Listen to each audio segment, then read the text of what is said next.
Good morning, everyone. So now our event is going to start. So please kindly take your seats.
Now it's 10 o'clock and our event is about to start now. So please kindly take your seats. Thank you very much.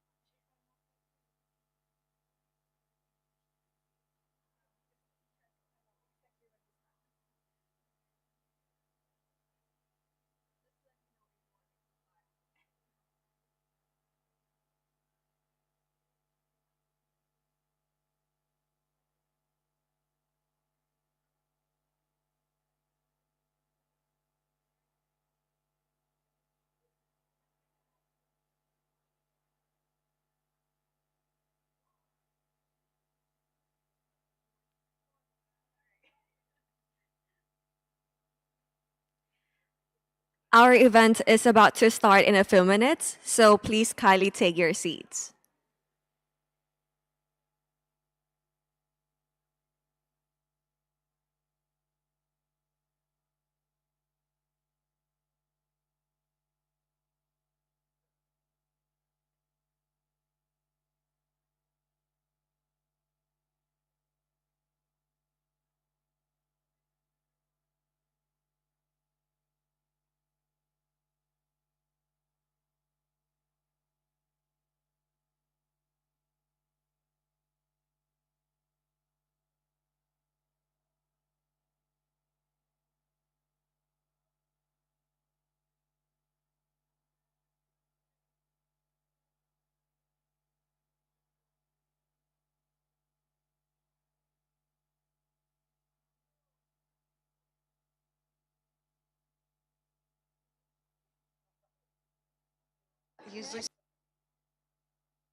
Hello, everyone. So our event is going to start in a few minutes. Please kindly take your seat and please note that this event is being recorded. Thank you very much.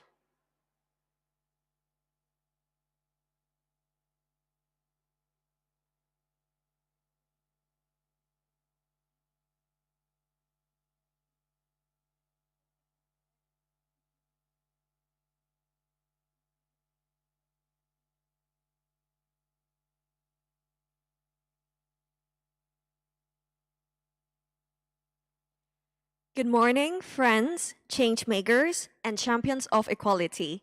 A warm welcome to the Asia Pacific Regional Commemoration of International Women's Day 2025, held under the powerful theme for all women and girls, rights, equality, empowerment. We are privileged to have with us distinguished ambassadors, ESCAP member state representatives, UN colleagues, youth leaders, civil society organizations, and private sector partners. And a big shout out to everyone joining via live stream. My name's Chudinan Inta, a fourth-year student from the Faculty of Liberal Arts, Thammasat University, and I'm truly honored to serve as your MC for today. This moment means so much to me, not just as an MC, but as someone who deeply believes in the power of women's voice.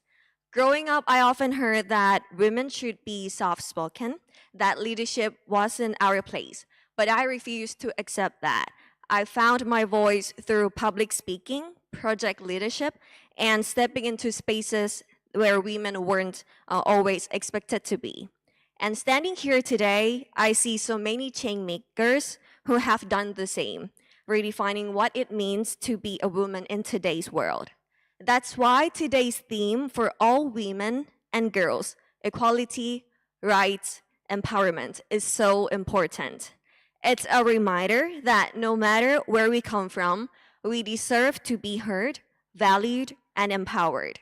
And I believe each of us here has a story, a reason why gender equality matters. So let's make today more than just a celebration.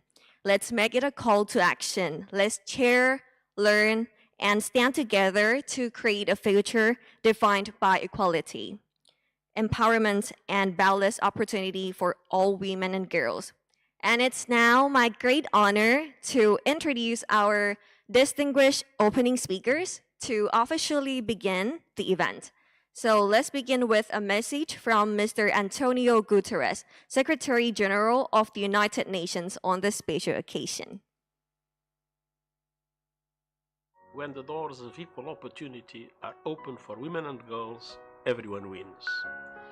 Equal societies are more prosperous and peaceful and the foundation of sustainable development. On this International Women's Day, we recognize 30 years of progress and achievement since the landmark United Nations Conference in Beijing. This transformed the rights of women and reaffirmed those rights as human rights.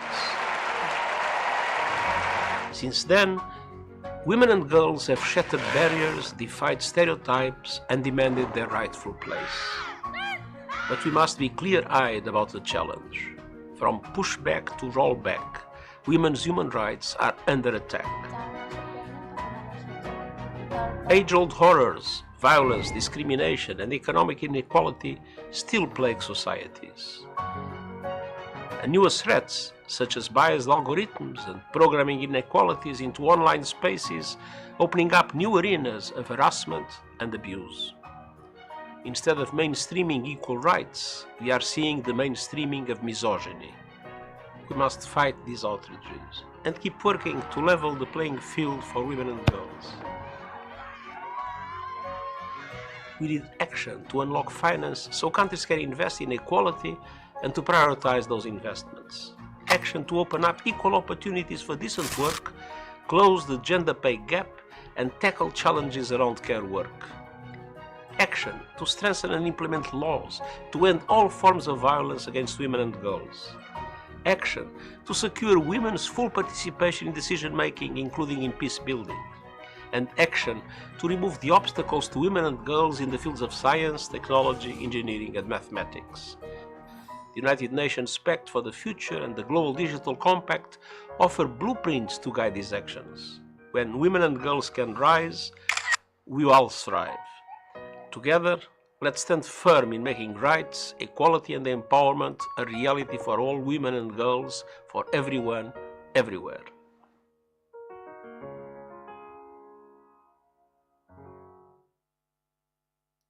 What a powerful message to start off the day. So next, I'm now delighted to welcome Ms. Armida Salsier Alisjabana, Executive Secretary of ESCAP, for her opening remarks. Please welcome.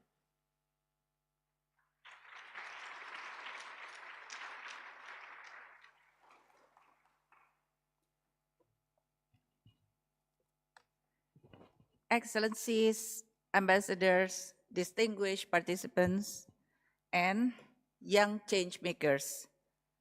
Also, I would like to recognize my colleague from UN Women, Christine Arab. It is indeed great pleasure to welcome you to this commemoration. I would like to extend my deep appreciation to UN Women for its partnership in co-organizing this commemoration, as well as to the Women Ambassadors Group and the United Nations family for organizing the Ambassador for a Day initiative. And in this occasion, I would like to warmly welcome the winners, to all the winners of the Ambassador for a Day. And I think all of you are here today. It is through collaborations like this that we pave the way toward meaningful change. This year's theme, for all women and girls, equality, rights, empowerment, comes when the global community commemorates the 30th anniversary of the adoption of the landmark Beijing Declaration and Platform for Action. We have seen strong commitment to gender equality and women's empowerment at the Asia-Pacific Minister Conference on the Beijing Plus 30 Review held last November. Organized by ESCAP in collaboration with UN Women and also supporting with all UN families as well as partners, the conference drew more than 1,000 participants, including representatives from 46 governments and 250 civil society organizations to take stock of our progress in implementing the most comprehensive global agenda for gender equality and women's empowerment. The conference highlighted remarkable strides the region has made towards gender equality. More girls are in school today than ever before, opening up new avenues for them to shape their futures. Maternal mortality has dropped by a third since 2000, meaning countless mothers are surviving childbirth and thriving with their families. And women have gained greater access to leadership positions in politics, business, and decision-making spaces, driving transformative change and inspiring the next generation of leaders. These achievements are a testament to our collective efforts and remind us that change is possible when we work together. However, the Beijing Plus 30 review also showed that we are far from the call to realize true equality, rights, and empowerment for all women and girls. The review in particular highlighted the persistent challenges young women and girls face across our region, revealing that in nearly every country in the Asia-Pacific region, young women are more likely than young men to be excluded from employment, education, or training opportunities. Women and girls continue to face significant barriers to accessing science, technology, engineering, and mathematics, both in education and careers, limiting their participation in these critical fields. And youth, particularly young women, are often marginalized from decision-making processes where policies affecting their future are being shaped. Against these challenges, I'm encouraged to see the critical role that youth are playing in driving the momentum for change with their passion, resilience, as well as creativity. Your voices, your actions, and your advocacy are not only shaping today's landscape, but are the bedrock on which the future will be built. As we look to the future, we must take bold, decisive actions to drive forward meaningful change. First, we must invest in education and leadership development for young women. The digital and green transitions offer new opportunities for women's economic empowerment, and yet many young women risk being left behind due to a lack of skills and leadership pathways. Investing in education, training, and mentorship is crucial for unlocking their full potential. To just give you an example, the Accelerating Thailand program has trained more than 60,000 women outside formal education in digital skills preparing them for emerging economic opportunities. In addition, we must close the gender gap in STEM. Too many young women are discouraged from pursuing STEM, limiting their participation in high-value sectors and reinforcing the gender pay gap. We must provide women and girls with quality STEM education and dismantle persistent stereotypes that frame STEM as a male domain. While we have many great examples from the region, I'm very pleased to note that the government of Australia has advanced gender equality in STEM through concrete action plans, initiative, and equity data monitoring. And finally, we must mobilize youth for inclusive, sustainable development. Young people have proven time again that they are not just the future, they are the present. We need to support young people as leaders and change agents, ensuring they have a voice in decision-making processes, particularly in areas such as climate change and digital transformation. And last week at the Asia-Pacific Forum on Sustainable Development, or APFSD, I was inspired by the insights and innovative solutions put forward by nearly 500, so quite a big number, 500 representatives of the APFSD Youth Forum. Their recommendations will shape discussions at key global platforms, including the High-Level Political Forum and the ECOSOC Youth Forum later this year. Excellencies, distinguished participants, colleagues, and friends, International Women's Day is more than a day, it is a movement. As we look ahead to Monday and the start of the 69th session of the Commission of the Status of Women in New York, we will bring the insights from our regional review and the voices of the young leaders in this room to the global stage, ensuring they help shape the discussion and outcomes that will advance gender equality worldwide. The road ahead demands bold leadership, sustained advocacy, and an unwavering commitment to women's rights. Now is the time to stand together, to push forward, and to refuse to let the progress stall. The world cannot afford us to take a step back. Let us march forward and together. Again, thank you very much for your commitment, your leadership, your initiative, and as well as your bold action. Thank you.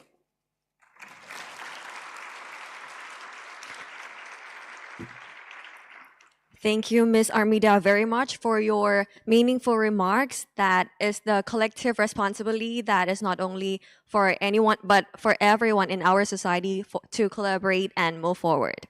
All right, so next, I'm now pleased to invite Ms. Christine Arab, Regional Director of UN Women for Asia and the Pacific, to deliver her opening remarks. Please, Ms. Arab, the stage is yours.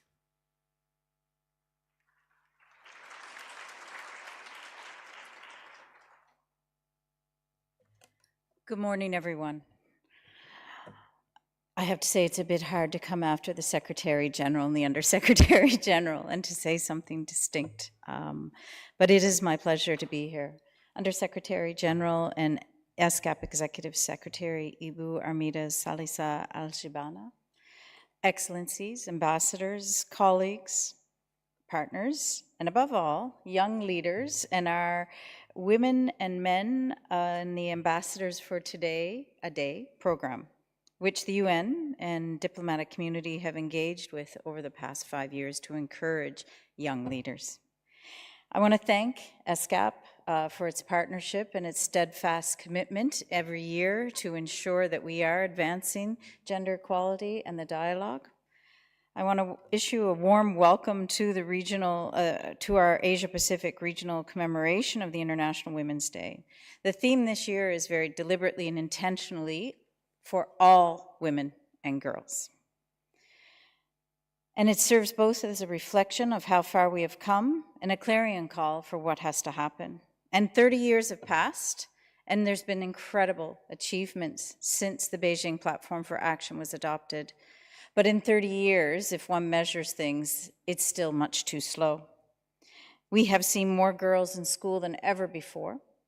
We see maternal mortality has dropped by 1/3. and women's representation in Parliament has more than doubled. It took 30 years. We're still not there. But we see persistent challenges. A UN Women's Global Report on Women's Rights and Review after 30 years after Beijing shows that in 2024, nearly a quarter of all governments worldwide reported a backlash on women's rights. These are government reports.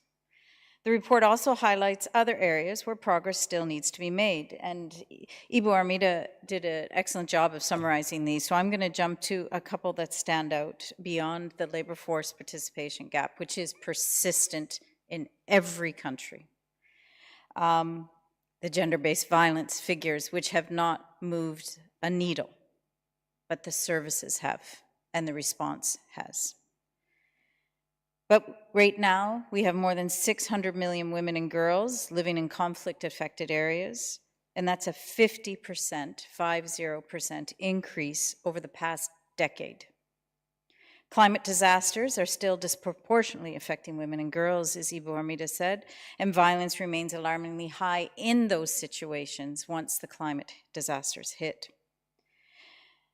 These manifestations are acutely visible in the digital gender gap, where women are more at risk of losing jobs to AI automation, experiencing algorithmic biases that discriminate against them, and facing technology-facilitated gender-based violence.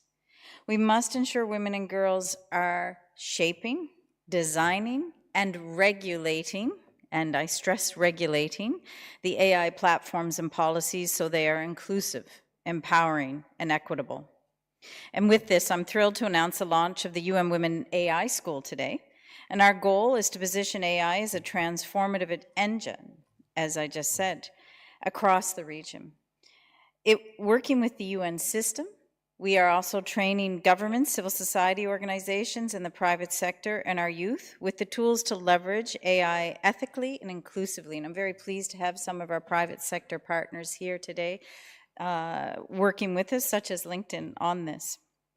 Through a focus on algorithmic fairness, user protections, real-world applications for climate resilience and economic growth, we pledge to ensure that technology becomes a vehicle for equality rather than a force that deepens the existing inequalities.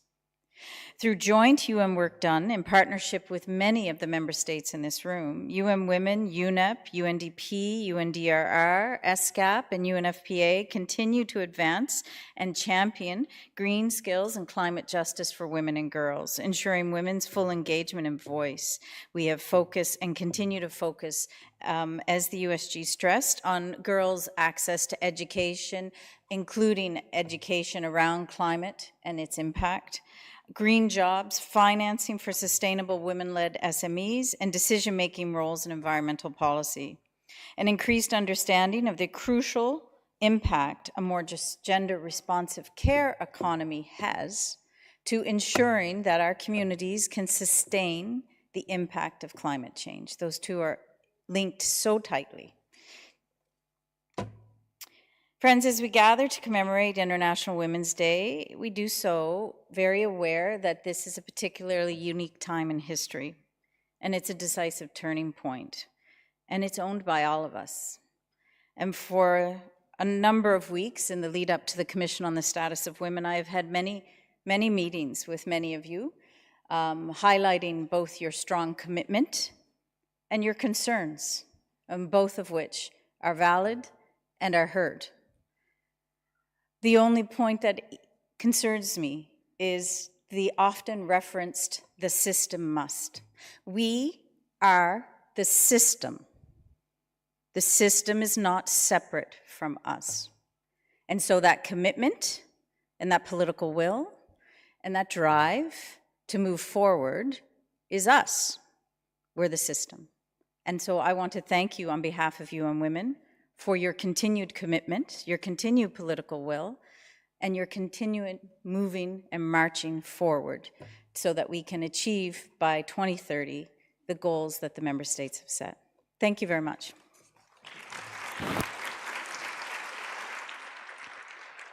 Thank you, Ms. Ara, for such powerful insights. And from this insight, and as we navigate in the a rapidly evolving world, we need to ensure that women and girls need to have the equal access to opportunity in all aspects as well.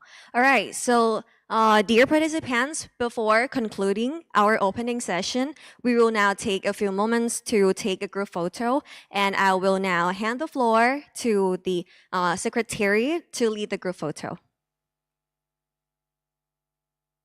Good morning, participants. We'll now move into the first group photo. So I invite all Ambassador for a Day ambassadors to the stage, also UN heads of agency and our speakers. So if you please move to the stage, and our photographers will take their photo. So that's all participating ambassadors in the Ambassador for a Day program. Make your way to the stage.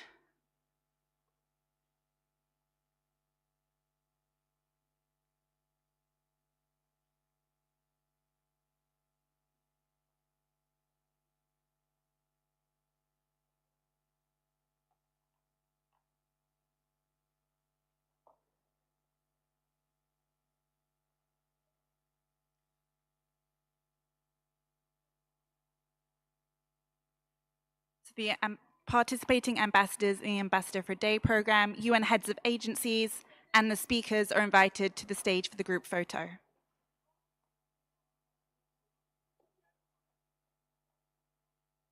All shadows in their seats, please. And for everybody else, I kindly ask you to take a seat so that our photographers have the best angle. So everybody who's standing in the rows, please take a seat. There will be a second photo.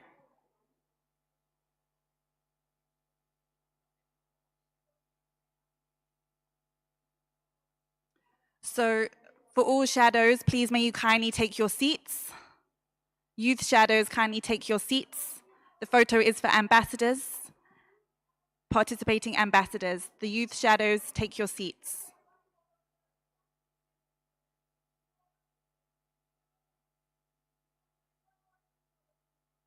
There will be another group photo incoming with all participants. Thank you.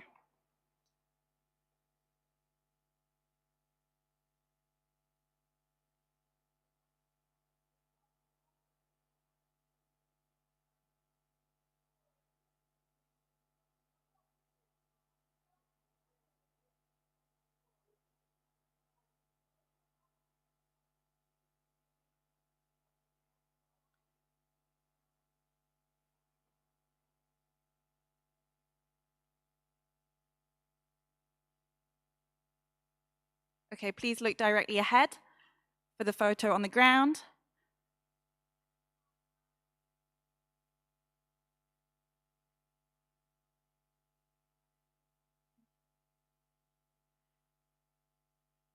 And now kindly everybody take a look upwards. Ambassadors, look upwards for the photo that's being taken in the aerial shot.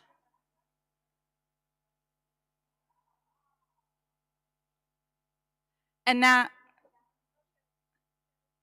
I invite everybody in the room to stand up, turn around, and we will take a second group photo with all participants in the room. So please stand up, turn around. You will see the flashlight waving above. People on the sides, kindly move in.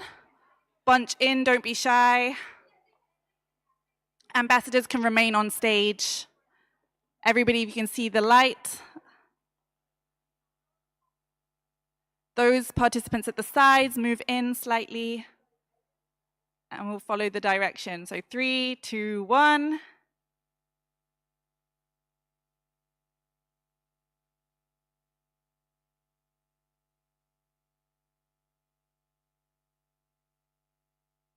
Keep smiling. Keep going. I know your cheeks hurt. Keep smiling.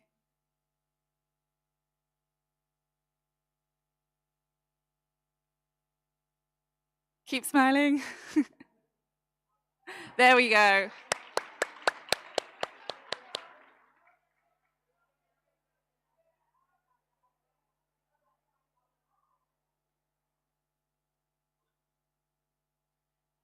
And now all participants kindly take your seats, and I'll hand back over to the MC.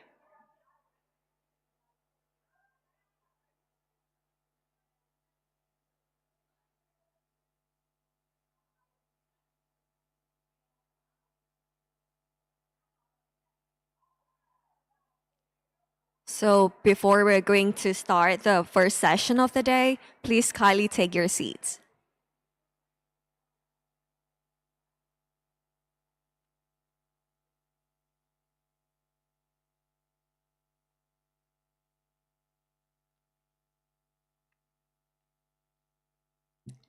Excellencies, distinguished participants, let us now dive into the first session of the day, Youth Voices on Innovation for Gender Equality. It's my pleasure to introduce Ms. Trisha Suraj, Head of Public Policy for Southeast Asia at LinkedIn, to deliver a keynote address. Trisha leads LinkedIn's public policy strategy and programs in Singapore and Southeast Asia. Working closely with LinkedIn's data scientists and economists, she leveraged insights from LinkedIn to help inform national skills and workforce development policies. So, the floor is yours, Trisha. Please welcome.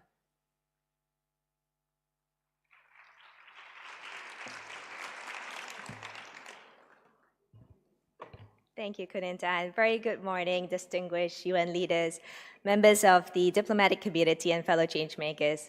We're thrilled to join you today to share some insights from the LinkedIn platform.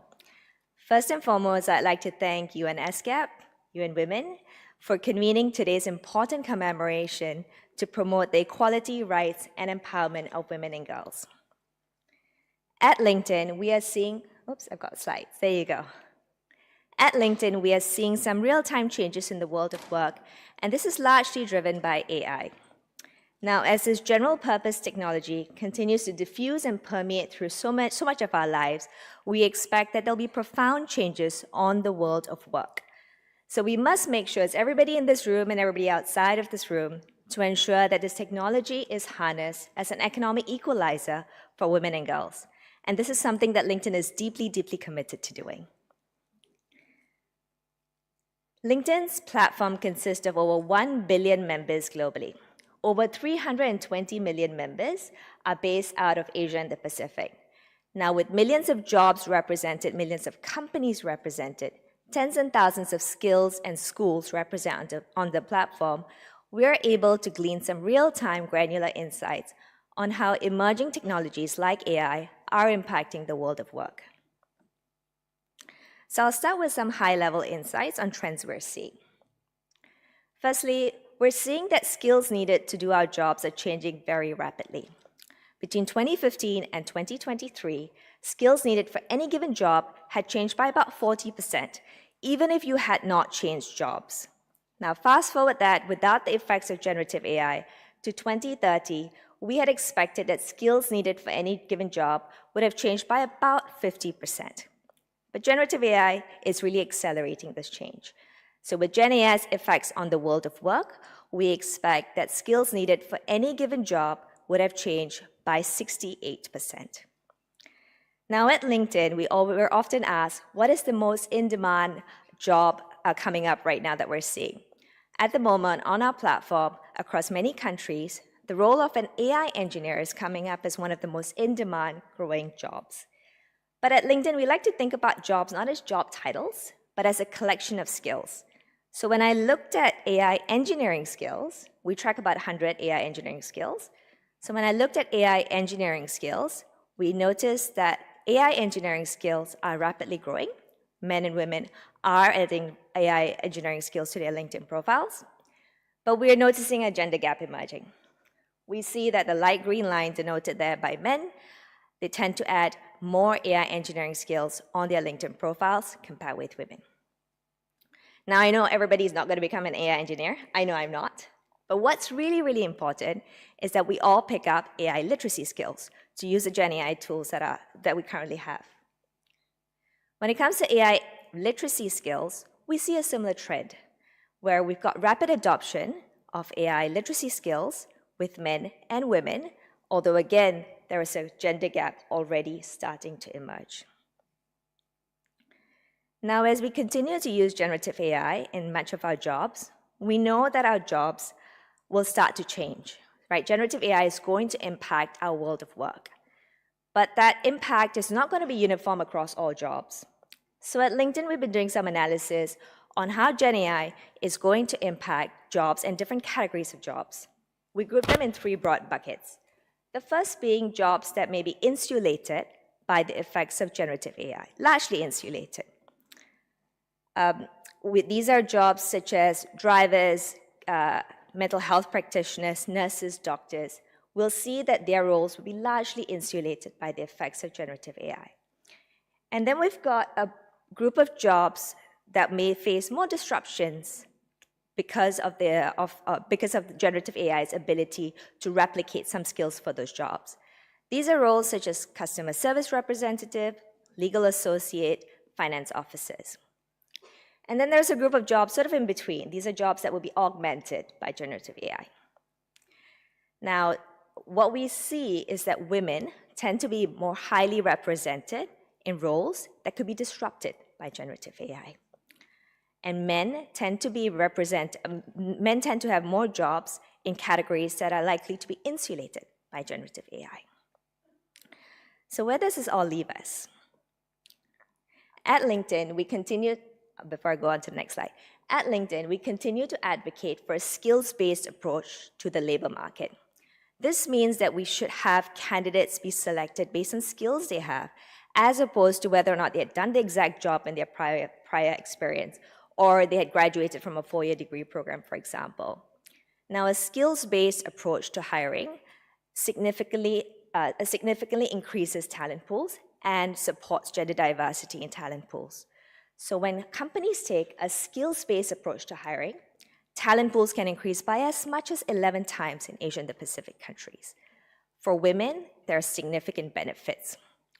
In AI roles, we would see if companies took a skills-based approach to hiring, we would see a 24% increase in talent pipelines for women. So skills-based approaches tend to be significantly beneficial in emerging fields such as AI, where the pool of formally qualified talent may be small, but demand is high. And it's also going to be very helpful as we think about upskilling workers who may be in those disrupted categories of jobs and transition them into new roles. We believe that a skills-based approach to hiring can build a more agile, a more inclusive, and a more empowered workforce. So the work continues, and LinkedIn is committed to working with ESCAP, with UN Women, with our other partners in the room to continue our shared vision to build a more equal world of work. Thank you.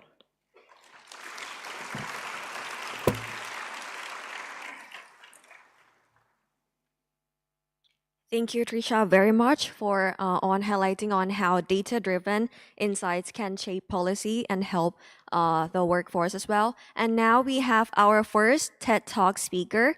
Please welcome Chanpon Songchayu, a dedicated member of UNICEF's Young People's Action Team. Chan is a university student from Hua Phan province in Lao PDR, who has worked extensively with local communities and UNICEF to raise awareness about environmental issues and climate change. She leads youth-driven environmental projects, participates in Lao youth media, and volunteers with Samnu young volunteers, organizing workshops and cleanup activities. Chanpon, over to you.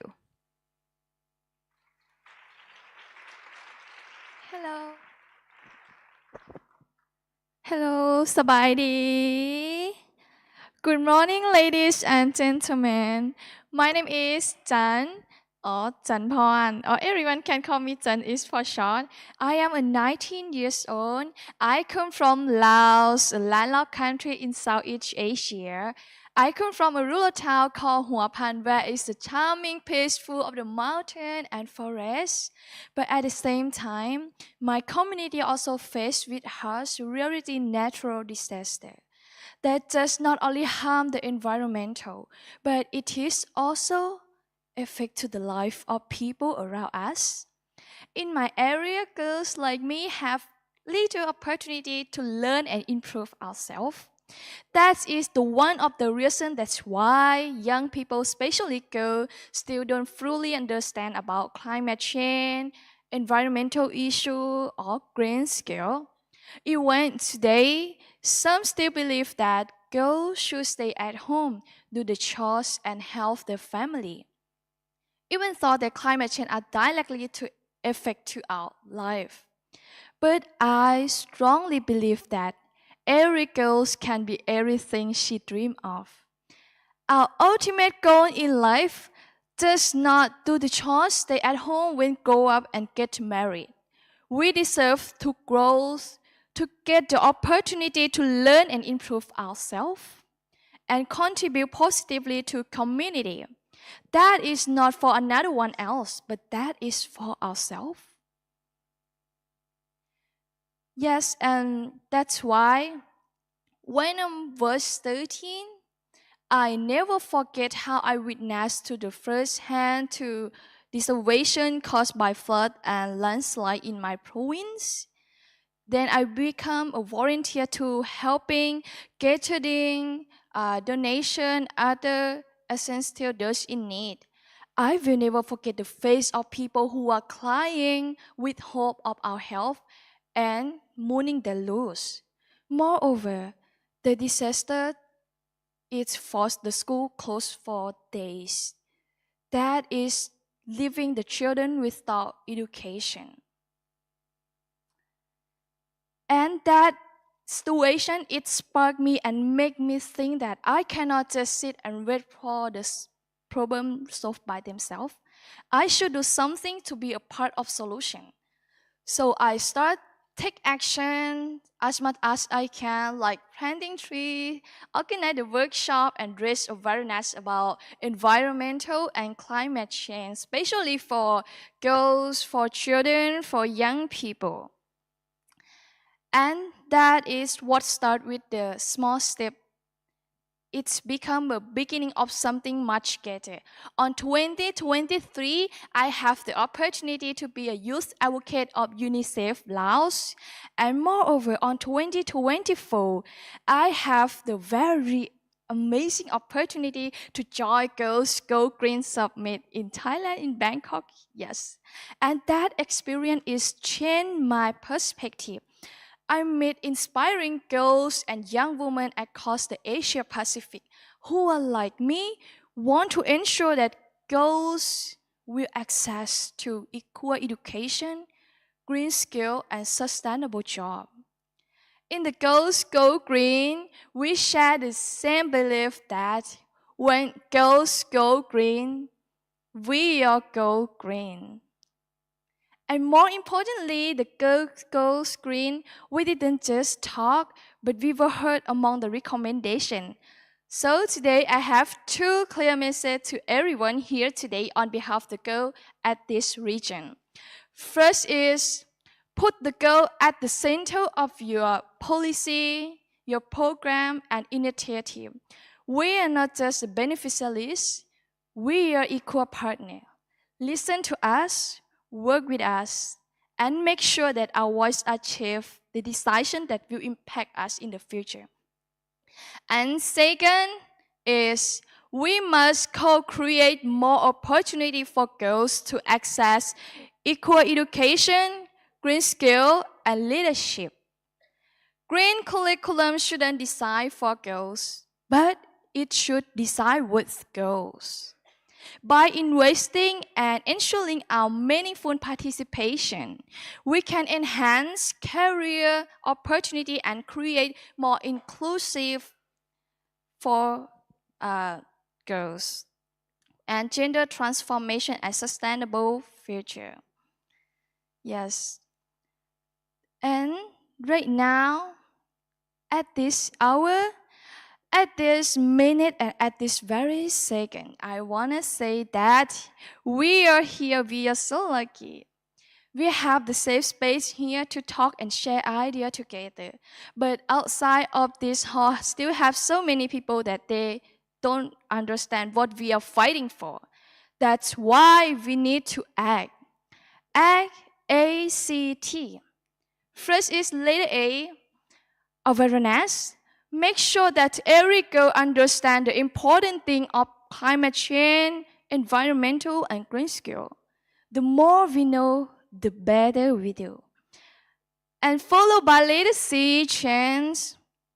Change starts by ourselves through our voice, our choice, and our leadership.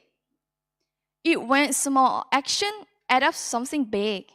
And last one, later T, take action.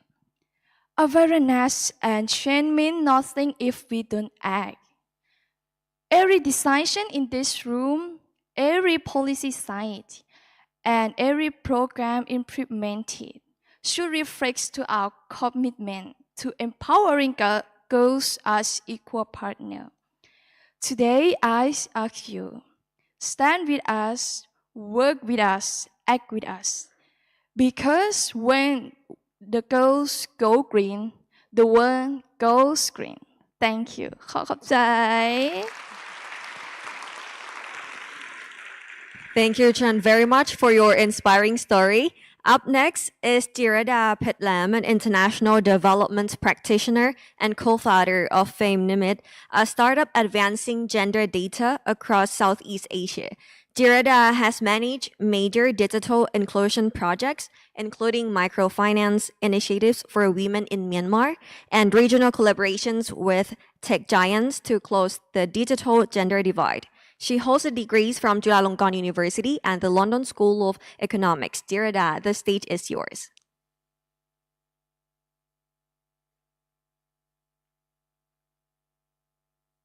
Hello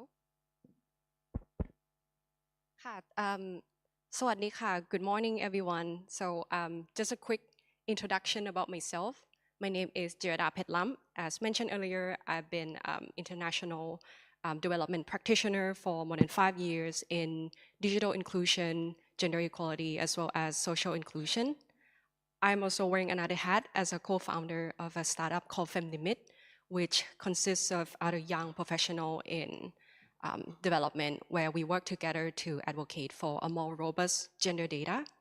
So we do research, we do consulting, we also do project implementation as well.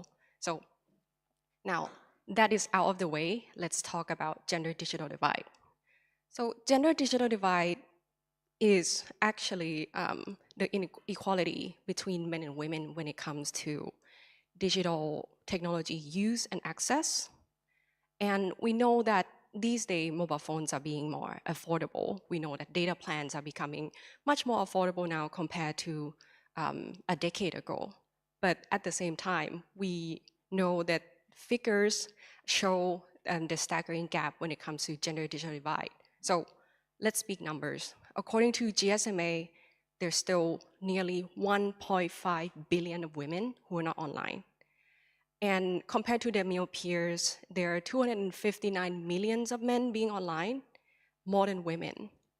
And mobile phone ownership, which is a principal way of accessing internet for many people, for women's mobile ownership, it's 15% less for women than to men. Looking at our region in Southeast Asia, we've seen that we have around 70% of internet penetration rate, which performing relatively higher than global average. But at the same time, we still have internet use gap when it comes to women and men at around 11%. So that means there's 11% more men compared to women who's online. And we know that digital technology, whether access or use, bring areas of opportunities, right? We're speaking about employment, we're thinking about education, civic participation, access to resources, access to support. And during COVID, we've seen real time in face of crises that access to digital technology could be life-saving. People could seek help, connect with their loved ones during the lockdown, as well as accessing resources, seeking helps, all sorts of ways. Many people also grow their businesses online as well during COVID-19, thanks to access to digital technology. And without targeted intervention, the gap will keep widening. I'm so glad that I think Ms. Trisha mentioned about the AI as well, because everyone is talking about the fifth industrial revolution and how AI system usually created primarily by men based on the data sets that also based on men. And this will perpetuate gender bias, not to mention how AI system will tend to replace a women-dominated field at work, such as bookkeeping, cashiers, secretaries. So without targeted intervention, the gender digital divide gap will keep widening. So I want to share some approach that we do at FemLimit when it comes to closing gender digital divide, as well as sharing some proven strategies in terms of how perhaps you could continue the dialogue, continue the initiative in some ways in terms of closing the gender digital divide. So we divide it into 4 A's: affordability, availability, ability, and appetite. So first is about affordability. It's about money, whether women can pay for devices, whether women can afford to be online. Is a data plan affordable? ITU has set up an affordability benchmark. So if you want to investigate whether internet in your area or the area that you're working for is affordable or not, that's a good place to start. Also, we have to think about the availability as well in terms of the infrastructure. Many telcos and also practitioners try to close the last mile connectivity, but availability for us also means that whether women have smartphones that could connect to the internet, or the smartphones that they use, whether that could support internet access. I also would like to add that availability also comes with time as well. We know that women has productive role, non-productive role, as well as communal roles to fulfill. Are they available to be online at all in face of time poverty, right? And the next one is about ability. So digital literacy skills. And when I say skill, it's not just the skills for women to send email, but also the knowledge on how to be online safely, how to be online securely with trusted information and data protection in place. Another aspect that not many people think about is about social norm as well, especially in low and middle income countries. Women being online is seen to be a risk to traditional social order. So many times, women and girls being online is seen to be inappropriate, immoral, and unnecessary. Why are you being online? Are you looking for a husband or something? So with these kind of cultural perception in place, how do we work around that to close the gender digital divide? And the last A is about appetite. Do women even want to be online? Do they see the relevance of being online? Because we don't want to work to try to close it, the gender digital divide gap for women to say, we don't want it, right? And many women, they've never been online, they never used digital technology before, so of course they wouldn't see the relevance of being online. So it is also important for us to show the benefits of being online, about how you could get a job, or how you could gain access to education, resources, microloans, microfinance, and many other opportunities that come with being online. And last point about appetite is safety. Do women feel safe being online? Especially in the area where online space can be deeply, deeply misogynistic, and women and girls face disproportionate amount of harms and risks targeted towards them. And women isn't just a woman, right? Maybe a person is a woman of color, maybe you are women who are differently able, maybe you're women whose English is not your first language, which is a lingua franca of the online world. So how do we work around these many areas of vulnerabilities?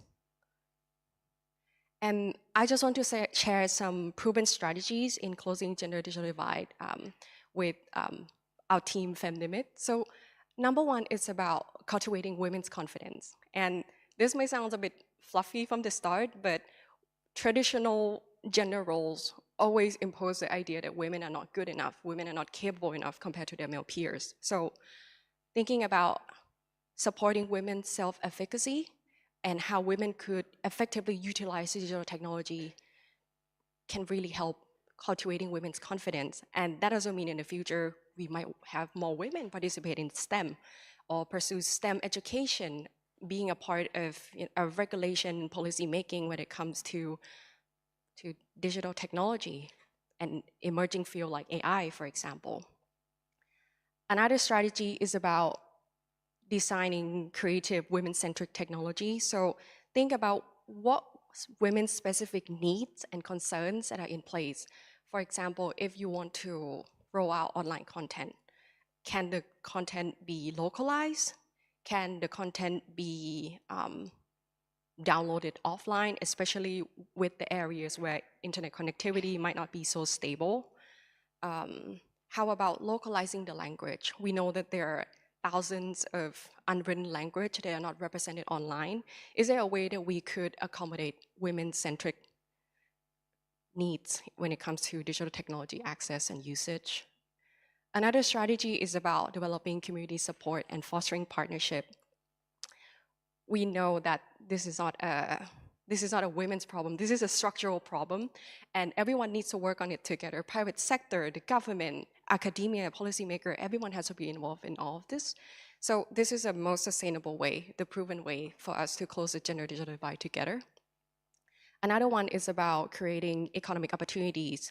We know, we have seen studies that the community and the family tend to prefer women to be able to gain employment online. They just don't want women's participation in digital technology to be unproductive. But for me, I frame this as if women gain economic opportunities online, they will be economically empowered to do the things that they want to do. And this could be one of the sustainable way to close the gender digital divide. Another one is about driving policy advocacy change and engage women in policymaking process. We know that women tend to bring the issues, the gender pattern of the issues to the table.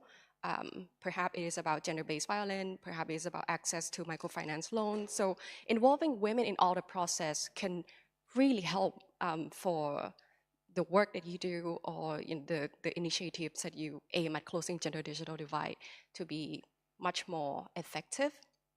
And last one is about changing social norm and cultural perceptions. As I mentioned earlier, there are many low to middle income countries that still see women being online as a threat to traditional social order. So perhaps work with local leaders, usually elderly religious leader, community leaders, to change these kind of perception can really help closing the gender digital divide in a long run. I also want to add a 6.5 before I finish the session that it can be a bit tricky in terms of changing the social norm, especially myself, for example, my positionality being very privileged and I speak English, I get access to funding with donors. So be aware of the power dynamic and also work collaboratively with local people, with local community to let them lead your programs, your activities. I find that to be the most sustainable way in approaching closing gender digital divide.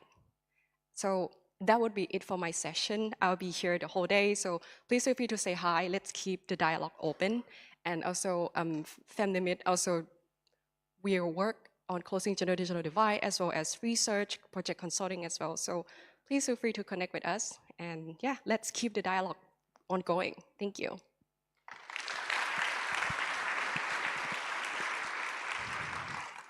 Thank you, Jirada Patlam, very much. Last but definitely not least, please welcome Sushada Nunpakdi, a software engineer and youth climate entrepreneur from northeastern Thailand. Sushada develops AI-driven climate tech solutions supporting rural farmers and SMEs and leads product development at RIPFI using satellite imagery for climate adaptation. She also works at Coral Life, creating smart building innovations that have reduced energy costs by 70%. Sushada, the floor is yours. Hello, everyone. So before I start, I'm gonna make the room answer some questions first. Who here has used ChatGPT? Raise your hands, please. Generative AI of any kind, AI of any kind in your daily life? I see a lot of hands, okay. And now close your eyes and imagine a software engineer. Who do you imagine? A man or a woman? Good, good. Now we're getting how the vibes are going. Because do you know that if you ask a generative AI today what a software engineer looks like, more than 80% of the results would be men, and overwhelmingly white men, not people who look like me. And I can tell you that because I'm a software engineer and I'm a woman. And most of the time, I'm always the minority in the room. And my path wasn't easy, because I come from northeastern Thailand, one of the poorest regions in Thailand. this farming family that I'm from has lived in poverty, has suffered from severe climate change consequences and droughts, which is why I grew up really seeking for solutions. You know, I really didn't have any idea how, but I knew that I want to make a difference. So growing up, I thought technology could be a great tool, equalizer for all of us if used for good. And I know that that's not representation for people like me, a woman, people from rural community in the room, in a policy-making level, decision-making level, or in tech, for example. So I was determined to make a difference. Most of the time in classroom, I was one of the few women. And not only in classroom, also in workplace. I've been working in many tech startups, one of my own right now, what was mentioned before, an AI-powered tool to help rural SMEs, mostly women-led SMEs, to decarbonize their practices. Because I know that if I don't do it, there's not going to be a lot of people who represent the interests of my community.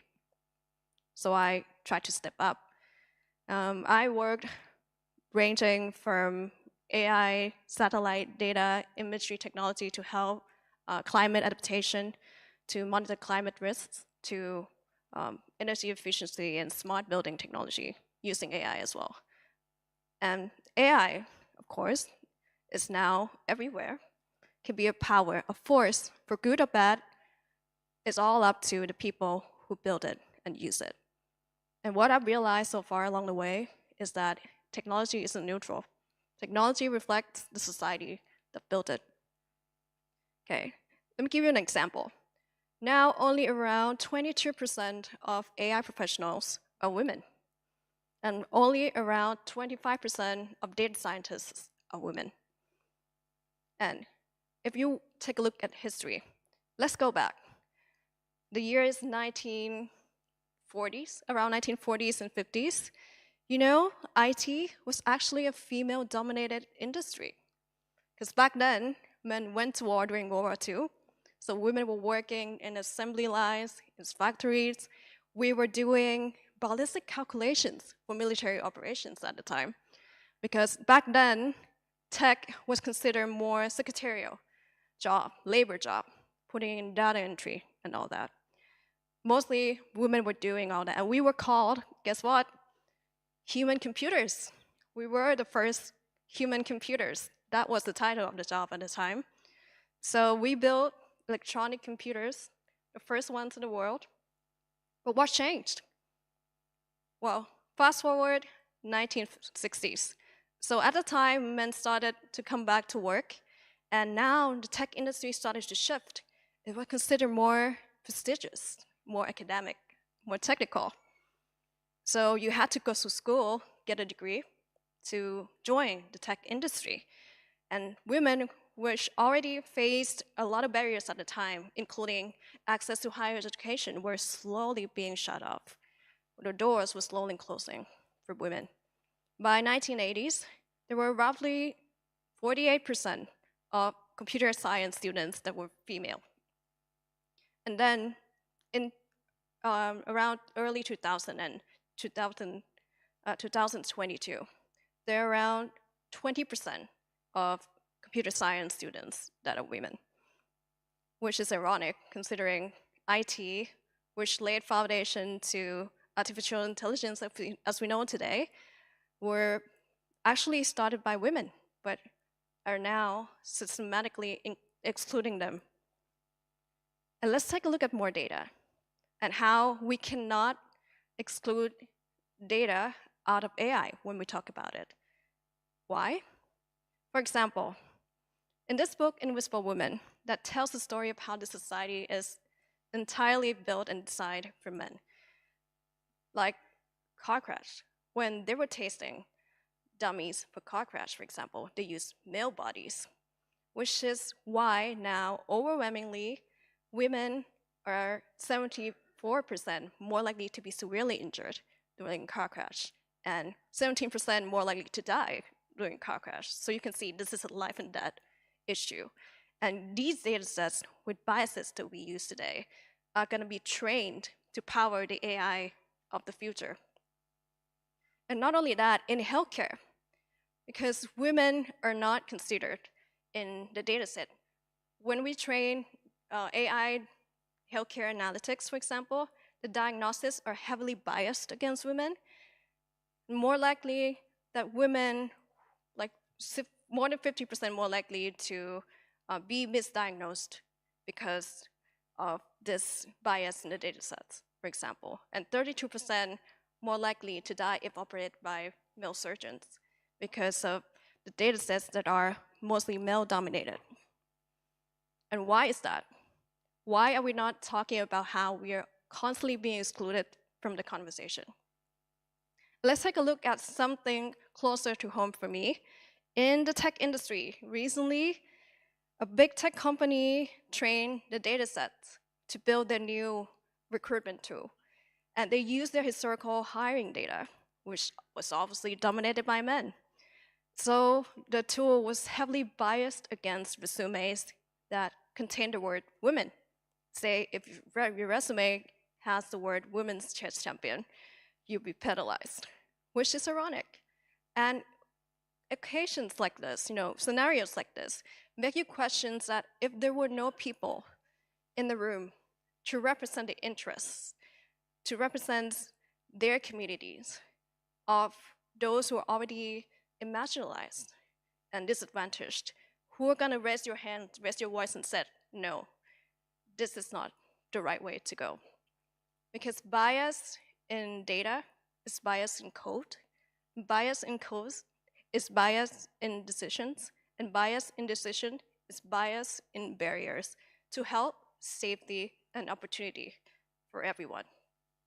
And if what we teach AI today is going to define the opportunity of tomorrow, then the AI skills that we are going to build for the future should be the ones that would not let girls and women stuck in the past. And as a technology professional, as a software engineer, I do believe in the power of AI to do good. There's a lot of ethical questions about it, but it's so much up to us to decide who gets to build it and who gets to help shape it into the direction that would benefit everyone, women, men, equally. Thank you.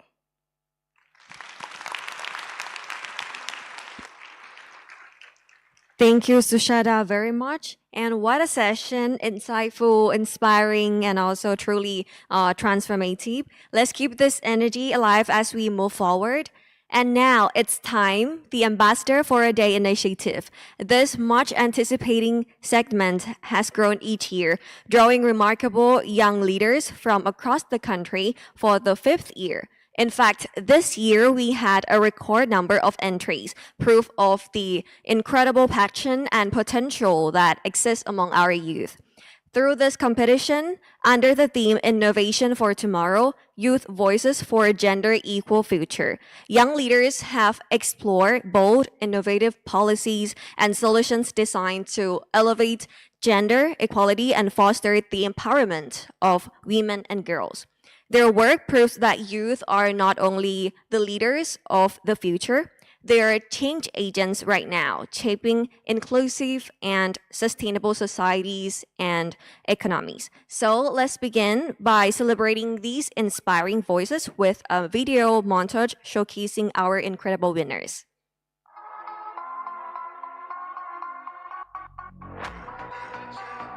Although we live in a diverse society, I've still seen many gender bias, cyberbullying, hate speech, and those who are still harassing other people with social media. Discrimination and inequality persist.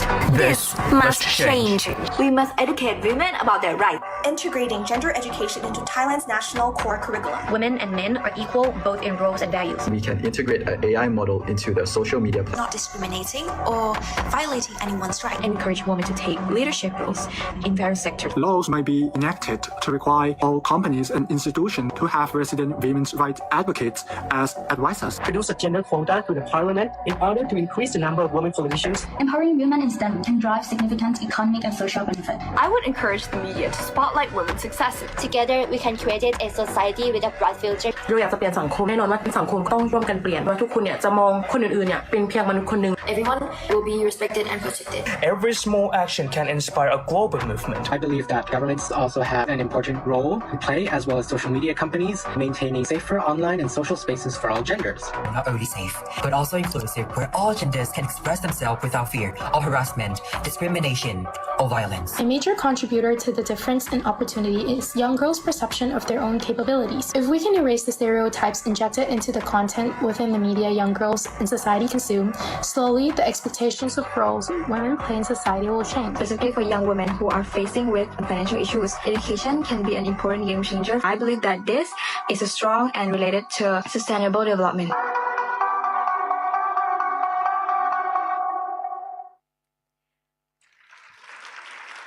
What an incredible showcase of talent and determination. And it's now my pleasure to welcome our lead co-conveners of this year's Ambassador for a Day initiative, the Ambassador of Peru with the UN Resident Coordinator in Thailand, to deliver their remarks. Firstly, I turn to Her Excellency Cecilia Sunida Gareta Bazan, Ambassador of Peru to Thailand. Your Excellency, the floor is yours. Okay, thank you very much. Good morning to all of you. Sawadee ka. I will try to stick to my 3 minutes, so I will just share with you some brief ideas. First, of course, it's a real pleasure and an honor to have been, selected coordinator for this 5th year edition of the Ambassador for a Day initiative. Our focus this year is precisely innovation for tomorrow, youth voices for a gender equal future. And I think we've all seen that. It shows the commitment for empowering women and advancing gender equality. And it shows that when women and girls strive, societies do prosper. Gender equality is for sure a catalyst for economic growth. We've seen for social stability, for sustainable development, and I think we all agree that it is a shared commitment. It requires a task from all of us, and it is also a continued call for action. Now, the initiative of Ambassador for a Day has done precisely something important, I think, because it has created a space where young voices are valued and heard. And I think that's the most important thing of this initiative. This year, 38 youth participants who we believe are already the leaders, the movers, the shakers of our present and our future. So both women and men.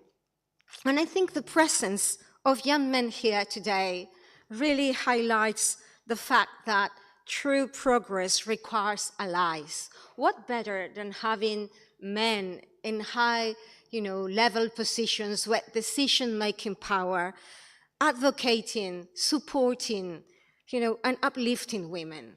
So I think the presence of all of you men are really key. Now, I want to share with you that true empowerment comes in my country also from nurturing potential and creating opportunities. And I just want to share 2 brief facts. When it comes to registered scientific researchers in my country, women amount for 33.36% already, which has been an important increase. And when it comes to our diplomatic service, we have also made important progress when it comes to the ambassadorial representation. We went from 13.7% in 2013, we only were 14 ambassadors at that time, to almost 29% last year, when we became 26. We've already had 2 women ambassadors becoming ministers of foreign affairs, and we have actually also the first female president of the Republic in my country. I was the first deputy chief of mission in our embassy in Washington, D.C., and I'm the first female ambassador of Peru to Thailand. So I want to conclude just by expressing my deepest gratitude to all our partners, to Micaela and her team, to Teddy, to my DCM, Jasmina, to all the focal points of the participating embassies, and of course to the youth who have been, who bring the fresh energy and perspective. So let's keep breaking barriers, shatter, stereotypes, and build a world where all women, girls, and all of us can thrive. Thank you so very much.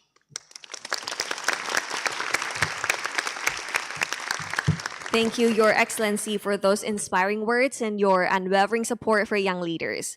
And now I'm delighted to introduce Her Excellency, Ms. Michaela Filber-Story, UN Resident Coordinator in Thailand. Ms. Michaela, the stage is yours. Thank you very much for that. Executive Secretary, Undersecretary General of the United Nations, Ibu Armida, Kun Pinsuda Yayanama, Director General of the Department of International Affairs of Organizations at the MFA, Christine Arab, Regional Director of UN Women. Thank you for organizing this for us and for being here today.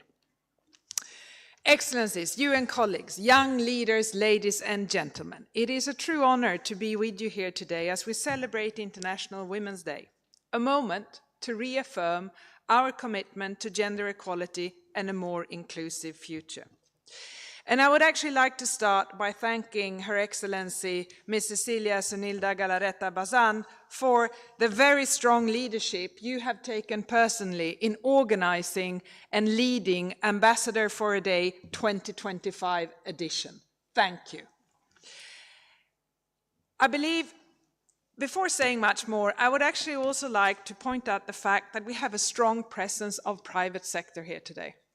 And this is really something that is the way forward for all of us. So thank you to the Global Compact Network Thailand for the engagement you show for gender equality and for sustainable development, and for other members of the private sector that are here with us today. To achieve gender equality in Thailand and beyond, we need private sector to take the type of leadership role that we see here. And I believe that's one of the reasons why Thailand actually ranks third in the world when it comes to having number of female executive leaders when it comes to the private sector, a remarkable achievement. So as we look ahead, I think it's important to remember that the future isn't something we inherit. It's something we create every day. And today, we stand at a defining moment where the choices we make will not only shape our own world, but the world that the future generations will live in. Geopolitical turmoil, innovations that shatter business as usual concept, and that provide opportunities to leapfrog development in combination with demographic shifts are challenges and opportunities for all of us. The United Nations has long recognized the importance of youth leadership, and through the Declaration of Future Generations, we are committed to turning promises into actions together with all member states. Ladies and gentlemen, the young people of today are not just leaders of tomorrow. They are leaders right now. And if anyone had any hesitations, I think that the presentations that we've just seen this morning clearly shows us that it is happening right in front of our eyes. I'm afraid this might turn into a recruitment fair in the future with all the talent that's being displayed. So I encourage more private sector engagement, and we see how we can move forward with this in the future. But to our Ambassador for a Day winners, know this: you belong here. You belong in this seat or a seat in another leader position in a different sector, without a doubt. You have earned your place, and you are not passengers on a journey towards the future. You are co-pilots.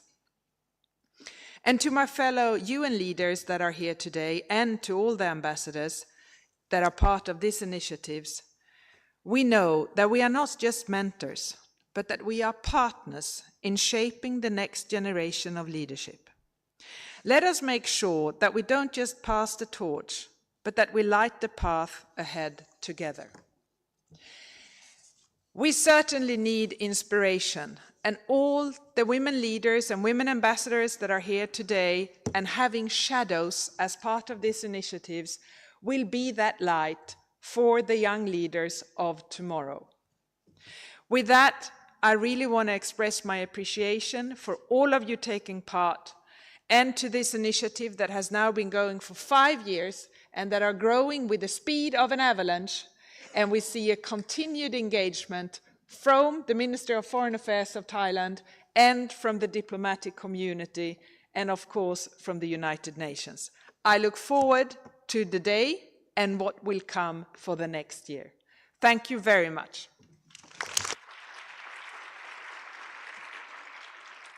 Thank you very much for your empowering message. Now I turn to Ms. Pinsuda Chayanam, Director General of the Department of International Organizations, Ministry of Foreign Affairs of Thailand. Thank you very much. Her Excellency Ms. Cecilia Zunilda Galareta Bazan, Ambassador of Peru, Ms. Michaela Freiberg-Story, United Nations Resident Coordinator for Thailand, Ms. Armida Salcia Alijas-Bana, Executive Secretary of ESCAP, Ms. Christine Arab, Regional Director of UN Women, Asia and the Pacific, Excellencies, participants of the Ambassador for a Day program, Sawadee Ka. It is my pleasure to be a part of the celebration on the International Women's Day 2025 with you all. I'm very delighted to meet this year's participants of the Ambassador for a Day program, who are vital in ensuring that the voices of women and girls are heard as we promote human rights and gender equality, not only for women, but for everyone. I would also like to take this opportunity to commend the UN Resident Coordinator's Office, the Embassy of Peru, diplomatic missions, and UN entities for continuing the Ambassador for a Day initiative. My appreciation also goes to the UN, ESCAP, and UN Women for continuing to organize the Asia-Pacific Regional Commemoration of International Women's Day, which is a meaningful platform where we can meet and hear from young leaders of future generations. The theme of this year's celebration for all women and girls, equality, rights, empowerment, is timely as we commemorate the 30th anniversary of the adoption of the Beijing Declaration and Platform for Action. The focus on promoting gender equality through green, digital, and care economies reflects the dynamics and challenges of this region, where various countries are experiencing rapid technological advancement, climate change, and aging demographics. Against this backdrop, I would like to share 3 comments on the theme of this year. First is promoting equality. In the Asia-Pacific, women and girls spend 2 to 5 times more hours than men in unpaid care and domestic work. This accounts for a large part of the workforce in informal sector. To address this, we can all start by breaking gender stereotypes about women's roles in care work through awareness raising and recognizing, as well as providing opportunities for women to thrive in STEM and other careers. Second is protecting women's rights. It is alarming to see that gender-based violence and anti-gender movements have been on the rise in many regions on the ground and on social media platforms. In this regard, I'm also pleased to see some of the Instagram reels where our applicants demonstrate their interest of being active citizens in creating safe space, both offline and online. I encourage you to continue to look out for women and girls in your community. Third is empowering women and girls. In Thailand and several countries, many professions, including foreign service, are traditionally dominated by men. However, the trend has changed significantly over the years. As an example, at present, more than 66% of Thai diplomats are female. Moreover, our current permanent secretary, the highest-ranking government official in the ministry, is also a woman. Mrs. Eksarit Bintaruchi is the second female permanent secretary of the ministry. Therefore, I hope that young participants of Ambassador for a Day program will find the career that you want, pursue your dream, drive meaningful changes, and encourage others to do the same. Finally, I hope that today's event can convince you that girls have potential to become and realize their fullest potential as they wish. Having watched your video clips, I believe in your creativity, commitment, and leadership to be an agent of change in advancing gender equality in Thailand and beyond. Thank you. Thank you very much for your insightful remarks. Now it's my pleasure to introduce the winner of this year's Ambassador for a Day initiative. The competition was incredibly tough with so many inspiring entries. However, these winners stood out for their passion, purpose, and also commitment to driving positive change. So now let's begin by hearing from our first winners, Ms. Nalarat Makaramani, Youth Shadows to Her Excellency, Ms. Cecilia Sunida Galareta Bazan, Ambassador of Peru to Thailand. Nalarat, over to you. Thank you for that. Good morning, everyone. My name is Nalalat Makaramani, or Malise, and I'm from KIS International School, Bangkok. Dear honorable delegates, esteemed guests, and fellow youth representatives, it is an honor to be here before you all today on behalf of the Youth Voices. As we gather to celebrate International Women's Day, we recognize that innovation is not merely about technology. It is about reimagining systems, reshaping mindsets, and building a future where gender equality is not an aspiration, but a reality. As young people who are advocates in terms of innovation, from social media campaigns that challenge harmful stereotypes whilst highlighting female leaders' ideas and achievements to AI-driven platforms that detect online harassment, youth-led initiatives are leveraging innovation to break barriers. In Peru, for instance, young activists are developing mobile applications that connect women in rural areas with essential legal and healthcare resources, ensuring that their voices are heard and their rights are protected. However, innovation alone is not enough. Globally, women and girls, especially those in underserved communities, they remain underrepresented in STEM fields and decision-making spaces.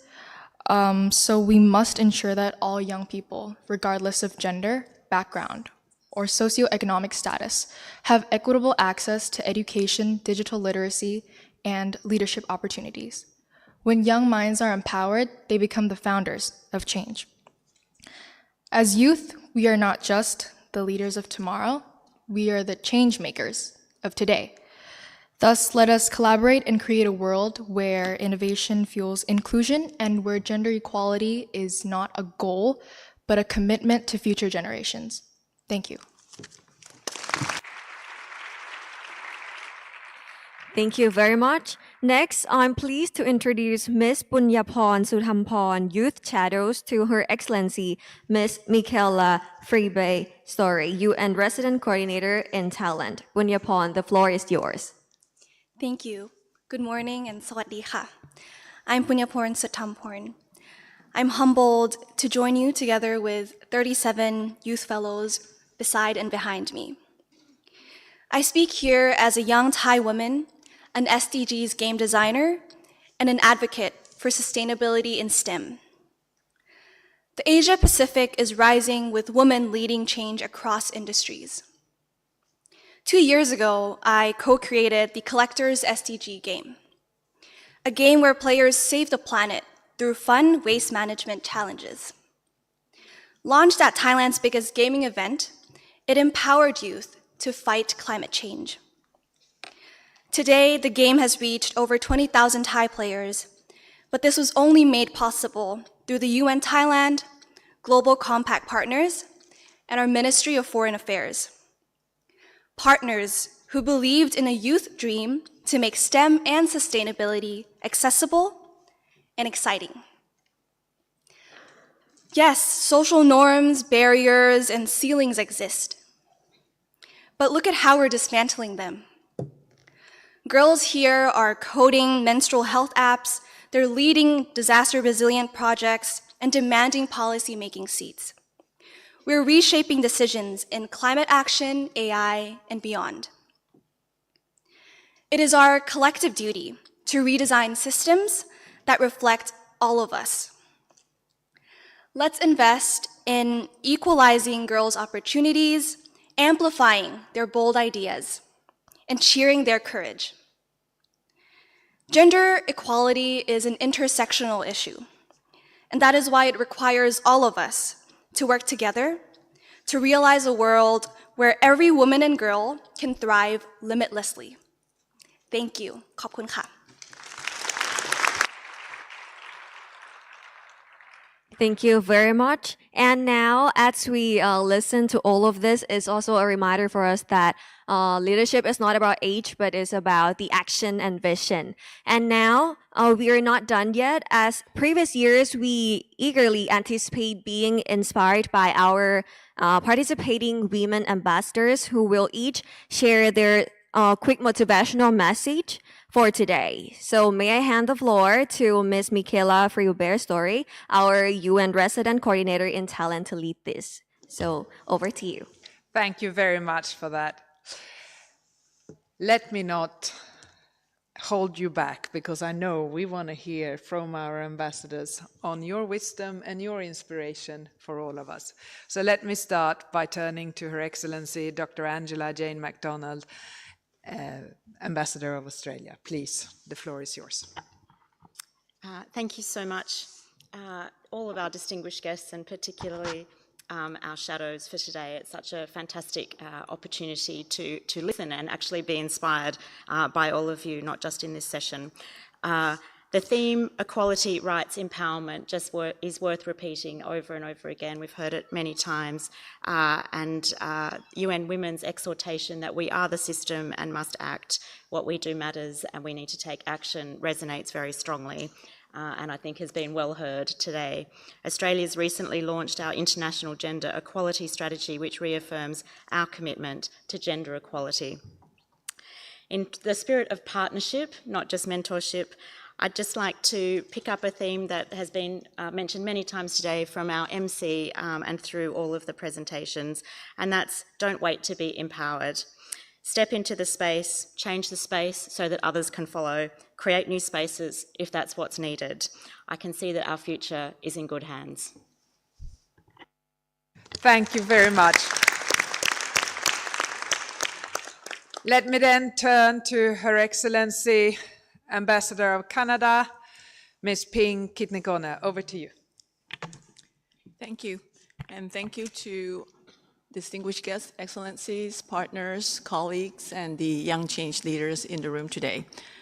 Canada has adopted a feminist approach to its international assistance and foreign policy because we firmly believe that women and girls in all their diversity have the ability to achieve real change. And specifically to all the young women and young men here today, my message is really straightforward and simple. Please stay engaged. It sounds simple, but I know how hard it can be with your work and education demands, plus the need to balance family commitments and stay in touch with your social groups. But now, more than ever, it's vital for you to be informed, to be engaged, to continue to push innovation. As we have heard from many speakers, innovation brings advances, but also challenges. To harness the power of innovation, we all need to be informed and be really engaged. Find an issue that you're passionate about and learn what you can do about it.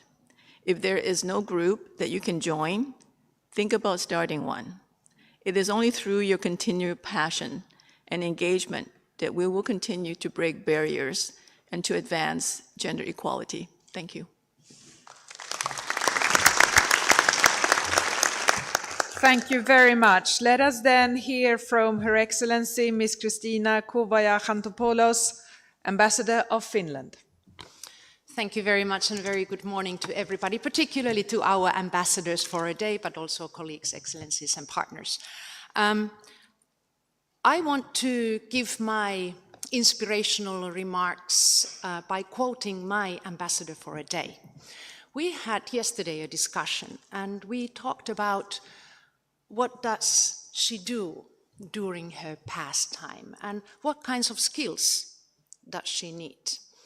And Neija told me without any hesitation, for me to to be the best, to be good in what I do, I need patience, I need communication, and I need respect. And I was extremely inspired. I was listening to Neya and I said that, well, she's saying exactly the things that I need as a leader every single day to be successful in my work. I am sure that all the ambassadors of the day that we have in this room have similar kind of determination and knowledge of the things that you need to acquire to be good in what you do. We are in this room to support you and to help you to be the leaders of the future, to be the innovators of the future, to be the gender champions of the future. I wish you all the best of luck. Thank you very much. Thank you very much. We take those words with us as we move to Her Excellency Shirley Denise Aguilar Barrera, Ambassador of Guatemala. Please, the floor is yours. Thank you very much. Good morning, everybody, Excellencies, dear colleagues and shadows, friends all. Thanks to the courage and determination of many brave women, we are now more present than ever in the workforce, in science, in politics, and in business. Women and girls like you are paving the way in every field. But let's not forget that true change begins in our home and our hearts. As mothers, daughters, sisters, teachers, and friends, we have the power to transform society from within. Every action, every word of support, love, and respect plants the seed for an open-minded and more equitable world for all. Remember, collaboration, sisterhood, and mutual support are key. When we unite, when we work together with a good heart and a spirit of solidarity, we can achieve what once seemed impossible. So today, I invite you to embrace your potential and continue believing in the power you have to change the world. Thank you. Muchas gracias. Thank you very much. Let us then hear from Her Excellency Roxana Afzal, Ambassador of the Islamic Republic of Pakistan. Thank you very much, distinguished guests, my dear ambassadors, ambassadors for a day. I'm extremely grateful to all of you, especially Ambassador Cecilia and my friend Michaela Freiberg, for giving me this opportunity. This is the first time I'm participating in this great initiative, and I find it very interesting and very rewarding. The 2030 Agenda for Sustainable Development envisages a world where no one is left behind, and every man, woman, girl, and boy can live up to their full potential. Only such an inclusive society can be a welfare society. Now that 2030 is only 5 years away, we are still far behind the agenda. Many countries, including Pakistan, are late starters, but on track to achieve SDG 5. Pakistan is a signatory to the Convention on Elimination of All Forms of Discrimination Against Women. Pakistan was the first Muslim country to have a female prime minister about 30 years back. We twice had a female foreign minister, many governors, many female speakers of the parliament. Today we have several women federal ministers, fighter pilots, Supreme Court and High Court judges, and ambassadors representing the country worldwide. In the lower house of the parliament, 60 out of 336 seats are reserved for women, while in the upper house, 17 out of 96 seats are reserved for women. However, we know that we still have a long way to go, as Pakistan is far behind its neighbors in the Gender Equality Index of the World Economic Forum. We need to dedicate more time, attention, and funds to the social, political, and economic empowerment of women to improve gender balance in our society. There has to be a mindset shift in Pakistan to overcome the cultural taboos to accept women in leadership and decision-making roles. Only politically aware and economically empowered women can lay the foundation of an inclusive society with equal opportunities for all without any difference of race, gender, class, generation, or geography. Let us, the empowered women, start the journey by empowering other women around us. In closing, I would like to wish everyone a very happy Women's Day.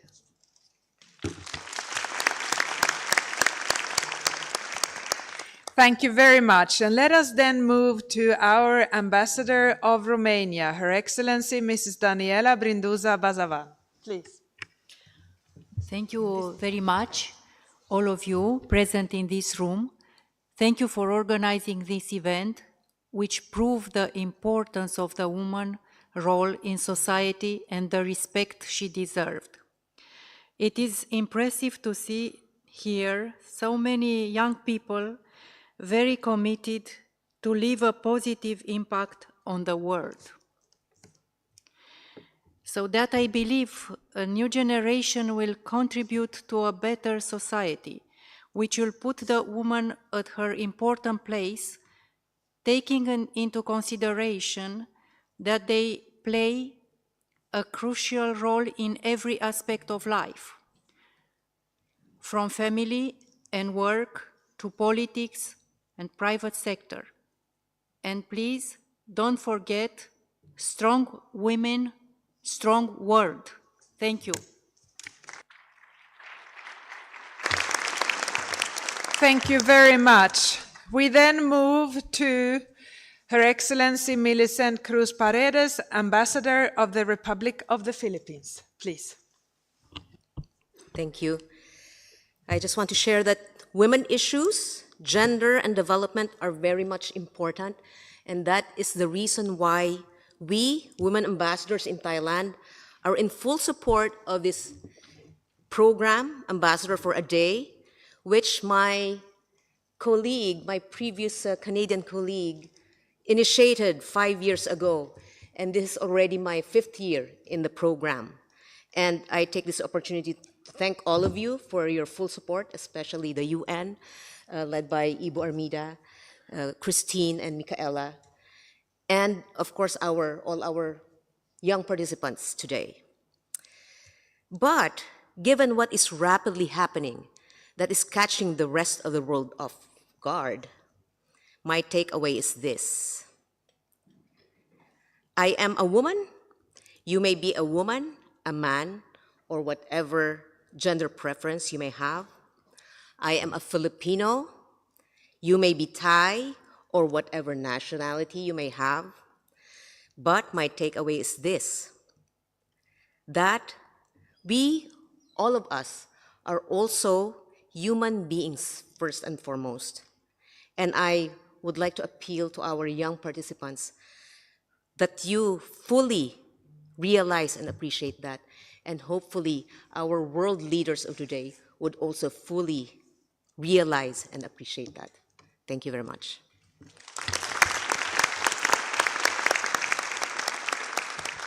Thank you very much for that and for your personal commitment to Ambassador for a Day. Thank you, Ambassador.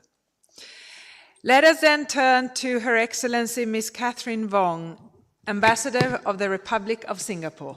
Please. Thank you very much, Excellencies, colleagues, and partners, and also the 38 youth leaders that we have in our midst. This is the first time that the Singapore Embassy is joining the Ambassador for a Day program, partly because when the program started, we had a male ambassador, so I guess there's progress. I want to thank Ambassador Cecilia and also Michaela and the teams for the excellent program and arrangements. The world of diplomacy traditionally has been a male-dominated field, has already changed quite significantly since I joined the Foreign Service in 1995. Today, we see many more female diplomats everywhere, including at the highest levels. So just take a look around the room. But this is hardly enough, and there's still much more room for improvement and for us to do more to nurture the next generation of women leaders. In my own leadership journey, I have benefited from the wisdom and counsel of many mentors and role models. So I cannot overemphasize the important role of mentorship in nurturing the future women leaders. Let us remember to always support and celebrate each other's success and achievements by promoting mentorship and community. I believe that we can only go further as a community when we pay it forward and help our next generation of young women leaders find their voice. The 38 student leaders here, you can all do this in your own sphere by mentoring those younger than you, and of course sharing your experiences from this program when you go back to school. I hope that our young leaders here will be unafraid to ask their mentors as many questions as possible and take this unique opportunity to share with us your perspectives and ideas, as well as your hopes and dreams for the future. Because mentorship is not only one way, and I believe in reverse mentorship, which is equally important. We too have many things to learn from our younger colleagues on a daily basis. It is through your unique perspectives and collective voice that we can find new and innovative solutions to global challenges today. Thank you very much. Thank you very much for that. And let us then move to the Ambassador of Sweden, Her Excellency Ms. Anna Hammargren. Well, thank you very much. And as previous speakers, I'd like to thank the organizers and other distinguished colleagues that have been an important part of this, and of course congratulate all our 38 eminent ambassadors for a day. Inspired by the speakers from the private sector, my first thought and sort of advice, I think, goes to all of us, not only to the 38 ambassadors for a day, but it is to be on our alert so that the tech advancements and AI solutions that we see are developing do serve in the interest of improved gender equality and not the opposite. I think we have a lot of work to do there. My second advice would be more directed to our 38 ambassadors for the day. And that also has been mentioned by previous speakers, I think, not the least Canada, and that's to engage in awareness, engage in advocacy, and impact your political leaders like we have impacted our political leaders, I think, as when we were younger, hopefully. We engaged also. You need good arguments to convince them that gender equality and equal rights to good education, to access to all parts of the labor market, and representation around the tables where key political decisions are taken. That has to be also available for women. That benefits economic and sustainable development of a whole country, of nations, of societies, and then for us all. So you are young, you're strong, you're intelligent, we can support you. Let's do this.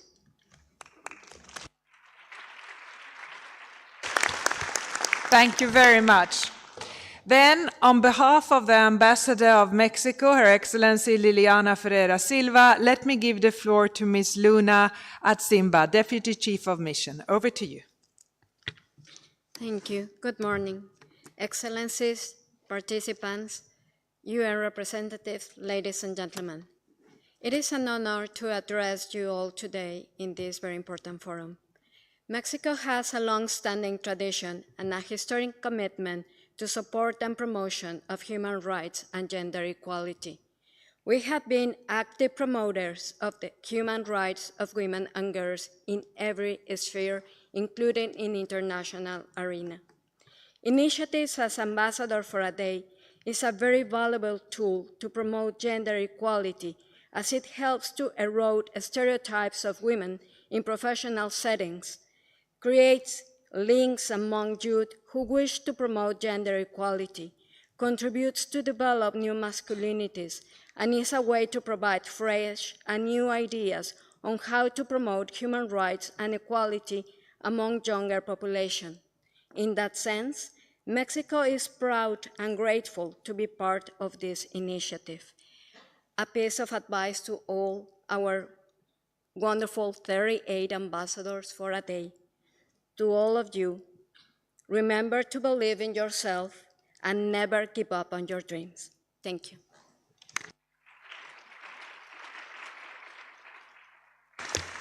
Thank you very much. And last but not least, in our list of ambassadors, I want to give the floor to a very special speaker today. He speaks on behalf of Her Excellency Astrid Emil Helle, and he is today the he for she. So please, Sebastian Stenberg, the floor is yours on behalf of Norway. Thank you, and on behalf of Ambassador Astrid, thank you for the opportunity to speak. Dear Excellencies and others, but most of all, dear Ambassadors for Day winners. Our message on behalf of Norway is that we cannot live in a society where only the male half of the population is given the opportunity to succeed. When I look around in this room, I see young women who can enter politics and inspire change, helping to build a better and more equal society. To solve the challenges of the future, we need the incredible, talented women like you in this room to work alongside us. And yes, that also includes leading us. Not only because you deserve equal opportunity, but because it is the smart thing to do. Thailand needs your activism and skills, and the world needs your voice. I want to end my remarks as a young person myself and lucky enough to be elected into politics at a young age, to give our young ambassadors of a day an important piece of advice. Never be afraid to speak up. If you disagree with someone, if you have a better idea, then say it. Show the people in the room that you are there and that you have an opinion. Take your space, make your presence known. Remember, history is changed by those who dare to speak. Thank you, congratulations, and good luck.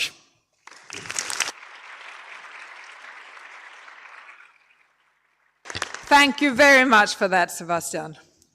With that, I'm sure that we have heard and taken away a lot of inspiration. And I do pick up on the fact that learning is a two-way street in this mentorship. And I certainly learn every day from those that are younger than me and live in my household. So I challenge you all, dear ambassadors here, at the end of this, I challenge you to have played Kun Punyaporn's SDG game. I challenge you to know the difference between a post, a story, and a reel, so that you can do strong influencing yourself. And I hope that we together can move forward into Ambassador for a Day 2025 as we create another stronger alumni for these young leaders to bring forward into 2026. Thank you so much, and let me hand back over to our MC. Over to you. Thank you very much. And with that, we conclude the Ambassadors for a Day session. A heartfelt thank you to everyone, to all speakers and participants. Your energy and also passion have made this morning really, truly unforgettable. And as we break for our lunch, I invite you to join us just outside the ESCAP hall for our reception. Take this opportunity to explore the exhibition booths and discover the transformative work being done by UN entities on gender equality. But don't go too far, because our afternoon sessions are packed with inspiration, practical skills, and global career insights. At 12:30, we kick off with an exciting green skills workshop led by UN Women, UNEP, and UNICEF, where you explore how green skills are shaping the future of work and sustainability. Following that, we have a session on AI, technology, and innovation featuring UN Women, UNDP, LinkedIn, and Microsoft, diving into how emerging technologies are transforming gender equality and economic opportunities. Then we move into our development and diplomacy career talk, where you will receive valuable career advice from professionals working in the UN and embassies. Plus, a LinkedIn expert will be sharing insights on how to optimize your profile and stand out in today's competitive job market. To wrap up the day, we have a technical session on empowering women and girls in agri-food systems, which will be opened by Her Excellency Narumon Pinyo Sinwat, Minister for Agriculture and Cooperatives of the Kingdom of Thailand. It's a jam-packed afternoon, so please be back in ESCAP Hall by 12:30 to make the most of these incredible sessions. But for now, please remain here with us because we still have the another group photo session. Thank you very much, Kat. And firstly, may you please join me in appreciating our talented MC, Kat from Thammasat University.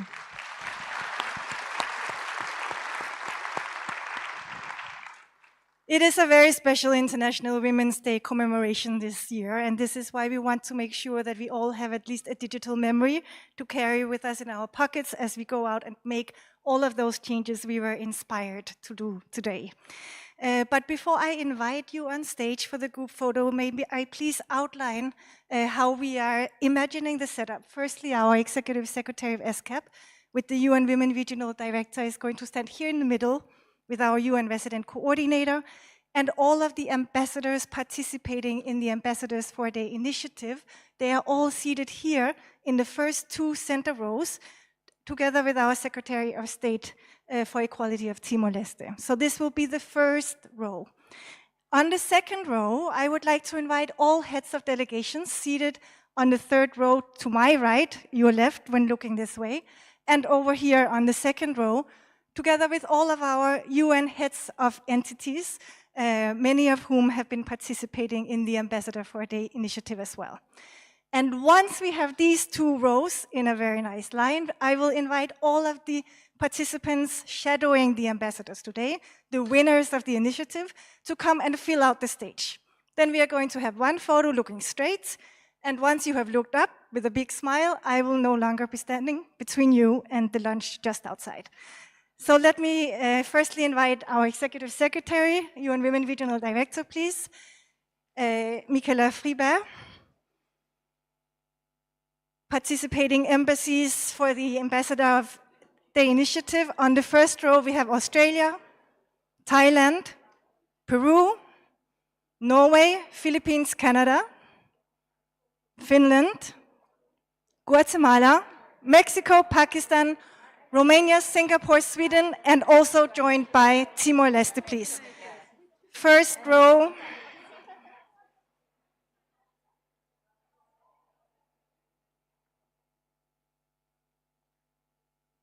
This is looking very wonderful. Thank you very much. May I please invite all the UN heads of agencies, funds and programs, heads of delegations.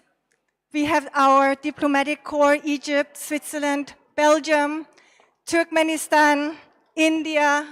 Please join the group photo on the second line. Maldives, Bangladesh, you are invited onto the stage, together with all the heads of UN entities.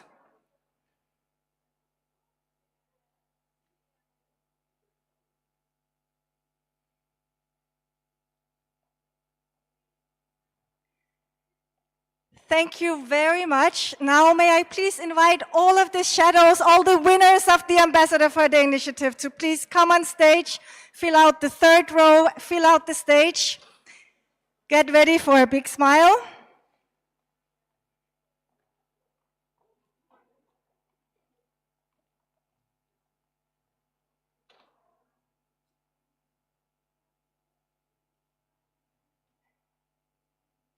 Thank you very much. It's looking very good. We are almost there.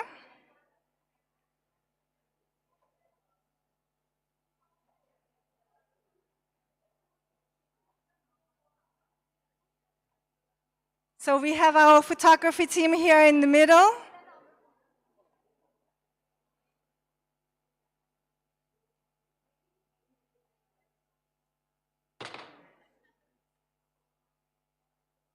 Okay, we are ready. Everyone, happy International Women's Day. Please look straight ahead now and let's give a couple of minutes to start the snap. Starting now. Let's go.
Check.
Everyone, and I hope you had a refreshing break. And this afternoon promises more inspiration and practical insight. So let's get started with our first session in the afternoon. We kick off the afternoon with the Green Skills Workshop, a session that will explore how young people are leading the charge for a sustainable tomorrow.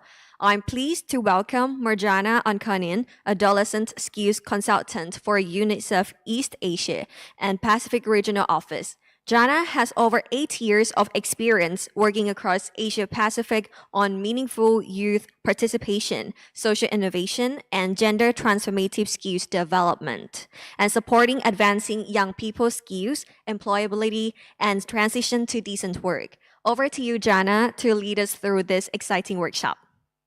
Thank you so much. Hold on. Thank you so much.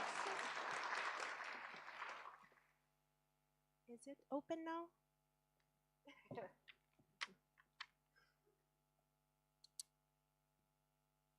Practical difficulties. Check one.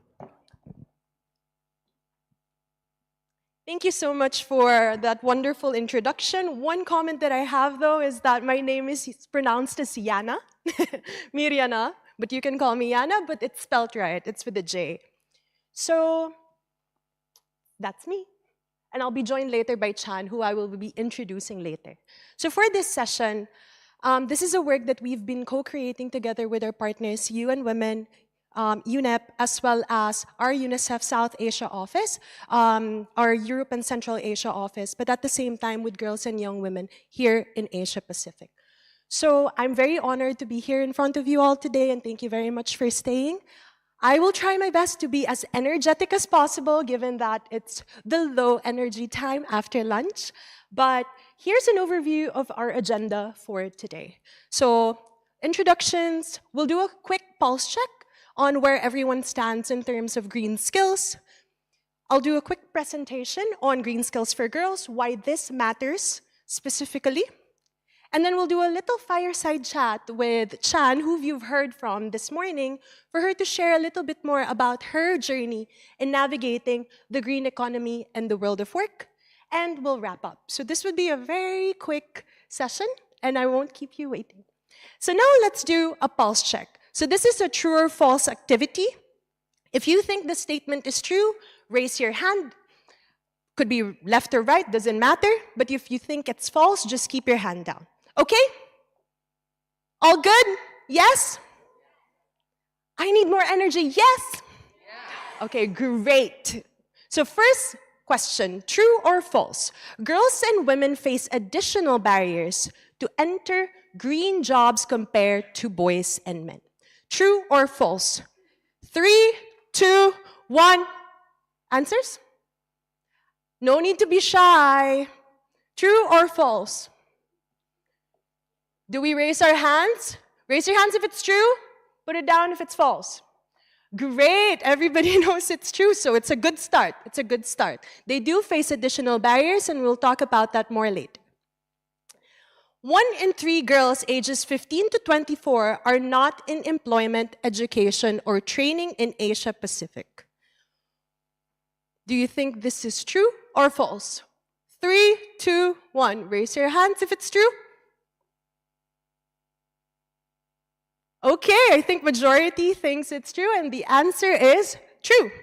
Actually, girls are 3 times more likely to be NEETs, according to the recent ILO data, to be NEETs compared to their male counterparts in the region. Next question. Green jobs are only for scientists, engineers, and people with technical backgrounds. True or false? 3, 2, 1. Great, we're off for a good start. I'm very happy. Yes, it's true. And you'll know more later that the green skills could be anywhere and everywhere. Fourth question. Girls and young women in rural areas have the same opportunities as those in urban areas to learn green skills.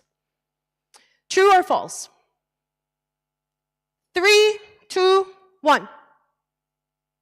Okay, everyone's hand is down. Okay, I'll take this as a false. Yes, because there are disparities, and this goes back to the first statement that there are differences in how these, the girls and the young women access these opportunities. And this is my second to the last question. The green economy will create more jobs than it displaces. True or false? This is a tricky question. The room is split in half. True or false? Do you think that the green economy will make more jobs than it displaces? Yes, that is true. It would actually generate more jobs, but only if we work together in making it happen. And my last question, which will segue to my next point, 21st century skills, so these are collaboration skills, problem-solving skills, teamwork, are most in-demand skills by the private sector. True or false? 3, 2, 1. The room is split in half again. But it's actually true. A recent World Economic Forum data globally shows that out of all of the new megatrends that are coming out with AI, with green skills, it's still actually 21st century skills that is most in demand for newcomers as well as current comers of the employment space by private sector. So as you could see, the question now remains, are we actually preparing young people for the future of work, may it be on the green economy, on the digital economy, and what have you?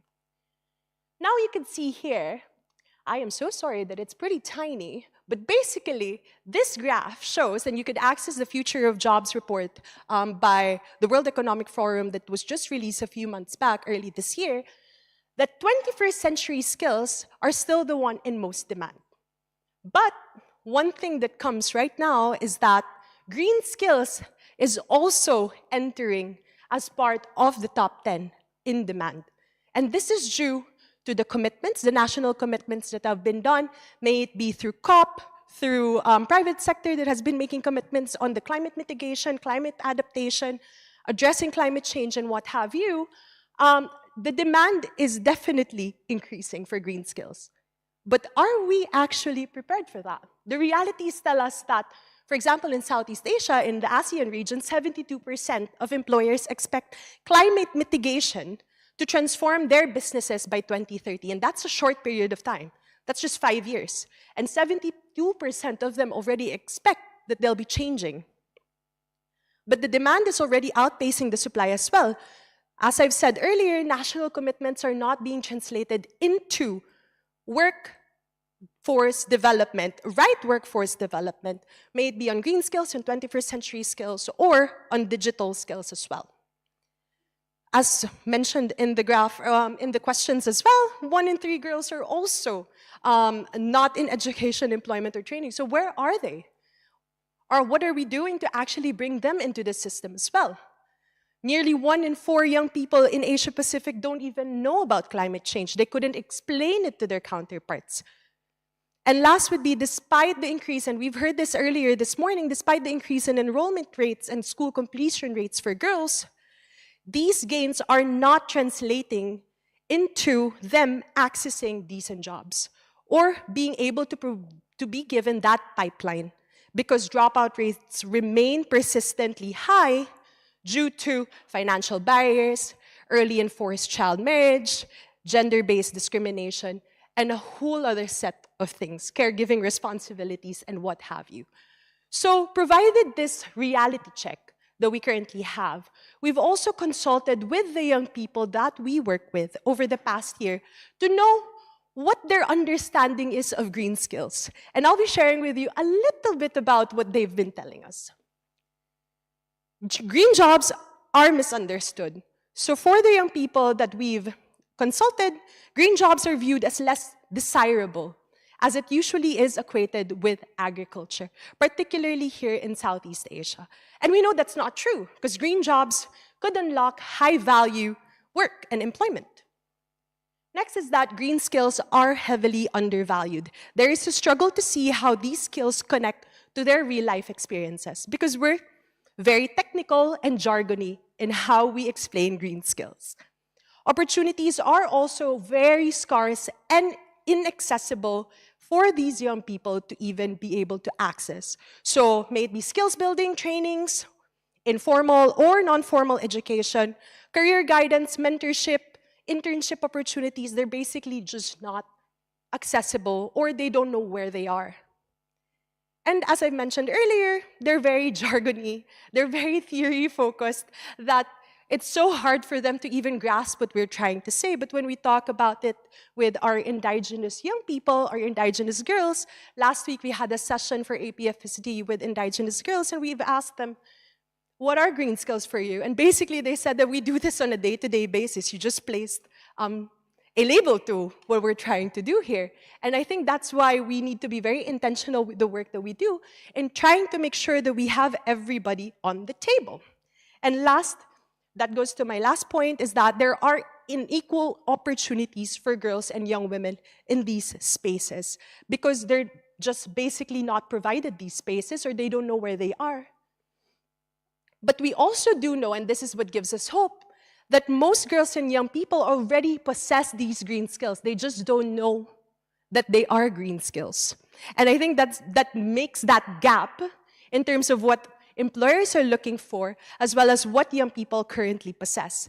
But also, girls and young people in the region are already leading climate action in their small ways, may it be through chance work in Lao, but at the same time also her peers that joined the Girls Go Green Summit, that when we brought them all together, they realized that, we do have an ally to work on this. We just need to be together and we need everybody's support to actually work on it.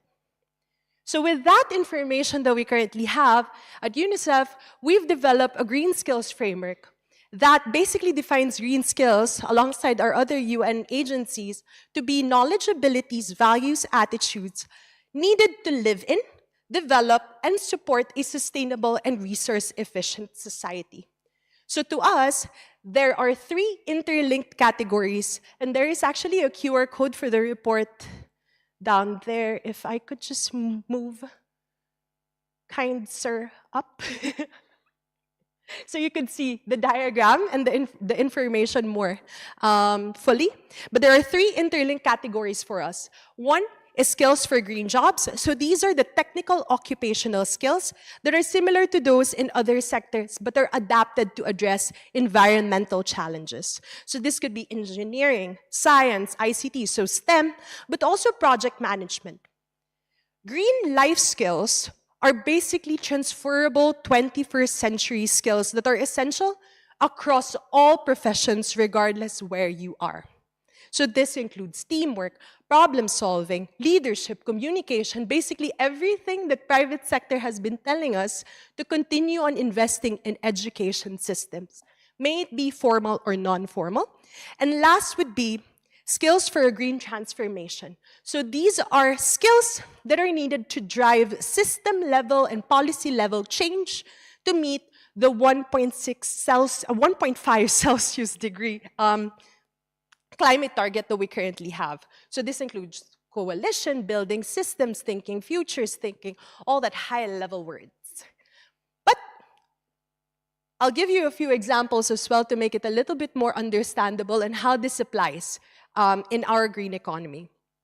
So skills for green jobs, as I've mentioned, we label this as the technical and occupational roles in green sectors. So for example, renewable energy engineer that designs solar, wind, or hydro energy systems. It could also be a sustainable agriculture specialist that develops eco-friendly farming techniques that reduce environmental impact. Green life skills are mentioned earlier as jobs that integrate sustainability across all industries, regardless of where it are. So for example, a teacher that educates his or her students on sustainability and eco-conscious practices, regardless of the subject matter expertise that is being taught. So it's integrated into the system. Or a human resource manager, an HR manager, that integrates green policies into the workplace culture and training programs from the get-go. So it's integrated into the system. And last would be skills for a green transformation. So these are the systemic change, the policy-oriented roles. So first could be a policy analyst that develops and evaluates environmental policies and climate regulations. This could be the ones that go to COP, review the NAPs, the NTCs, and all that, but also an incubator manager that supports new youth-led, girl-led, indigenous-led startups on green solutions. It's a wild array of jobs that could integrate the green focus, and we do see that the key takeaway here is that 21st century skills is very, very important. But at the same time, green skills is making its way for importance as well, and it's a valid point. Natural disasters happen on a day-to-day basis. Right now, we're experiencing heat stress. It's very hot outside, and it affects also how the room is being climatized and what have you. So how do we marry all these things together? But at the same time also, we do recognize that girls are often or are marginally left in this discussion. That's why we've invested a lot in working on green skills for girls, and this is why. Climate change impacts women and girls disproportionately, but their voices are very, very critical in making this happen. On top of barriers that they face already in terms of accessing education, healthcare, early and child marriage, climate-induced shocks push women and girls deeper into poverty, with 80% of them being the displaced populations when a climate strikes. 80% of them. Girls and young women are also underrepresented in the green sector. We've heard about that earlier this morning again and again with leaders in this space, that there are no women in the room. They're just not there. Data from ILO pre-pandemic says already that men will gain 14 million jobs in energy sustainability. And for women, only 4 million out of the 14 million that men will get. And why? Just because there are women. It's not because they don't know the system, they don't experience the same things as men, but it's the system that tells them that they cannot access these. And last would be, there is a lack of girl-focused green skills program. A recent mapping that we did for 21 countries in Asia found that 27% of the green skills initiatives in Asia specifically target girls and women. This is a sad reality that we face, but also something that we need to keep on boosting efforts for. It's not just something that we want to target women and girls, check. No. What we're trying to say is that even if an application form, for example, would say, a girl could access this, or girls are encouraged to access, but if the system where the girl lives, if the environment where the girl lives won't even allow them to access the system, then that means that the system is not allowing them to thrive or even to be able to take part in green skills initiatives, for example, or in digital initiatives or what have you, because it's not there. So for us, it's very important that young people need to be in the front and center of the fight towards a gender transformative green transition. And this brings me to the point on why we've convened the Girls Go Green Summit. Chan mentioned earlier this point during her speech in the morning when we brought together 25 girls and young women, 15 to 24 years old, from the Pacific up to Central Asia, here in Bangkok, to talk amongst themselves and to tell us what they really need. And this is what they've come up with. The poster on your right. I don't know my right and left, but yes, on your right. So, first one is to co-create, co-design, co-create green skills curriculum with girls and for girls. Second is on building a greener future. That includes giving them access to STEM opportunities, to sustainable jobs, but this cannot happen if we don't challenge gender stereotypes. And one thing that I would like to share with you is that during that whole 3-day event that we had, girls also raised a very important point, that we cannot address gender equality if we don't strengthen male allyship. If we don't bring men in the room and educate and share information to them on why it's important to empower girls and young women. And this is a very crucial point for us, because usually if we don't have positive parenting, if we don't have these spaces for girls, for dads and their brothers and their cousins, male cousins, to be in the room as well, it's going to be so hard for them to access these spaces because they're not basically enabled to be pushed to access them. Ecopreneurship and innovation, this is a one huge piece that is currently starting as well for us. We do see a lot of ecotourism startups popping, and also a girl-powered, I couldn't see the last point, but this is about girl-powered youth-led climate action. So for young people to be able to access, for girls specifically to be able to access their climate policies, to be part of the room, to be able to discuss with their stakeholders and tell them that we have unique challenges that need to be addressed, because even if we do national level challenges, national level commitments, if it's not translated into the unique challenges of the girls, of the young people in all their diversities, it's not going to happen. Because young people at the end of the day are not a monolith. They're not homogenous. They're very diverse. And that's one thing that we need to always remember when we try to be intentional in these programs that we make. So with that, I would like to call on Chan up on stage. I have a few questions that I'd like to ask Chan on to share and shed the light for us to be able to get a little bit more insight on how her journey came about as a young leader, as a young change maker in the green economy. Chan, please join.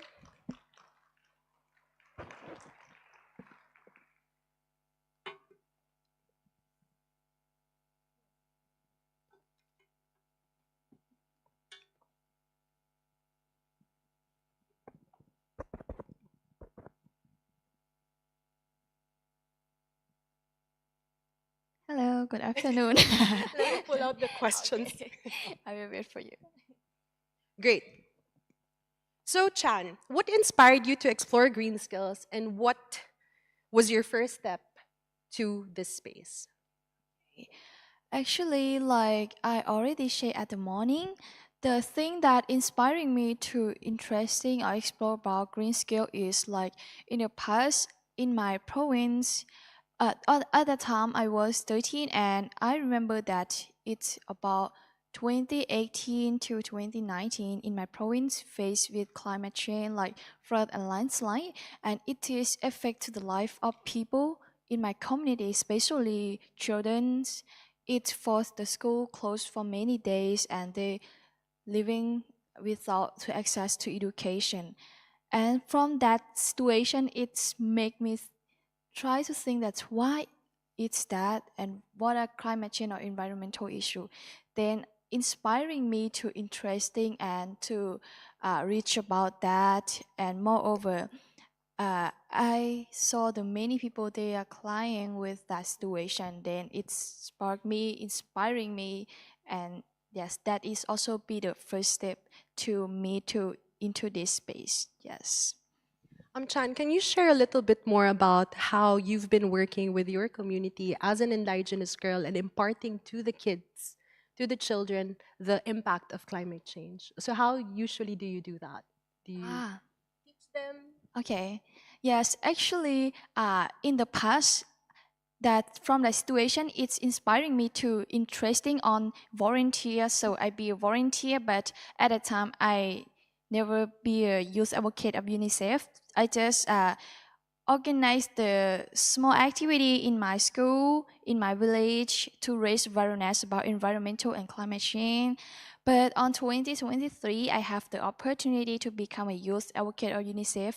Then I have more power, or like have the very best team to support me to raise awareness, like in my province, then go to another province in Laos, especially in rural area who are hard to access the information about that, like green skill or environmental and climate change. Yes.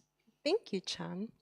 As I mentioned earlier, as an indigenous young woman or young girl, You've likely faced unique challenges in your community that might have hindered you from accessing these green opportunities. So can you share any challenge that you could remember? And if you could share how you've overcome that as well. Okay, so due to my experience that I ever to organize the event or workshop in rural area and experience by myself, my experience is the most challenges is I will suggest two things. One is the girls still lack of the opportunity to access to many activity or many opportunity like green skill or climate change and environmental, because some of that reason is like their parent or the community still have the standard of the girl that the girl should do something like that or like this, or if you are a girl but you have the different idea, they will think that you are not a honest girl, something like that. It's make the girl they don't have confidence or they don't dare to make decision of many problem. That is the one thing that it make them don't have confidence to do everything, especially it's make them also interesting on green scale or climate change or environmental. And the second is the information. Nowadays we have very high technology, right? But still have some they don't have mobile phone or it's hard to connect to internet or to access the information. Yes, that's why it's two things that I want to suggest that it's very challenges. Yes, but the thing that I overcome it is like raise awareness or advertise about the information. Like I say, we organize the activity in rural area as much as we can. Yes, that's it. Yes. And you translate these materials into Lao language so that it's easier for them. Yes. You make it youth friendly, child friendly. Yes, and moreover, I am among girls, and actually we go to rural area, have so many Hmong that they cannot speak Lao language, something like that, and I try to raise awareness or to advertise by my own language is Hmong. Yes. And it's easier for them to Yes, understand it yes, as well. yes, of course. That's great work, Chan. Looking back on your journey, and probably we could look at the GGG experience that you've had, the Girls Go Green Summit. What skills or mindset or support systems that were there that helped you succeed further in the green economy? Now you are a YPAT member as well, so could you share anything on that? The thing that I learned from that's right. Actually, when I become on this page, I learn a lot of things. Like it make me also improve myself, like public speaking, something like that, saying in front of many people, and to know the many people or many friends from another country have a network that who are interested on this problem and we can exchange the information together. But the thing that I want to say is when I become in this space, it make me know that still have so many people that they still lack of the opportunity or they are waiting for us to help them. That's why that I be here today, to be their voice, to say something from their heart that they are afraid to say out. Yes. Thank you so much, Chan. And final question from me before I open the floor. If anyone has any burning questions from Chan's speech earlier today and then now during this conversation as well. So finally, if you were to give one piece of advice for girls and young women interested in pursuing green skills, what would it be? The thing that I want to advise to Eriko is please believe in yourself and do the thing that you want to do, make your dream is come true, and don't take the standard of society to decide your life or to judge yourself that you can't do that thing or this thing. And finally is I want to say that for International Women's Day, I wish every girls and women courage and opportunity, access to green skill for sustainable future and healthy life. Yes, thank you. That's very sweet. Thank you so much, Chan. Thank you for that. So I'll open the floor now for questions in case anybody has any questions they would like to ask Chan. Anything burning? Oh, there's a question down there.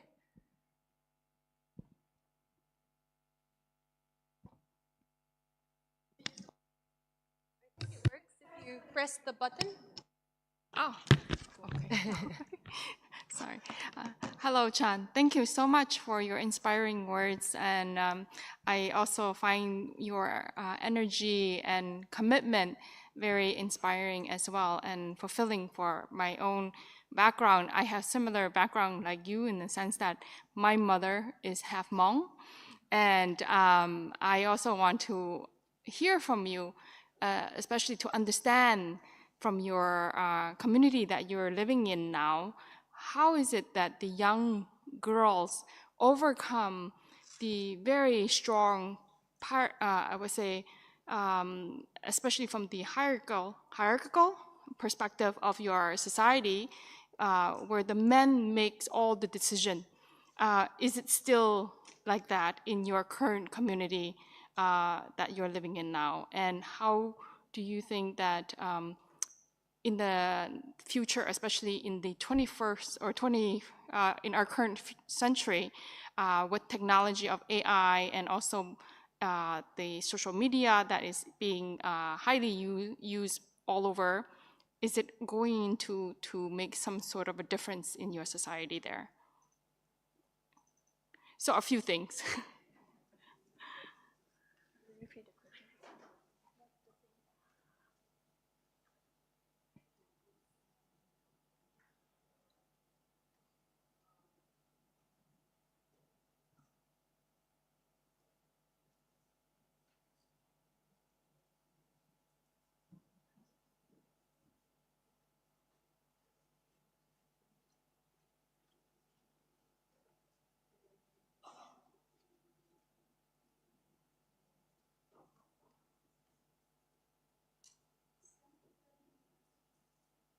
Thank you very much for your question. So for me, I think the thing that I think the girl can overcome from that is like first is start by ourselves. Or like me, I try to create opportunity for them, but if it's not possible, if they're not interesting or they don't have power to think that they should develop themselves, yes, it means that the thing that I think it's make them overcome is it start by themselves, but us should be the person who support them to dare to dream, dare to fighting, or make them have fight, make them have empowering them to have inspiration to improve themselves or to overcome about that.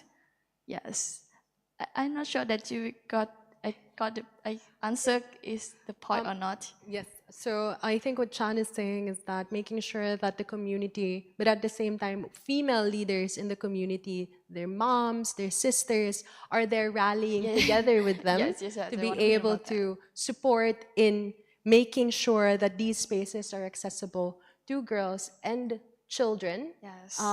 in the community as well.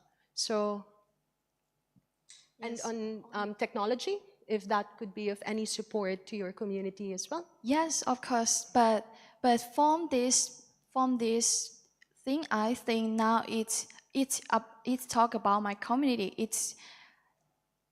I wanna focus on the green skill first. That how to make them access to green skill first. Like especially like me, I still not sure that now I access to the AI opportunity or not, something like that. But yes. Thank you, Chan, and I do hope that that answer your question. Yes. Please. Thank you so much. Thank you. Thank you. One last question, because we do need to wrap up.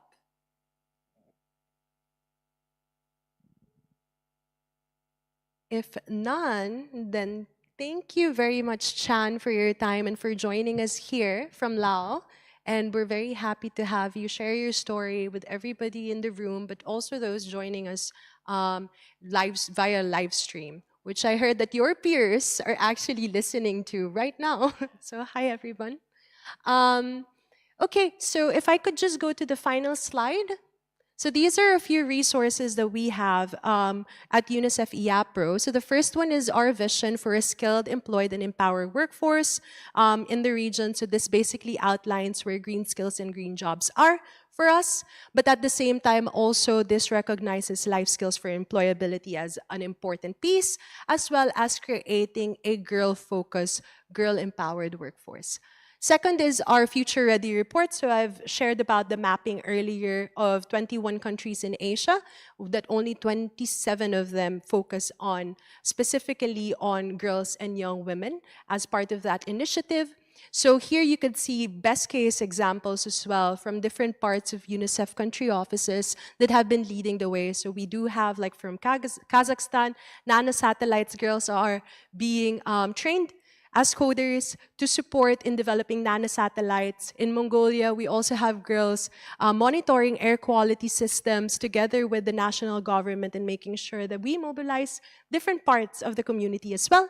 And the last one is a resource by our Thailand country office for Thai colleagues here on green jobs and green skills for young people in Thailand. So here you could see different opportunities, may it be on online courses, it could be also internship opportunities, different aspects of it. So please do scan the QR code, and I do hope that the organizers will be sharing the deck with everyone, so it's easier for you to access these documents as well.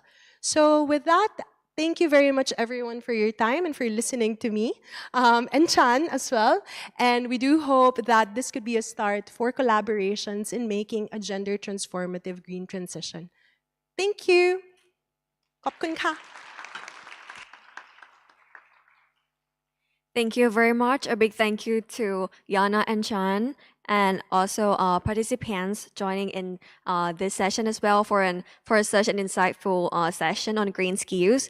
And before we are going to move to the next session, feel free to move into the front. We still have the seats available, so please feel free to move into the front because we still have a lot of session for the rest of our afternoon. So please feel free to move.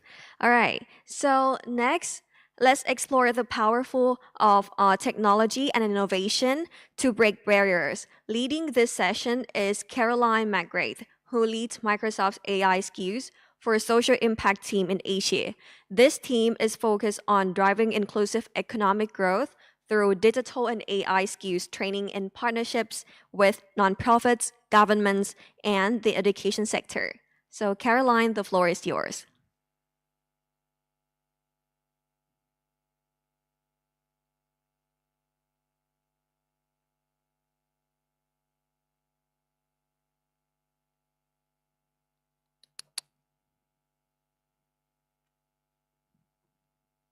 Right. Great to see everybody. Thank you for being here today. So I'm actually going to introduce my two fellow panelists. Thank you so much. So first of all, let me introduce Noti. So Noti leads the Thailand country team for LinkedIn. It's the world's largest professional network. He's passionate about helping customers achieve their business goals and grow their network through LinkedIn solutions and services. He was recognized as LinkedIn APAC's Rookie of the Year in 2019, and he employs his skills in new business development, customer relationship management, and solution selling to support and empower Thai businesses and industry. So thank you. Amazing. And then I'm going to just go back here. I'd like to introduce Sudha Guti. Sudha is the Regional Gender Advisor and Team Lead for UNDP's Asia Pacific Regional Office in Bangkok. She brings over 20 years of development experience with the United Nations, with substantive experience in gender equity, governance and climate finance. Sudha joined the UN in 2003 as a national officer with IOM, working on women's economic empowerment. Since then, she has held multiple roles with UNDP, including as gender specialist with the Tsunami Recovery Office at UNDP India, assistant resident representative and governance team leader for UNDP Laos, gender and climate change finance specialist for UNDP Regional Office, gender specialist for UNDP Myanmar, as well as most recently, the UN ESCAP led the UN ESCAP regional programming team on digital skills, innovative finance, and policies to advance women's entrepreneurship in the Asia-Pacific region. So very happy to have you both here. Thank you. All right, let's take a seat and get into this. So I'm just going to make a few opening remarks to kick off the conversation, but this is very much a conversation. So we will have some questions between us, but then we will throw to the floor. So if folks have questions, please get ready towards the latter part of this conversation to put your hand up and participate. We look forward to that as well. So first of all, thank you for the invitation to moderate this distinguished panel on this important topic, AI for everyone. I'm delighted to see so many dedicated leaders from Asian institutions, member states, the tech industry, and passionate young voices in the audience here today to celebrate International Women's Day. The tech industry is renowned for its innovation and growth. However, it still lags in gender parity.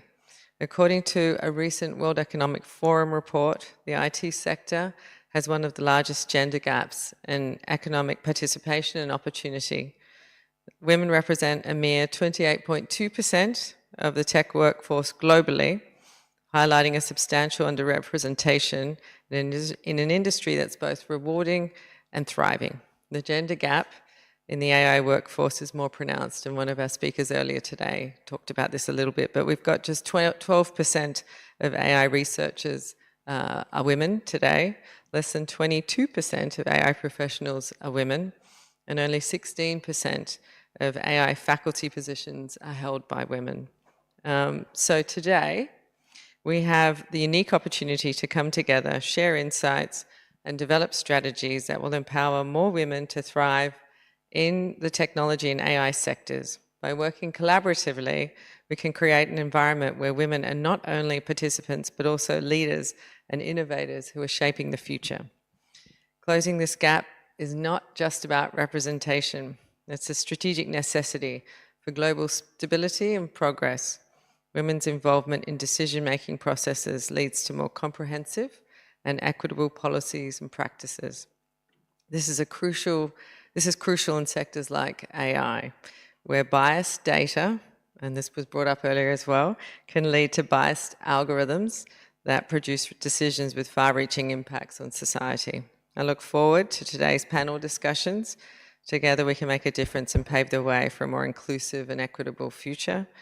Thank you to the panelists, as well as the audience, for being here and for your unwavering commitment to advancing gender equality. With that, we'll get started with our questions, I think. All right, so Noti, I'm going to start with you. So, you know, you're coming from a LinkedIn perspective, so I think this question is probably your best to start us off. So what do current learning trends and priorities among professionals tell us about the skills that are in demand? Can you talk a little bit about that? Yes, so actually before we going to LinkedIn or AI, first I would love to happy International Women's Day for every woman here and all over the world.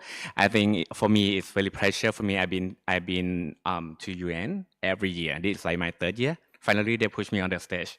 So I'm super excited to be here and be on the stage. So I try my best today, okay? And if you have any question, yeah, you can just note it. I believe we have the Q&A question at the end. Okay. Coming back to the question, right, what is the most demanding skill?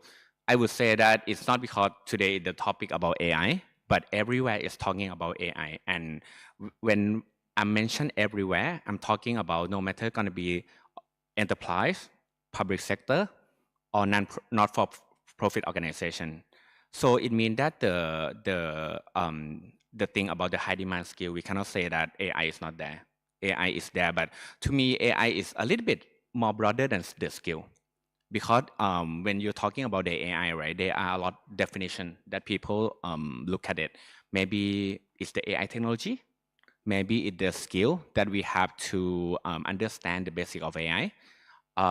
So yeah, I think that is one of the most demand skill. But I think before our session today, right, I think everyone heard a lot about the green skill. And that is something in the LinkedIn perspective. I think we got invited last year to speak here at UN about the green skill, that the green skill have been like, the question is definitely right. It's not gonna replace, but it's more about creating the job. So I think the term of ESG, sustainability, green skill becoming quite popular on LinkedIn database.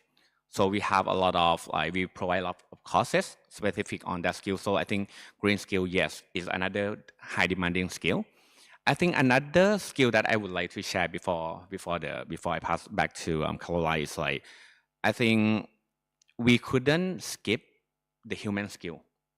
Yeah, I think from the report of World Economic Forum, I think last 2 years, I think in the first top 5 most demanding skill is more like the hard skill, like data science, AI technology, Python.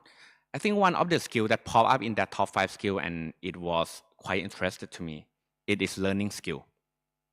So actually, when we talk about learning skill, right? We don't talk about like we have to learn something today, because that is something that everyone know. But in order to have a person with the learning skill that can drive people to know how to learn in the most effective and efficiency way, I think that is one of the most demanded skill that, I mean, in the AI world, right? A lot of people need to start learning things. I mean, maybe like some of you might be like pause some learning for a while with the busy or work or whatever. But now I think once everyone needs to start learning the skill again, I think, yeah, I think that soft skill, like the learning skill, is also quite really important. Thank you, Noddy. That's a great answer. I think I would add to that and say, just, we call it a growth mindset at Microsoft, but, the thing about AI is that it's constantly changing, and particularly at this point in the technology's evolution, and we need to keep learning and have a curious and open mind. It's not a one and done sort of situation with this. I've done my skilling on AI, now I'm moving on. AI is going to continue to evolve, and so I think you're right on. That learning and that learning mindset, that lifelong learner, is going to be critical. Sudha, would you like to say a few words, please, on this topic? Thank you, and good afternoon to everybody. I think a difficult sit-in after lunch, right? but hopefully the topic is very relevant, and I think we're all learning this together now. I'm very happy to be here on behalf of UNDP and the regional center here. We work across 36 countries in Asia Pacific with boots on the ground in 24 countries. So this topic has been coming up a lot for us across the region. And just bringing in a slightly different perspective to this, in the countries that we work, we're seeing a lot of opportunities in difficult to reach places as well. So for example, if I can give the example of crisis countries like Afghanistan, where, as you know from last year, women and girls are not allowed to go into schools and workplaces, the AI-driven tools are really helping build economic, educational, and psychological resilience in many ways. The use of digital tools is helping us to reduce the isolation in a big way. Even in Myanmar, we're seeing that. UNDP is working with more than 15,000 women entrepreneurs in Afghanistan, building their digital capabilities and AI skills to use e-commerce platforms as well. Having said this, and of course also when we look at rural farmers and sectoral interventions in many areas, we know that female farmers, for instance, were quite deprived of access to information. So UNDP has been working with several governments. For instance, in Indonesia now we're working with 77 female farmers, where we're looking at smart irrigation systems, AI-powered systems, which are helping female farmers who before did not have these kind of access to skills. So I think it's presenting us with tremendous opportunities, and how we take it to scale is extremely important. But if I can just mention a couple of areas in our region that are important in terms of addressing emerging challenges, right? And if we pick up some of the big statistics that we see, we've been talking about since morning, our region still lags behind when it comes to women's political participation and leadership. And we know that women only hold 21% of parliamentary seats, for instance, and in South and Southwest Asia, it's even less, it's 17.2%. Similarly, in politics and judiciary, how can we really look at the role of AI-powered predictive analysis, for instance? How can we look at voter outreach? How can we look at skills of women leaders to change this percentage, to change this number is, I think, one of the areas we're grappling with. The second challenge I want to put out there, and I think it came up several times, is the whole issue of cybersecurity, technology facilitated violence, cyberbullying, right? And in Asia Pacific, we're seeing that the rates of harassment are over 50% amongst young women, including on social media platforms and online job platforms. Giving a country example, for instance, in Pakistan, we did a recent study and we saw 40% of the women in Pakistan have experienced some kind of online harassment in the past few years. 70% of female students have experienced digital abuse. So UNDP is working in Pakistan and Maldives and many other countries looking at not only empowering and skilling of AI, but also working with governments, law enforcement agencies to identify some of these threats and how they can be mitigated through various initiatives. And maybe just one more issue to put on the table before I hand it back to you, Caroline, is the whole issue of the care economy, right? The unpaid burden, unpaid care burden that we talk of. Again, the statistics have been coming to us several times that women and girls bear the majority of brunt when it comes to unpaid care. The lack of affordable childcare and elder care services also force many women to leave the workforce. So how can AI technologies alleviate some of these burdens? We're seeing a lot of opportunity with digitally enabled care enterprises, for instance. We're also working, as part of our youth portfolio, we're working with a social enterprise called Aga Vale in Hong Kong, for instance, who's setting up elderly care with women over the age of 50 and using AI-powered platforms very effectively. So there are examples and there are bits and pieces of examples everywhere. I think the challenge for us is how do we take these to scale and anticipate and respond to this. Hand it back to you. Wonderful, thank you. Lots of good food for thought there. I do also just want to add that with representation, political representation, there's so much work being done right now around regulatory frameworks and so around AI. And if women are not politically represented, then they're not in those conversations. So there's an unintended or an externality that happens as a result of that we probably need to keep our eye on as well. All right, so move on to the second question for today. Thank you both so much for your thoughtful answers. So over to you, Noddy. I'm going to throw this one your way.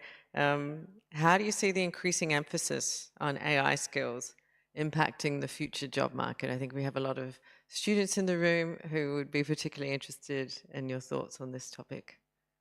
Okay, I think this is like one of the questions that I been asking quite a lot about like how it, because I think LinkedIn is more related to the talent pool all over the world or like the job market, right? So I think for the first stage, of course, I think we all need to really understand at least the basic of AI. I think I would say that a lot of the management now in most of the organization, some of them don't know exactly what is AI, but that is the question that they keep asking their team, their employee, that we want to have AI, we want to leverage AI, we need to buy the investment in AI technology, right? So when talking about AI, I mean, for some people, they might think about, okay, I'm not working in the IT department or IT industry. Do I have to learn AI? But for me now, is AI is coming closer to you. I think last 2 weeks I've been in one conference talking specific about AI and how it's impacted student in the world, right? And one of the professors there who are the audience sitting there, she was like raised up her hand at the end, and she was the one who developed the GAI generative AI course in Thailand 20 years back. And before that, she done the research another 10 years back. She said like it's total 30 years. So this is nothing new, right? I mean, for the AI, actually, it's nothing new. AI, like you've been using Netflix, you probably listen to music on the Spotify. That is already generative AI for a decade, but it's just emerging of the ChatGPT. ChatGPT that it make everyone feel it coming very close to you now, and then it just raise a big awareness all over the world. And with okay, and I think it's like the development in technology that is coming really fast. I think and now Elon Musk just launched like Grok, another one that he tried to promote that is better than ChatGPT, and DeepSeek from China also like. So I think coming back to your question, I think it will impact for sure that everyone needs to really understand the basic of AI. No matter you are gonna really use it that much or not, but you have to be able to answer about like AI technology if like people surrounded you, maybe your management asks you. But I think one topic that we discussed like before the panel, right? I think you cannot skip develop the human skill. Because now people like is to be honest to me, right? I feel like it's a little bit overwhelmed when people like talking AI. We wanna know AI. We wanna go to attend AI seminar, right? And then all the human skill that in the second phase, right? We were talking about first phase that we all need to develop the AI skill, understand it. Once everyone here, when one professor asks you about, I want to get this piece of information, and everyone having ChatGPT in hand, DeepSeek, Grok, or whatever, right? All the thoughts are coming from the same. And then what is gonna differentiate you from your colleague or your friend who sit beside you? Probably is the way how you communicate that information to other people. And once you forget to develop that, that would be something that it not only the impact the job market, is also impact you. And I mean nowadays sometimes like my team wrote the email to me, right? Some of the internship, maybe their English is better than mine, you know. And but again, I mean the way you use chat, the way you use AI, if you ask them to write something for you, then what you gonna do with it? You just ask them to write and then you copy and paste and send right away, or you start to learning the way, oh, they are writing really good, next time I should learn the way this writing. Yeah, so that's how it is. And I think the last thing that probably want to leave for this question is like, no matter what, right? I think people have the concern about replacement of AI with yourself. I think this is nothing new, right? When technology emerging in the last 20 years, people were thinking when internet happened, do they still need us? It's gonna do the work instead of us. So AI is just a new thing that coming in. For us, right, every crisis, they always have the opportunity. So when we're talking about the skill, we're talking about the right skill. People who have the right skill never be able to have limited opportunity. Like during COVID, right? I think the green skill, food delivery is something coming up, and a lot of people got a job from that. Yeah, so I think key takeaway for me myself, I think we should understand AI. Everyone should be able to start learning that. Second is like we shouldn't forget about the human skill, and that one day is something that it can be the skill that differentiate yourself from the others. And the last one, yeah, I mean you always keep to monitor like the job market, like the talent market about the skill, what is the right skill in that market. Yeah. Thank you for that, Noddy. That's super helpful. Sudha, do you want to make any comments on this as well? Yeah, thank you. Maybe I'll also shift gears a little bit here and also talk about the economic opportunities, right, that AI presents, as well as some of the challenges that we're grappling with. We've talked also, I think, this morning, for some of you who were in the room. You can hear me, right? For some of you who were in the room, we talked a lot about the challenges in entrepreneurship, the challenges in skilling, right? And again, let me share some statistics, because I always like to follow where the data is and go after it in terms of seeing where we're making a change. As Caroline also started, I think globally we know that less than 30% of the workforce comprises of women. In our region, we know that 12 out of 20 countries for which data is available, women represent less than 40% in the STEM, science, technology, engineering, mathematics workforce, right? This impacts in a big way when we look at micro, small, medium enterprises, as well as the employability in the region, right? And when we look at entrepreneurship, when we look at micro, small, medium enterprises, we know that 61% of women in Asia Pacific who work in MSMEs work in the informal sector.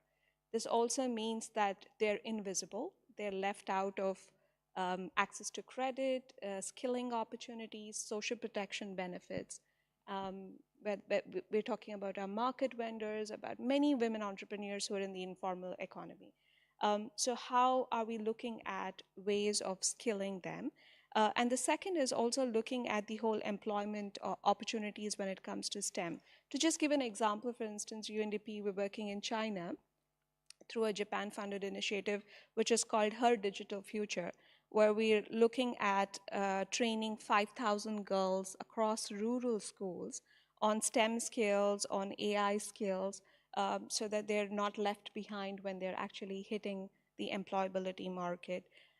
Similarly, in partnership with actually Microsoft, and as part of our youth portfolio, we have an initiative called Skill Our Future program, which is funded by the Islamic Development Bank and Microsoft, where we're working with young women entrepreneurs and male entrepreneurs on skilling and filling the skilling gap. For instance, with Microsoft's Code Without Barriers in Vietnam, we recently trained 70 young women on how to start a tech career with a focus on AI and machine learning and so on. Similarly, we have a larger mentoring platform. I'm giving a few examples to also just put this into perspective, which we call the Springboard Plus, which is bringing entrepreneurs, young entrepreneurs together. And I think I'm looking at our youth colleagues here in UNDP. I think just a few minutes back, we launched a Springboard Plus Her platform, which is targeting young female entrepreneurs on acquiring these skills through mentoring and through access to services. So I think when we look at the economic empowerment arena, the challenges are wide in our region, and AI can really play a big role in bridging this if it is taken to scale. And there are a lot of good examples that are emerging. A third point I wanted to just put out there is also looking at sectoral and technical sectors, right? For instance, if you look at the energy sector in our region, globally, we know that women remain underrepresented in the energy sector. 2/3 of over 13 million jobs in the renewable energy industry are in Asia. However, women are less than 30% of them. And it largely also comes down to the tech-related skills, the competencies that are required, as well as other sociocultural and systemic barriers that are preventing this. So we have a number of initiatives in UNDP working with governments as well as civil society partners, where we're focusing on not only skilling, but also pushing the boundaries when it comes to regulatory frameworks and policies that impact this. Maybe I'll pause there and give it back to you. That's awesome. Thank you so much. That's a very, I think, good left to right view of what's going on. And I think, just to add a couple of points to this conversation, I do think that, you know, AI certainly seems to be sort of table stakes for employers' expectations of that folks entering the workforce increasingly have those skills as part of just the baseline set of skills coming in. That's my observation. I do agree with you sort of that if, you know, we can't get access and skilling to women, and also I'd add folks in rural areas as well, that digital divide will continue to grow. I think the good news is that AI is a different technology than perhaps technologies we've seen before it, in the sense that it's a very distributed technology, meaning that the innovation happens at the edges. It happens at the end user. And so there is work that, you know, your historical software engineer will be doing. They're the folks that are writing APIs to the large language models and the small language models. But there's a ton of innovation and work that happens at the end user level with AI, which is a big difference. And it's worth noting that, because when we talk about STEM and the underrepresentation of women in comp sci and computer science and in STEM education, I do think AI presents this wonderful opportunity for that to sort of still be important, but perhaps minimize it somewhat with this new technology. And so I do think this is an interesting point in history where you do not need to have a deep technical background to capture the economic opportunity from AI in the same way that perhaps 20 years ago you needed a computer science or a software engineering degree to participate in this sector. So I think that's an interesting change. All right, with that, we'll move on to the next question. I'm trying to keep one eye on the time. So, Noddy, I'm going to start with you again in the hot seat. How can professionals prepare for the rapid changes in the job market driven by AI, and what skills should they focus on developing? And you answered this a little bit in the last question. I wonder if you can speak a little bit more about it now. Okay, I have like sharing some of the answer in my second question, right? But I mean for us, I think if we went back, it's like first we have to really understand the AI, and then I think the key question is like what is impact to you, what's in it for you, because we cannot just keep talking about the AI without like knowing like we are going anywhere with it, right? So I think and for the technology, right? I think according to the World Economic Forum in the past, before the emerging of AI, every skill gonna change every 5 years. Before the emerging of AI, is around like 40% of the skill would change every 5 years, which means that whatever you have, we are sitting here. I have top 10 skill. In the next 5 years, four will be gone. It will be useless, you know. Like if we don't develop ourselves, but with the emerging of AI, I keep referring to the World Economic Forum because we've been the partner with working together with all the report, right? 60% will be changed, which is like change in the increased pace. So for us, I think when you look at it, then in order to look at yourself, you have to start looking longer term. Maybe in the past, you're probably looking what you're going to do in the next 2, 3 years, 4 years, but now you have to look around like 5 years, 7 years plus. And then coming to how you're going to develop yourself. And it can be done by the multiple way. I mean, now I think the emerging of like online learning platform, including like LinkedIn Learning, online learning is one of them. I think it's really easy for you to access those kind of information, the training course. But from the starting point, if you don't see what is mean to you, then those drivers will not be there for you, and then you wouldn't put yourself there. I think I'm quite surprised. I'm to be honest, like quite interesting for the data that Sundar share, because I think in my company, right, most of the management are women, and we are in tech company, right? So that is a good news for everyone. I mean, I feel like in terms of the professional world nowadays, everything is like really equal now. I would say that I don't say this because today is like Women International Day, but that is how that I didn't see any different I've been working in Singapore for 7 years. I think in the tech industry, I mean, I have a lot of friends, colleagues in tech industry like Meta, Google, LinkedIn, Microsoft, right? I think now is, but I also believe there is some area that still need help. I mean, maybe it's because of the culture in that country. So I feel like AI can come and reduce that gap, but it cannot just AI can help, right? People still require to have at least some technology or the equipment in order for them to access that information. But now in the past, in order to be in this kind of session, to listen to a lot of a lot good sharing from many leaders here, in the past it's quite impossible for anyone in order to get the access here to be here, right? Now we can do through online, or even sometimes you go back maybe like tomorrow or the next week, you can ask ChatGPT to summarize everything on this meeting, and probably it's pop up there.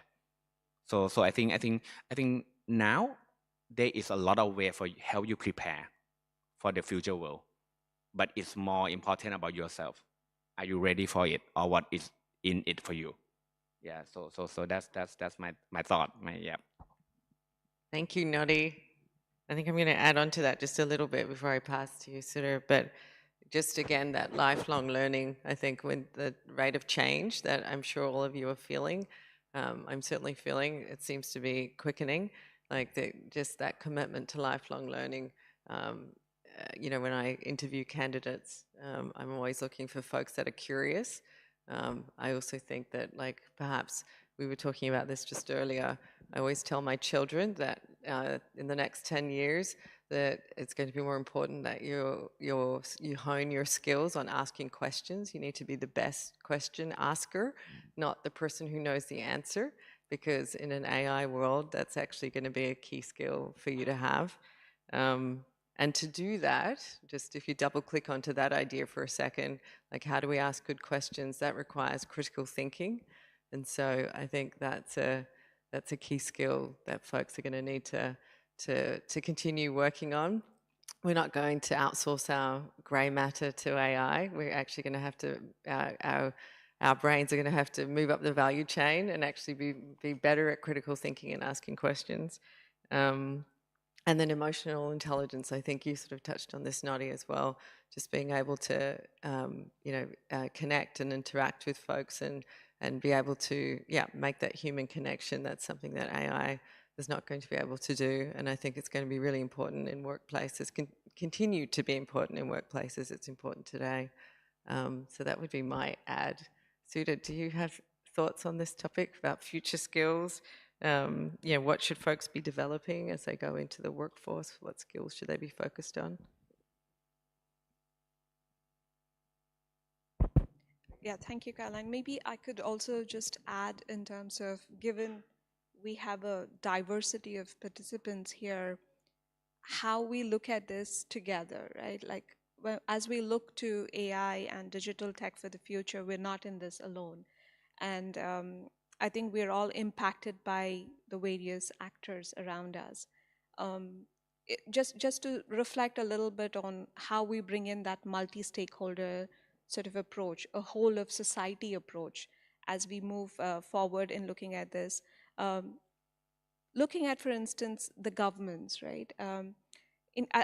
Explaining this through an example again, recently in Bhutan, UNDP, we've developed a regional tool called the AI Readiness Tool, where we applied it with the Bhutanese government to see how government as an enabler and user of AI is looking at all of its current and future planned initiatives from an inclusion lens. And the findings were very interesting to show that unless they take into account the areas, the findings of the readiness assessment, we are going to perpetuate the inequalities in a much bigger way than what it was. So I think with the governments, with national strategies, policies, sectoral initiatives, I think it's very important to see where our readiness levels are and how do we really plan for that, keeping in mind, as Kunnati said, it might be redundant in 4 years. Secondly, I think when we look at also civil society, right? Again, going into a few examples here, we recently partnered with media in Bangladesh, the Daily Star, and ran an innovation challenge on looking at how to educate university students on cyber violence and how can they make sure that they are prepared for it in Bangladesh. Similarly, with civil society in Maldives, we looked at how civil society can partner with police, law enforcement agencies, and UN to identify the hotspots, to identify the victims, and refer them to mechanisms when we look at, for instance, cybersecurity. So as we look to the future, I think it's important for us to also keep in mind that we have to take a very collective approach and not perpetuating or repeating some of the challenges that we've had in the past. So maybe I'll just pause there. I think you've set me up extremely well for my next questions. I was going to ask, and actually I was going to start with you. So I wonder, this is a very diverse region. I'm just wondering if you can share any examples of where, various agencies and entities have come together at a national level to address some of the challenges and opportunities that AI and technology in general presents. So I think you shared one with us just then. Are there others, other than Bhutan, which was an excellent example? Absolutely. I think we really have a lot going on at the country level in this space. Maybe I'll just continue on the Maldives example. And in fact, my colleagues sitting here in the room were there last month, where we brought together stakeholders from all sectors, government and non-governmental actors, police, to really look at what the statistics are on technology facilitated gender-based violence, and are now trying to come up with a framework of addressing that. Similarly, in Pakistan, we recently did a stakeholder consultation where, again, all agencies came together to look at what AI and digital framework needs to be in place to address some of these challenges and opportunities. But also looking at more sort of micro examples as well, and bringing in the whole private sector. Sitting with two private sector colleagues here, I think it's extremely important to mention, for instance, we've worked with LinkedIn, again, as part of our youth collab initiative, where we've looked at skilling women.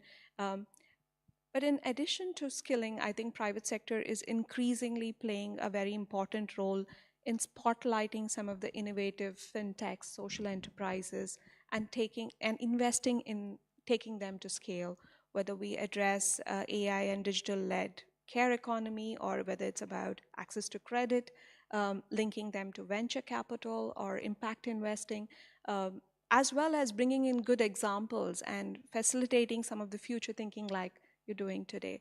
So I think the private sector has been and continues to play a bigger role. And in the future, I think it has to expand drastically to make sure that we're on the right track along with government, civil society, and UN agencies. And just to touch upon my fellow colleagues here, international organizations and UN, I think we have been working for decades now, but I think the real important thing we do is to be able to act as an integrator and bridge, create these platforms where all the stakeholders can come together, generate evidence and data for this kind of dialogue to happen, initiate change at all levels of the state, work with governments closely, bring in policy and technical advisory support, but also bring in expertise to the most difficult and most remotest of locations where women and girls are being left behind. So I think I'll just pause there, and I don't know if that answers. No, those are great examples. Thank you for sharing. Noddy, do you want to add anything? Okay. I think to me, I feel like of talking as the behalf of like enterprise side. Okay, because like you mentioned, but I think in order to when we look at this kind of topic, right? I think probably it's not like it's just the role for just one or two. I think it needs to be like working together from both sides, from enterprise to public sector to probably not-for-profit organization. So I think when we're talking about this one, I think there is some of the inequality happening, I mean, in different area around the world. I think one of the key area that LinkedIn focus, and we try to do our best in terms of the help educating like people globally, is I think we use the term like skill-based hiring. Yeah, that I mean for creating the opportunity for every global workforce, we would later focus on the skill and then other thing, than other like gender, education. So the question might be very simple, right? I mean, if we have, I mean, for just give Thailand example, like we are shortage of the software developer in Thailand. I mean, I've been talking to Chulalongkorn University, Mahidol University. We know that the supply cannot meet with the demand. But if there is a high school student who can write the program very well, are company open to recruit him or her to do a job now without bachelor degree? So that I think that is something that I think we try to educate that we should, because if that really happen, right? I mean, for some people they might lack of opportunity in terms of education, but if they can do their own self-learning to develop those kind of skills, I think that would be the area, and also that we're talking about included AI. I mean, some people might be able to do a self-development very well and do understand AI, and are we really be able to provide the opportunity for them, or we still have a lot of requirement to limit that opportunity? So I think in one part of LinkedIn, we try to make the organization around the world understand that angle. Yeah. No, it's a good point. I mean, because we can do all of the work around getting access to and skilling folks, but if there isn't on the catchers side of it, employers who are willing to employ folks with those skills, regardless of all the other facets of their profile, then we still have some work to do. I might share one example that we're doing at Microsoft. So we're working. Interestingly, we've sort of come to the conclusion that we need to bring together government, non-profits, the education sector, and private sector together in Indonesia. And there's a program that's called Elevate, and it was actually started by the government, and we got on board. And there's other organizations as well. And the thing with Elevate, it's the A in Elevate is spelled AI.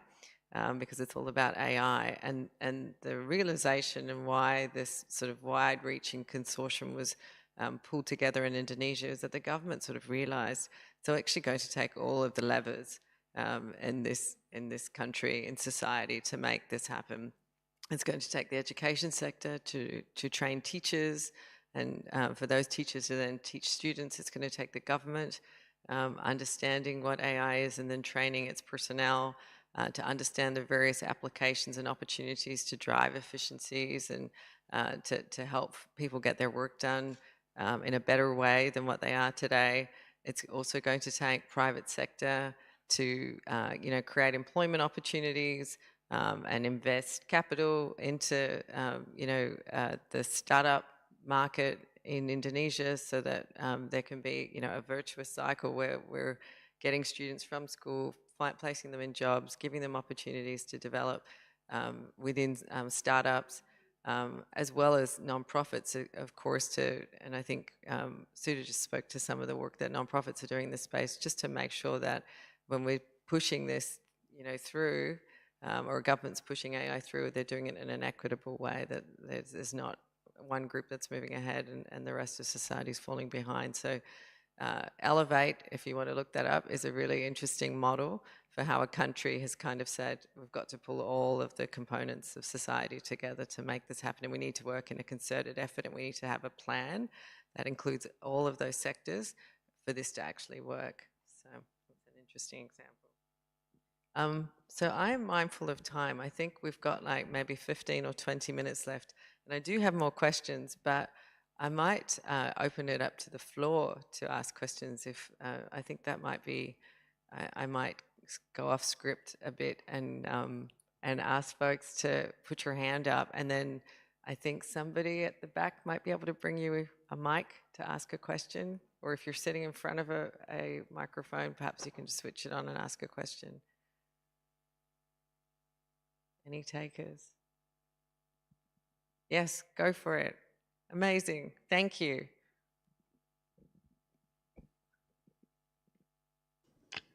Okay. Hello, I'm Ben. So I'm a representative of Yangtze State University MUN. And first of all, I would like to express my gratitude for all the speakers, especially Mr. Noti. I really love how you mentioned about the AI, but you still support the idea of support the human being skills. And that is when another questions just appear in my mind. So as we can see and observe that if there are some problems or issues can happen, we actually can finding some potential solution to deal with it. But however, if people can, we can see what people really need. So that's when AI created, which is related to our topic. AI created to facilitate us and everyone here, not all around the world, can actually utilize it. However, another problem also, I can see another problem here as well, that how can we ensure that all the people can access to this artificial intelligence with the right literacies? And since they might be a beginner, or they might not know how to use it in the right and effective or efficiently way. So what kind of method can people actually implement in this case, or besides any education centers? Thank you. Okay. That's for me, right? Okay. Thank you for the question. So I think first, right, I again, you because AI, there are different type of AI around in the market today. I think again, I would say that even AI make things closer for people on the accessibility to information to make them develop things, but there is some area that I believe that we also require need some support. Like, I mean, in order to use AI efficiently, at least you need a mobile phone or internet, right? I think to be that the basic standard that probably I think that people need. Coming back to your question, right? Once we know what we need, once we have the equipment that we have, I think in order to use that, there's one term. I think a lot of people started talking about it that I didn't mention. It's about using AI in the most responsible way, because people might know how might have technology, might have the AI application, but they don't know how to use it in the right way. So that is still need to be educated by someone, and of course human, right? I won't ask how to use it. I might have some term there, but then I think another conversation that I have been in discussed earlier is about now. I think ChatGPT, DeepSeek, Grok is something basic that you probably can download in your mobile phone. You might use ChatGPT in your daily life. In the next level of AI is about how you're gonna use different AI platform and integrate that together, and how to make them work together. I think that is a little bit more advanced, but I think that is the next step of like using and leverage AI technology.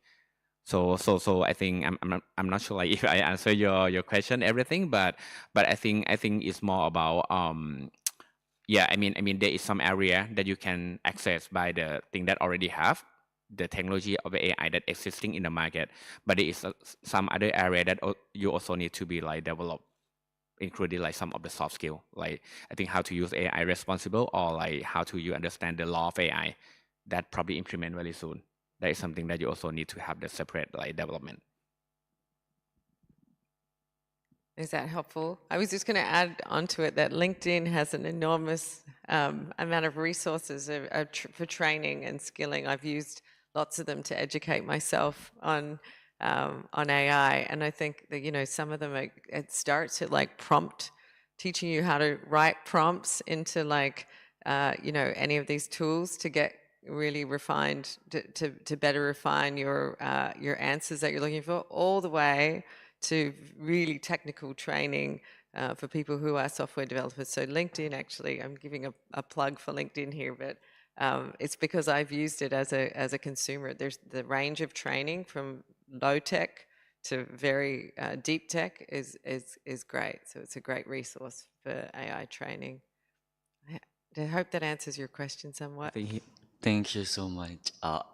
It's not completely answer what I want, but it's open to another side. Like you answer that, oh, we have to take responsibility in using AIs. But actually, what I mean is like, since we know the empathy, what we really need, like we know what people need, so we created AI to facilitate them. So even though we have it, but we still not know how to use it properly. That's like when, like we need someone to advise them. Like you mentioned, we cannot skip human skill because we have to find someone who can drive them and told them how to use it in a very effective way. Thank you so much. Thank you. Yeah, probably we can discuss like also offline. Thank you. Thanks for your question. I appreciate it. Any other questions from the room? We still have time. Over there. So good afternoon, everyone.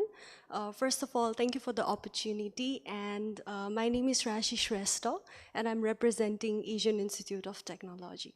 So since we're talking about the opportunities, skills, and everything, I had one question, especially for Sudha ma'am. So the question is like, especially in the South Asian countries, we see that many women take career breaks due to family responsibilities and these kind of gender norms. And when they try to come back to the workforce, and they find it difficult to reclaim the leadership opportunities. So in this case, there are multiple programs, mentorship programs, but how can we ensure that these programs also provide like long-term benefit or long-term leadership opportunities in terms of job market for these kind of women? Thank you. I think a question many of the women sitting in the room probably resonate with, right? Just speaking, starting off with a personal experience, I had to take a career break for 9 months when I had my child, and getting back into where I left off or growing forward was quite daunting. And I think just approaching it from a few different aspects, right? In workspaces now, there is growing awareness that we need to create opportunities for women who take mid-career breaks and who come back. And there was almost a culture of penalizing women for taking those breaks and coming back for various reasons. It might not be only for child, but it might be other care responsibilities or anything else in life, right? So I think there's growing awareness in organizations, but it's not at an adequate level, and we have to advocate for more and more opportunities for women to grow when they come back from these breaks. One of the things that really helped also me personally is investing always in education and skills and staying relevant, right? I think for many of us who also take career breaks, sometimes staying relevant sort of takes a backseat because of multiple issues. So I think in addition to workplaces providing those opportunities, it's important for women to anticipate and to constantly skill ourselves, men and women who might be taking these kind of breaks.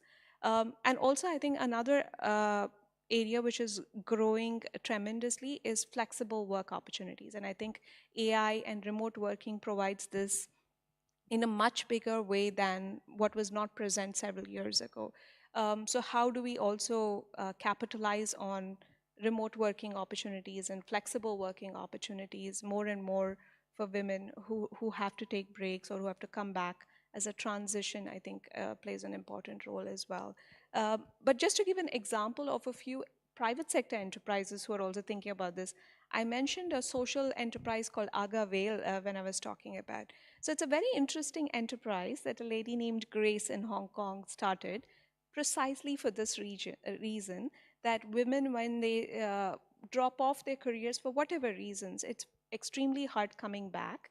So she created this elderly care platform and hiring women between 45 and 60 to really run this enterprise using AI and digitally powered tools to cater to elderly care. And it's a model which is having a lot of recognition that it's addressing multiple issues. It's of course addressing the care dimension, it's bringing in AI, it's also bringing in training for the elderly on how to prevent frauds while digital banking, but it's also helping the women in a particular segment to come back and to again regain the space. Just a few examples, but I don't know if you have more to add also.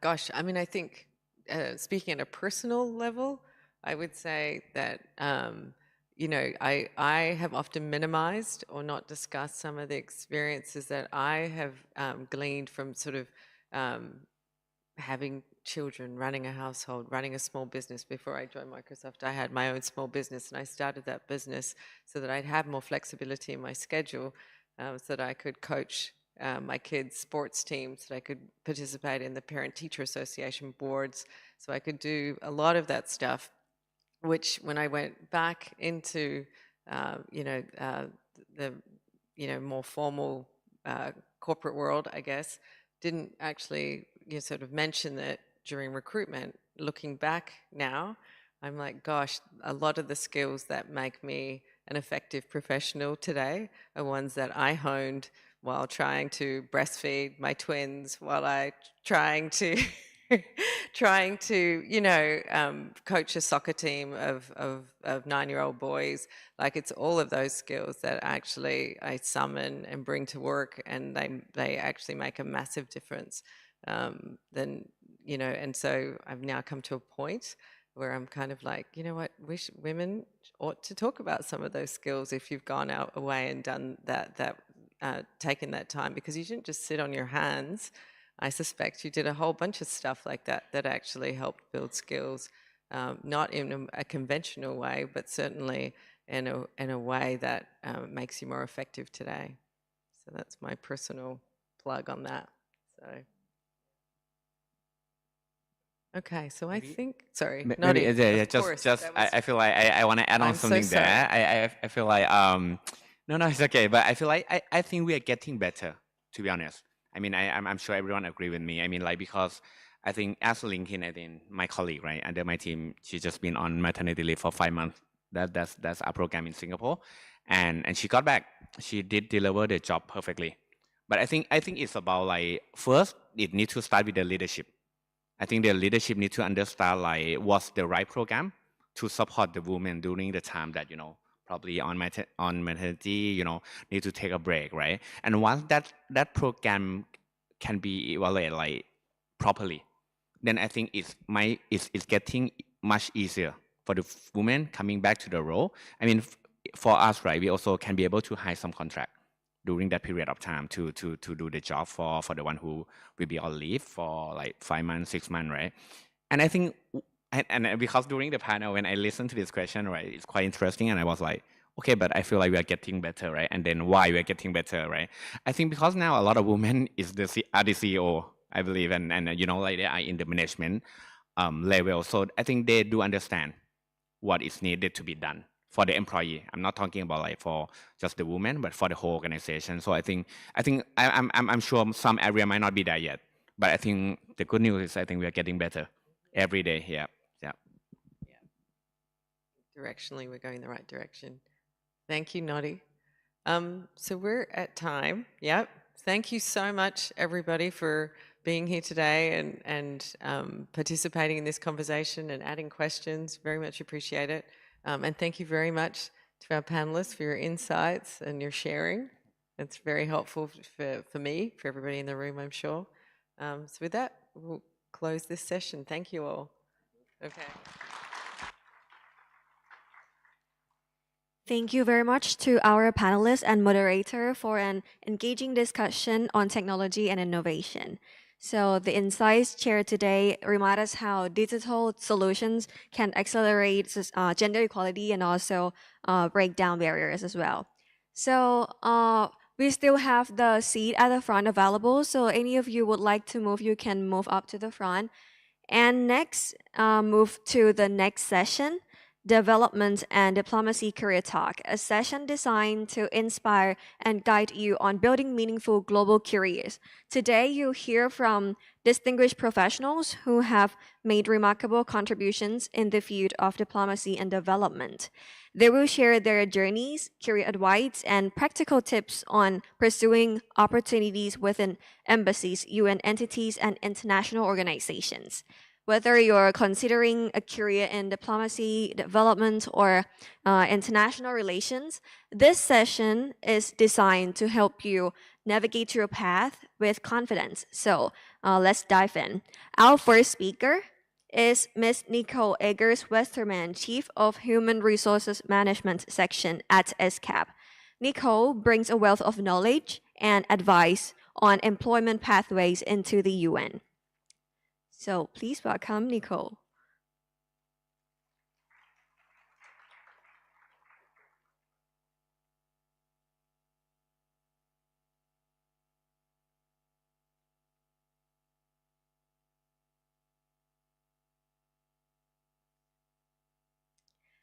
All right, so the first question with Nicole, based on your extensive experience, what are the most important skills and competencies you look for when hiring for UN positions, especially for entry-level applicants? Could you share any specific tips on tailoring a UN job application or interview approach to highlight relevant experience, please?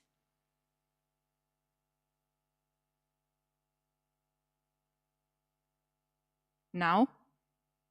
Great. Feels a bit lonely up here. All right. Yes. Okay, the next panelist, please, Subriya Shankaranarayanan, please, Chief of Unit Human Resources Management Section, ESCAP, on the stage, please.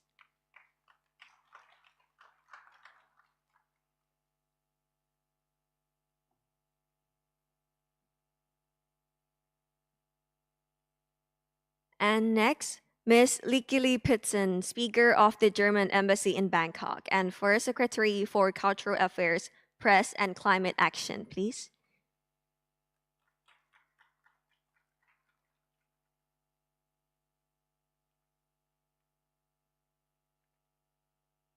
And next, Pirada Dunya Piradit, Private Sector Non-Traditional Partner Development Consultant with the Resource Mobilization and Partnership Team, External Relations Unit at UN Women's Regional Office for Asia and the Pacific.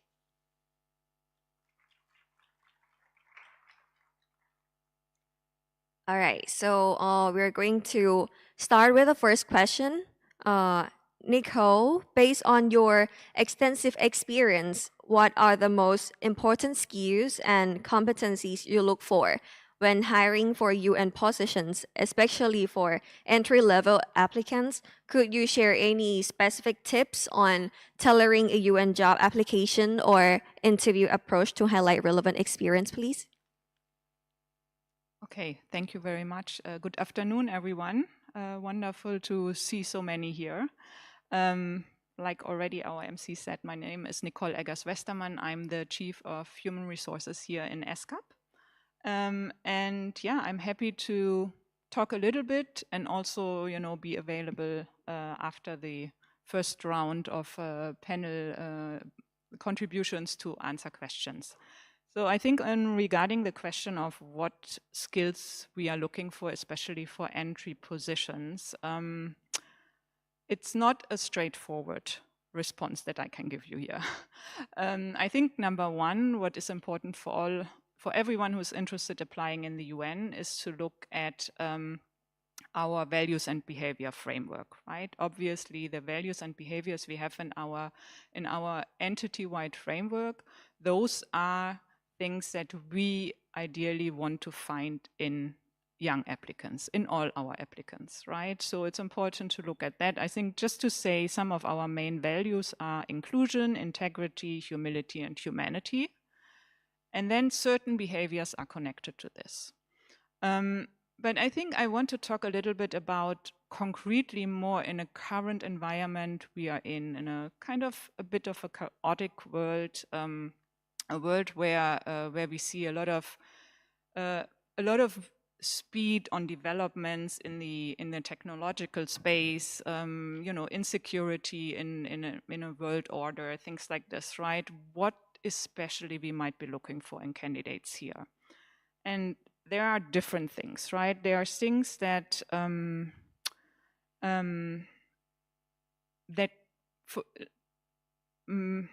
let's say from the soft skill side, right? We are looking at people that can communicate, that are team workers still. This is something that we have always looked for, right? Those are areas that I think whenever you work in teams, whenever you work in professional settings, we want to see that. But then there comes things like awareness of technological developments, right? What we are looking for now in candidates is very different to maybe 2 years ago. Now we want to see people that are familiar and able to work with new technologies such as, AI. We want to see people that are highly flexible and adaptable, because things are changing so quickly nowadays, right? That obviously we need a workforce that can quickly adapt and also is willing to work with quite a high level of, unclarity. Because we don't know, even we develop our work programs in the UN quite much in advance, right? We try to do our budgets very much in advance, but we constantly have to adjust to changes. And this is something that we kind of need our candidates now to have. It's difficult, you might say, to make that clear in an application, and you are right? Because most of the things that I'm telling you now, they are soft skills. And soft skills are very hard to convey in a paper application, right? So yes, so I think I want to move on, and please ask me questions on this part later, but I want to move on maybe to the next question, because that goes concretely into how can you make sure that your application, right, that your paper application, paper, nowadays it's not paper anymore, it's obviously electronic, but that your application is really getting attention, right? And I put it a bit on paper, even though I know most of it, hopefully. So there I want to talk a little bit, what are important points in, making sure that this is, that you have an application that actually kind of catches the eye. And just to say, nowadays we have around 1,500 applications per position, right? So that's a lot. But, and this is really important to remember when you hear these numbers, right? It's competitive, but not everyone really seems to read what we are looking for.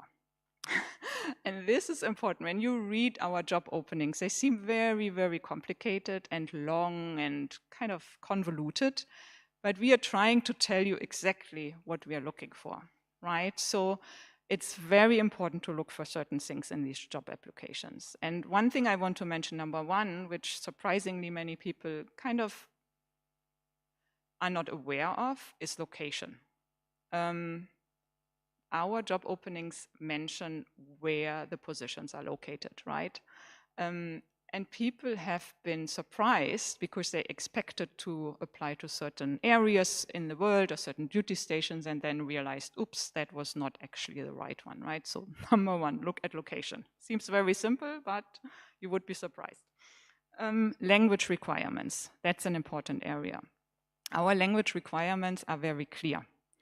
If we are asking for fluency in one language, you need to indicate in the application that you are fluent in this language in all areas, in listening, in speaking, right, in reading and writing.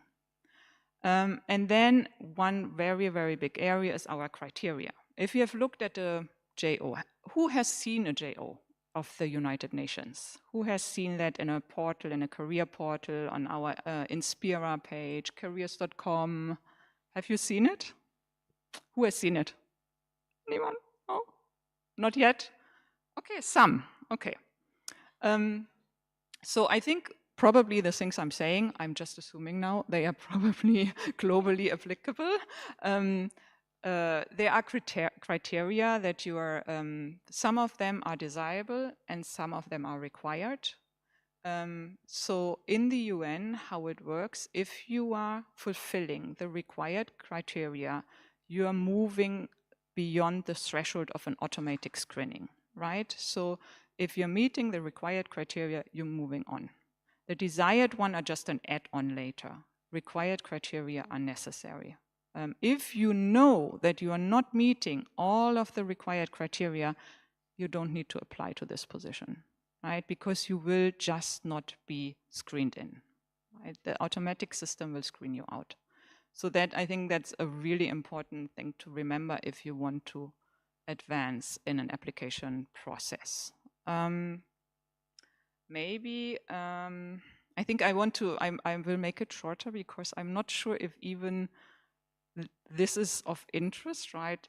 Applying to the UN, I'm not sure because you tell me later. So I think one of the other things that probably applies then wherever you are interested in expressing your interest for a position is how you express the relevance of your experiences, right?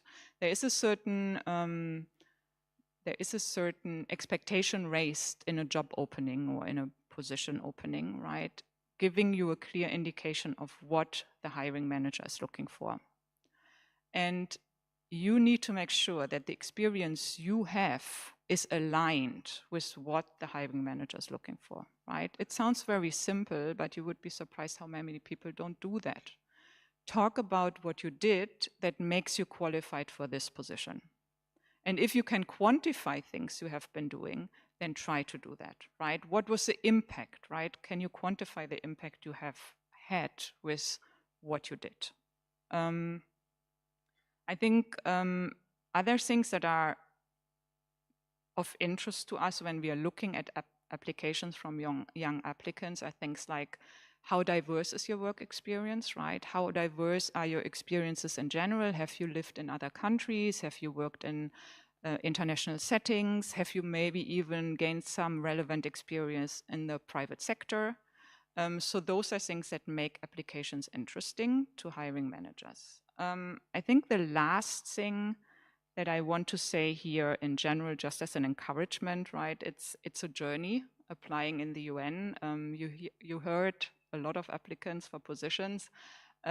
So there's a lot about not being discouraged when you don't manage to get through the first few times, right? It's a repetitive process. You need to kind of show persistence, try to make connections, utilize maybe some other modalities like internships, UNV opportunities, JPO opportunities, right?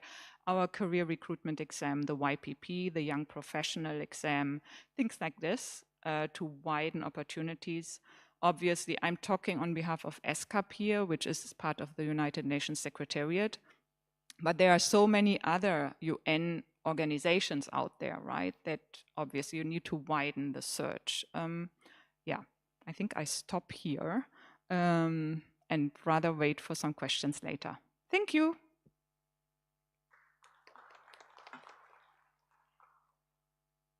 Many thanks to Nicole for the insights. So we will move to the second questions for Leiki. How does working in a diplomatic role differ from other international development roles?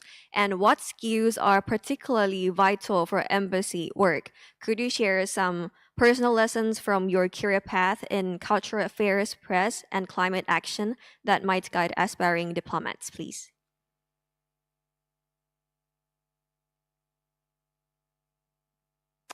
So good afternoon, everyone.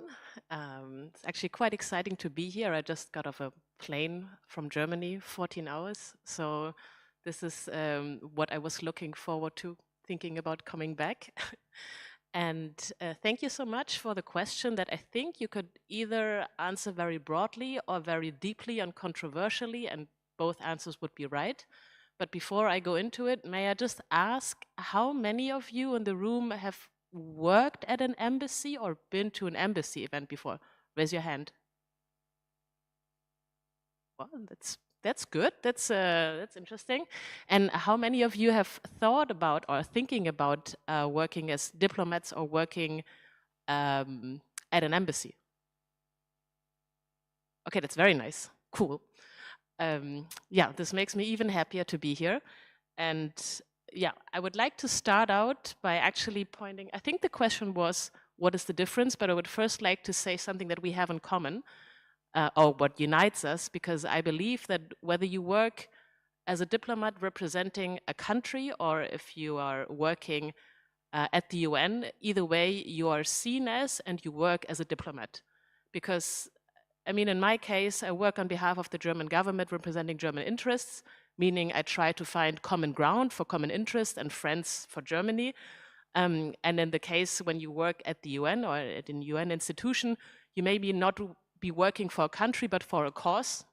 So your country would be health or environmental protection or arms control. That being said, I think it's more often than not that we're sitting in the same boat, all of us, meaning that what you say or what you do in a public event like this will be easily connected or seen in connection with your affiliation. So, for example, if you work at the World Health Organization, people might think it's strange that they see you on Instagram going on a wild drinking spree. And in my case, if people actually see what I do in my work or free time, they might find it strange if things that I do are not typically German. For example, if I see October come and go and I don't talk about beer and Bratwurst and Oktoberfest, people think, oh, isn't she working for the German government?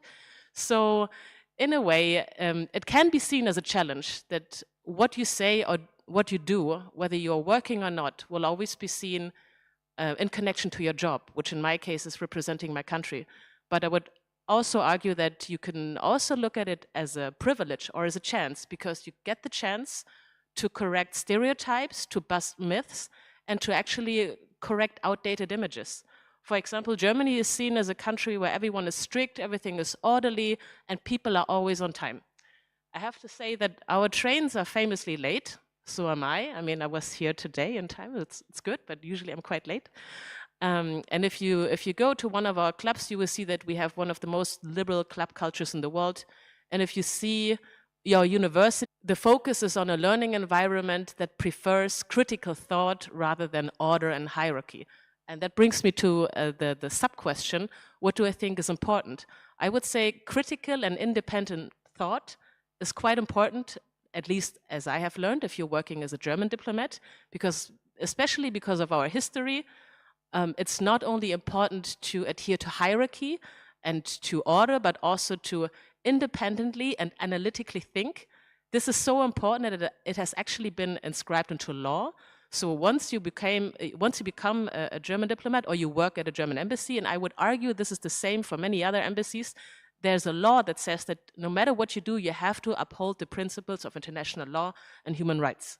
So even if your government would be one that says, oh, international law is actually not so important, you are mandated to decide for yourself, wait, is this actually correct? Am I not supposed to hold up international law? So thinking independently and critically is quite important if you work at an embassy or if you represent a country. I mean, you could also work in headquarters. The other thing is that you have to be quite flexible and that there is no routine, there is no standard typical day.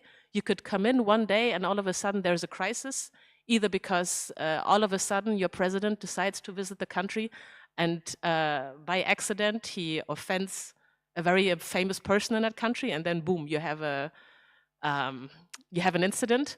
Or there might be a natural catastrophe where you have to respond and evacuate your citizens, or so many things could happen. Or you have to go to court because a random German has been arrested in that country. This could also be a job. Or you're meeting a bunch of students because they are interested in working in diplomacy. So either way, there's no day that is like the other. So you have to be flexible and you have to enjoy flexibility and actually enjoy going out there and meeting people and getting inspired and thinking about what you have seen in that day and how you might do it differently the next time. So asking about my personal experience working in cultural relations, press and climate action, it's actually offering a lot of examples, because many people think because I work in culture, my job is to organize piano events or opera nights or other things people think are typically German. I could do that, but that's not what my job is. So cultural relations means forging cooperation and friendships among our civil societies, among our people. That can be through cooperation and education, that can be through theater cooperation, that can be through science cooperation, that can be through many things. I have to think about what I think works best and then come up with a plan. Same for climate action. I mean, my job is to streamline what Germany's interests are in regards to climate and environmental protection. And even though I have been to, let's say, 1 million panel talks and conferences where people talk about very technical things, it is up to me to decide, okay, is this the way to go? Is this how I will reach young people? Is this how I can get the message out?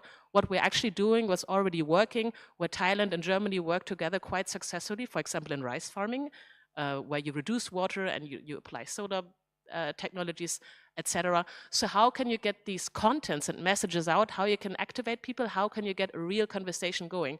The question is not what is expected of me. Like, you know, I have watched a lot of movies where you see stereotypical diplomat work coming to an office in a suit every day and saying boring things.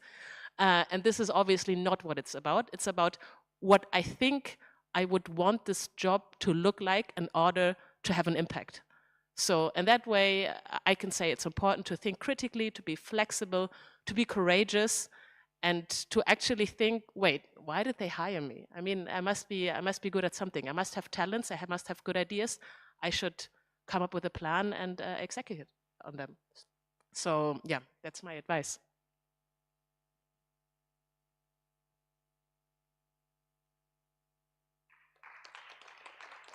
Thank you very much, Liki. And next, we will move to the third questions. Let's hear from Pirada. Since international organizations are increasingly collaborating with the private sector and non-traditional partners to advance development goals, how can young professionals and individuals from diverse backgrounds find opportunities to transition into or collaborate with international organizations like UN Women? Well, hi.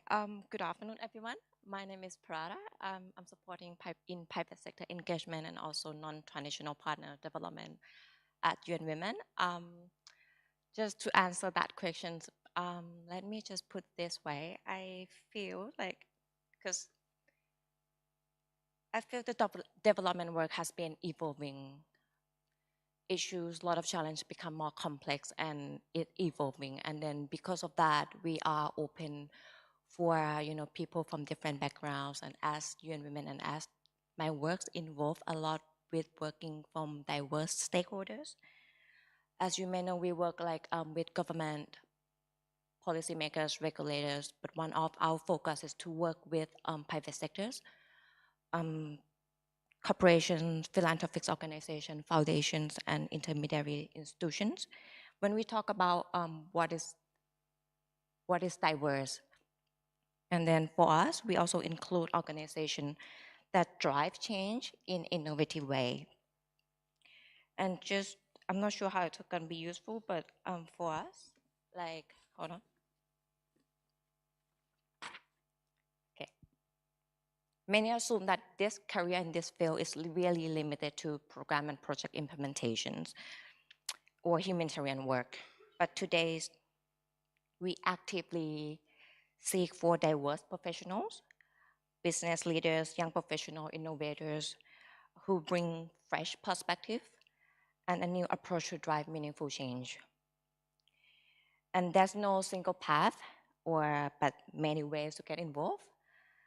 Traditional path like internship, fellowships, like as you mentioned, the YPP program, is that beyond this development is increasingly multi-sectoral, engaging businesses, technology, finance, and creative industries in order to drive for a real impact.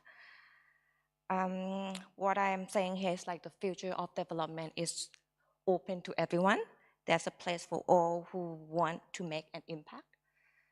And we are seeing business sectors integrating gender equality in their workplace, marketplace policies, market practices, community engagement and advocacies. At the same time, we see youth getting more involved in digital advocacy, innovation, and social movement. There are many ways to contribute. The most important thing is, like we heard this morning, like to stay engaged.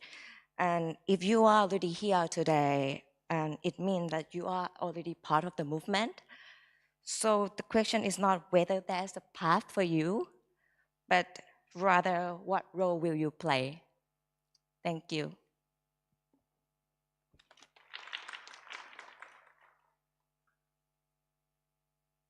Thank you very much to all of our speakers. And now I have certainly learned a lot from this session, but I now want to turn the tables to our audiences to see if you have any questions. So if anyone has questions, please raise your hand. Anyone? All right. Yes, please. Thank you. I would just like to tell you that I'm really grateful to be here and get insights.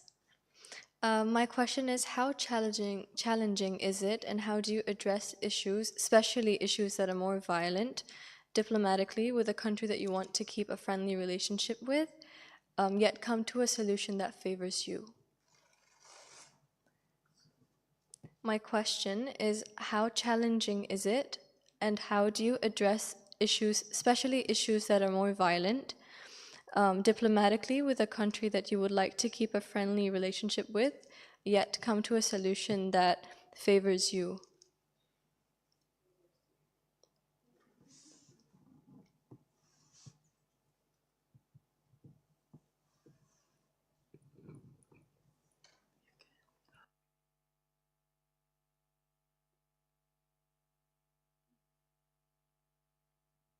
Thank you very much.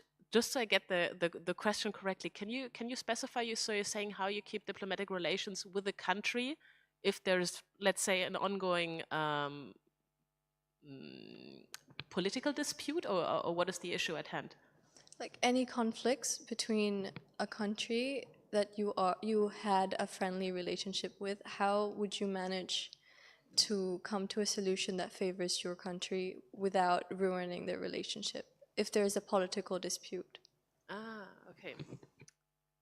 Diplomacy. Fortunately, for Germany, there have not been major crises in recent years like there are now for other countries. If you, for example, go into energy policy, we actually have an ongoing split in the European Union because, as you might have read in the news, it's the German policy to, because it is a country that has been very reliant on fossil fuels in the past as well as nuclear energy, and it has charted out a path that focuses on renewable energy and does not consider nuclear energy clean. So, and this is not a position where we speak with one voice in the European Union, and other countries are actually quite strongly opposed. For example, France, which is sad because France is Germany's closest partner in the European Union, also enshrined into many treaties. So, how do we go about this? Of course, we would, in an ideal scenario, just lay out the facts, scientific facts, statistics, research papers, and say, look, this is really reason enough for you to get on our side and actually see that this is not sustainable in the sense that maybe the carbon emissions are lower, but then again, you also have the problem of sourcing uranium. And then what do you do with the waste? There's no permanent storage facility, yada, yada. So you can try to keep the conversation as factual as possible, refrain from becoming polemic or emotional when it's not necessary, obviously, and try to have a factual conversation where at least this is our approach, convince with facts. So there might be other examples where this is not so easy because the conversation is not based on, let's say, energy policy, but for example, civil rights. I would have to think of an example, but usually this is the way we go when we have disputes with other countries. For example, maybe a good example is when Germany introduced marriage equality in 2000. I think that was in 2017, and up until then we had civil unions, meaning that same-sex couples could register as a civil union, but they could not have the same rights as heterosexual married couples. And once we actually changed the law and realized that it has a lot of benefits for many people in the sense that it's easier to plan families, buy houses together, have financial security, we tried, of course, to convince other countries that this is the way to go. And other countries, I don't want to name any right now because it might bring me into trouble, but other countries rightfully said, why do you want us to go from no marriage equality and no civil union straight to marriage equality without the step in between? And then we would have to be honest and say, because we were conservative and we were afraid that there would be societal backlash, so we did it in a gradual manner. But seeing that it has only brought benefits, you don't have to do it in a gradual manner. You don't have to repeat the same mistakes we made. So the other part is also that you have to be honest to convince somebody else to get on your side, because you will never get anyone to agree with you just by saying, I'm right, you're wrong, I've always been right, our side is the better one. But try to be factual and try to be honest about mistakes that you have made in the past as a sovereign government. Yeah. Thank you. Any more questions? Feel free to raise your hand. All right. Yes, please. My question is also for Ms. Peetson. You mentioned earlier the responsibility for critical and own thinking, and I was wondering, in the light of the recent German election, how do changes in the government influence the work of the embassies?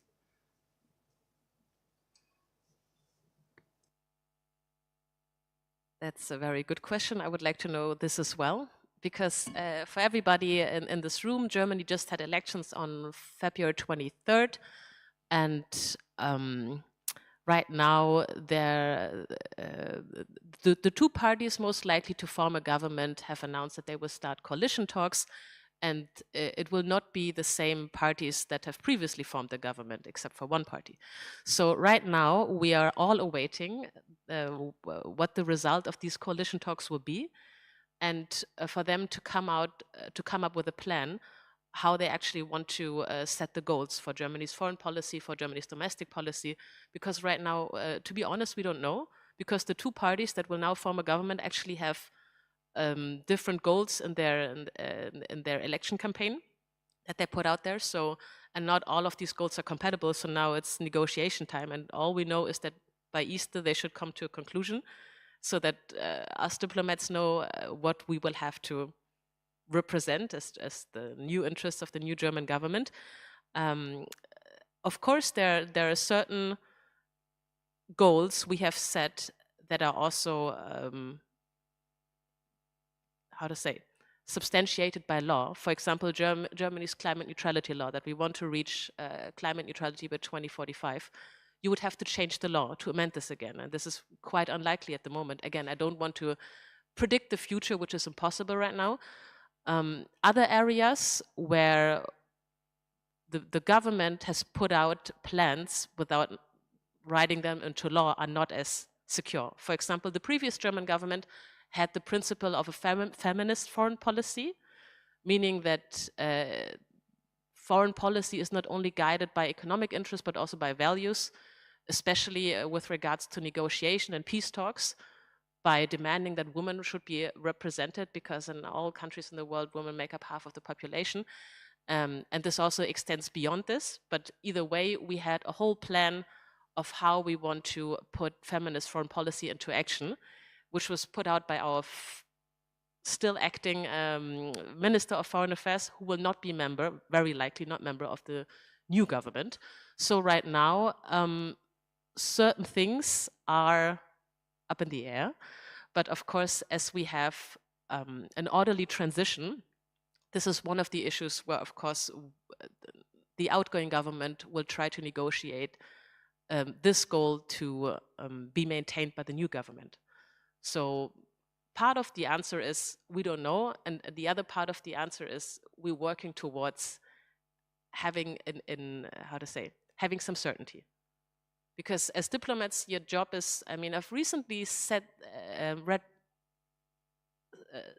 some interview where a former diplomat said, as diplomats, we are the eyes and the ears of the government. And I would say, yes, you are the eyes and the ears, but you're also the mouth, meaning that you're not supposed to just receive passive orders, but feedback, recommendations based off what you're observing in the host country to your headquarters to help your government and the capital formulate better foreign policy based on what your observation is. For example, if we're saying, many things Germany has advocated for in terms of civil rights and human rights have been received very well in Thailand, you would be well advised to keep them if you want to maintain friendly relationships with Thailand. This is something, for example, we would advise back to our headquarters, hoping that they will maintain this, because our bilateral relations will only profit from it. So you're not just a passive soldier waiting for your orders to put them somehow into action, but it's a two-way street. So based on what you're seeing, based on what you're reporting, based on what you're advising, foreign policy is also planned. Thank you very much. Any questions? Okay. Oh, okay. Yes, please. Hello. So my question is, thank you so much for the opportunity. Sorry, should have started with that. My question is, so it's very easy to talk about integrating diversity, just making sure that everybody has access to some of these opportunities. So my question would be, how do you ensure that you're incorporating people who might not have the same, oh, you can't hear me? Okay, I'll try to move closer. Is that much better? Okay, good. All right, so it's easy to talk about diversity and making sure that everybody from, I don't know, different social economic environments has access to certain opportunities. So my question is, how do you integrate that in your institutions in circumstances like you need someone with specific qualifications or years of experience, and as we know, that might not exactly apply across the board, because someone who doesn't come from a well-up I don't know, like family, might not have access to maybe university education or a certain level of experience that is required for a certain role. Or, for example, someone might not have, I don't know, access to, I don't know, traveling. There are a lot of nuances that could be a hindrance to ensuring that we have diversity in certain institutions. And of course, some of these things are put down in the JD, but how do you ensure that you're integrating diversity and you're cognizant that not everyone may have access to some of the qualifications or educational educational experience you want in these institutions? Yeah.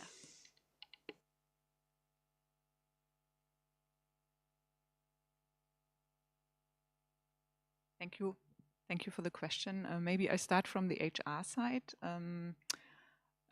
This is a really good question, and it's one of our big challenges, right? Because obviously we all talk diversity and we want diversity, but to ensure equal access to, let's say, I'm talking from the HR side, equal access to opportunities on employment or some of the other modalities I mentioned, right? That is very difficult. I think one of the biggest challenges there is probably the unequal access to education, because a requirement for every position in the UN or every involvement, even I can say, is that you have a certain level of education, right? And I know that from the substantive side, we are trying to address this, right? And with various UN organizations to kind of support equal access to education. But in reality, talking about how you can access the UN as a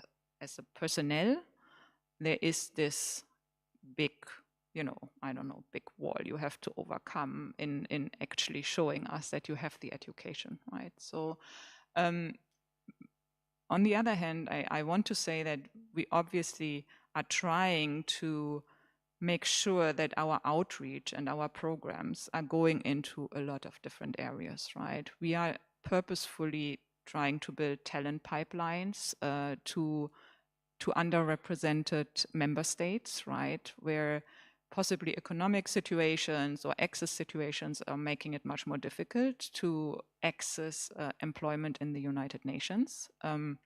So we are trying to do this. We also introduced remote internships, for example, because one of the big challenges with internships is we don't pay our interns in the secretariat, right? And this is, can talk about it a long time, very unfair, but this is the situation, right? And it costs a lot to fly to countries, to live in countries for months, right? To pay all of your living costs while you are doing an internship in the UN.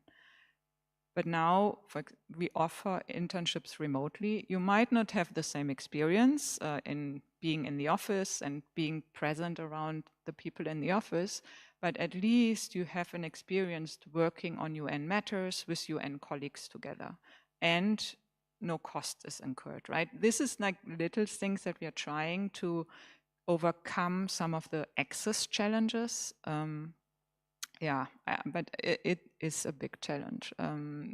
We are very much aware of it. And I think from our side, talking about the access mainly to employment opportunities, right? I think about the programmatic side, probably the colleagues from our programmatic areas, they can talk a lot more about how the UN is working on, allowing more opportunities, access, right, and diversify. I think one of the important things also to mention, and maybe some of you are aware already, in general in the Secretariat, we have something called geographical distribution. So in accordance to the member state of the United Nations Secretariat, we are trying to ensure that we have equal representation from all of our member states in accordance to their size, right, to a certain degree. But we try to really find diversity in our workforce and representation from all of our member states.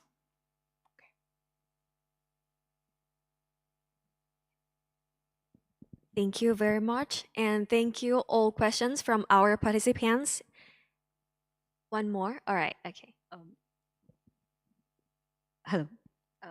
Yeah, as Nicole rightly pointed out, we also have, she's touched upon the geographical representation.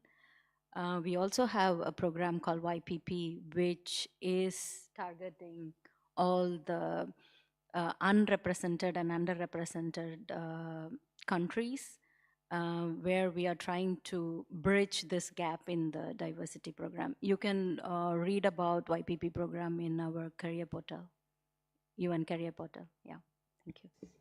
Sorry, follow up. If I'm not wrong, are you not supposed to take a test for the YPP? And doesn't that bring us back to the issue of educational qualification, and it's cyclic over and over again? Yeah, that's the challenge. There is a requirement of a degree, yeah.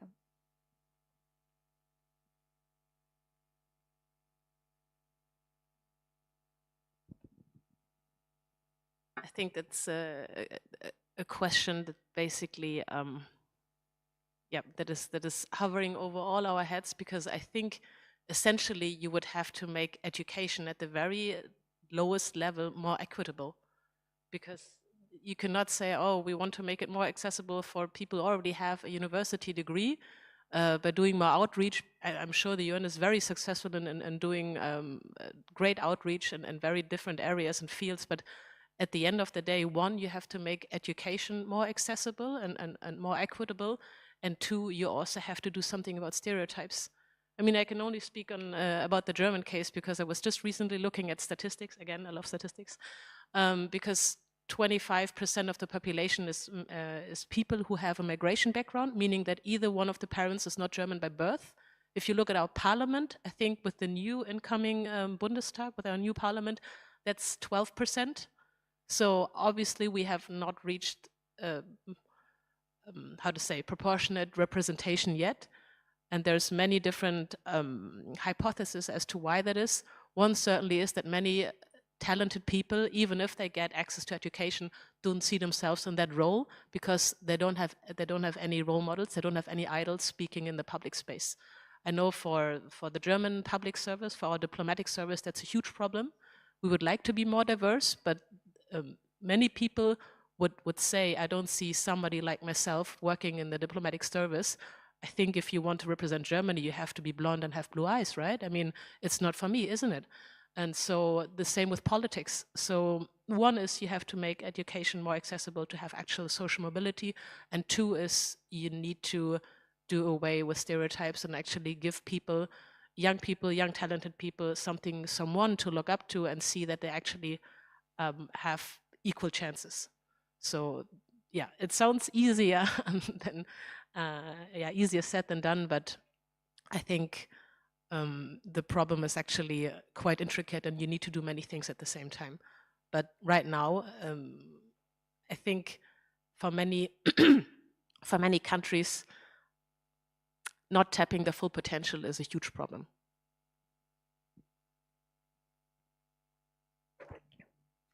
Maybe I'll just add a little bit on that, because UN Women, we also work with private sectors and we kind of drive change within. We work closely with organizations in order to help them develop like more inclusive workplace policies and practices. This also include like unstereotype in the organization, including in like hiring and like recruiting process. I understand what you mean by that question, but maybe in the past, maybe this is not a good example, but in the past there was once like orchestra, like in the musical brand, like there was like really low representation of like young women and girls, and then there was kind of blind auditions in order to help promote more women and girls and also people from different backgrounds in order to get into that job. So this is one of the example. But what I would like to point out here is like there are role for other actors, including private sectors, to play in order to help more, in order to help create more enabling environment in business sectors.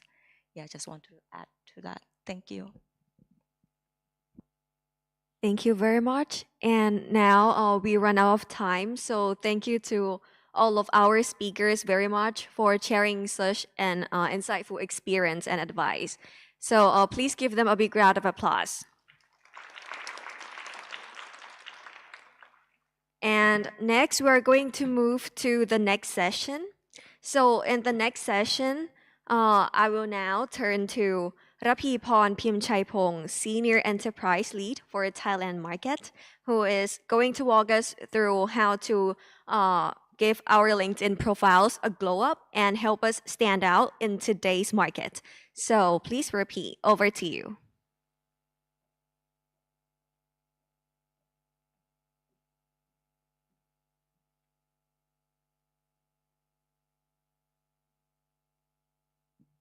Okay.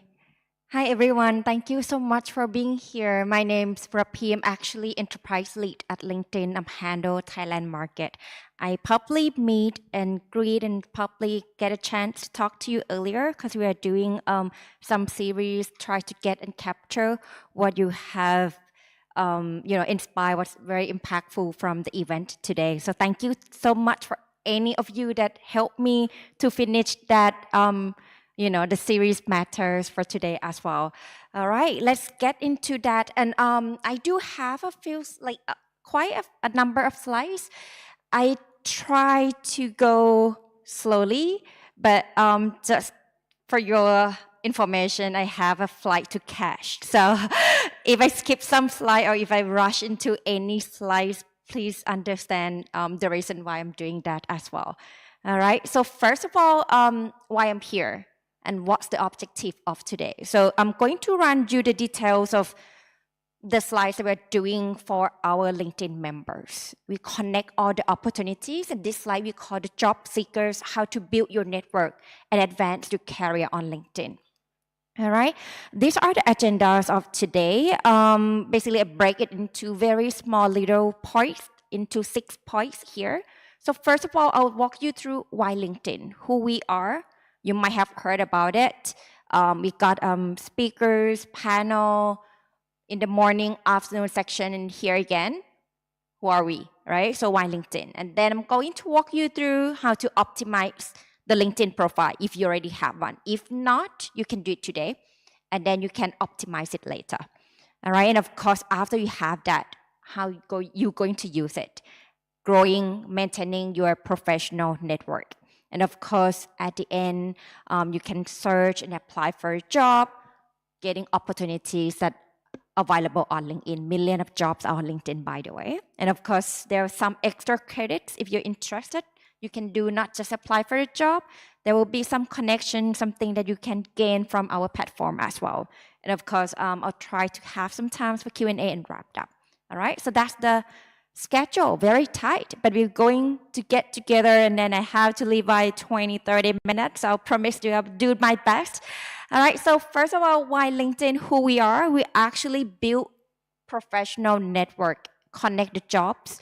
We have 5 million opening job on LinkedIn.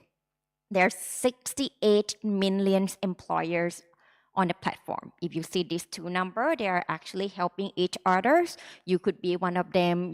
It doesn't mean like you have to be on LinkedIn in order to get a new job. No, you can gain networking, connect with me, other people today by getting on LinkedIn as well. On LinkedIn, we are actually the #1 largest professional network. And right now we have 1 billion members professional across the globe, over 200 countries on LinkedIn. All right, there are 2.9 million groups on LinkedIn that you can join as well. So there's professional in that industry that it could inspire you. And did you know that there's 7 people get hired every minute while I'm talking as well? So that's how LinkedIn community is bringing up for everyone.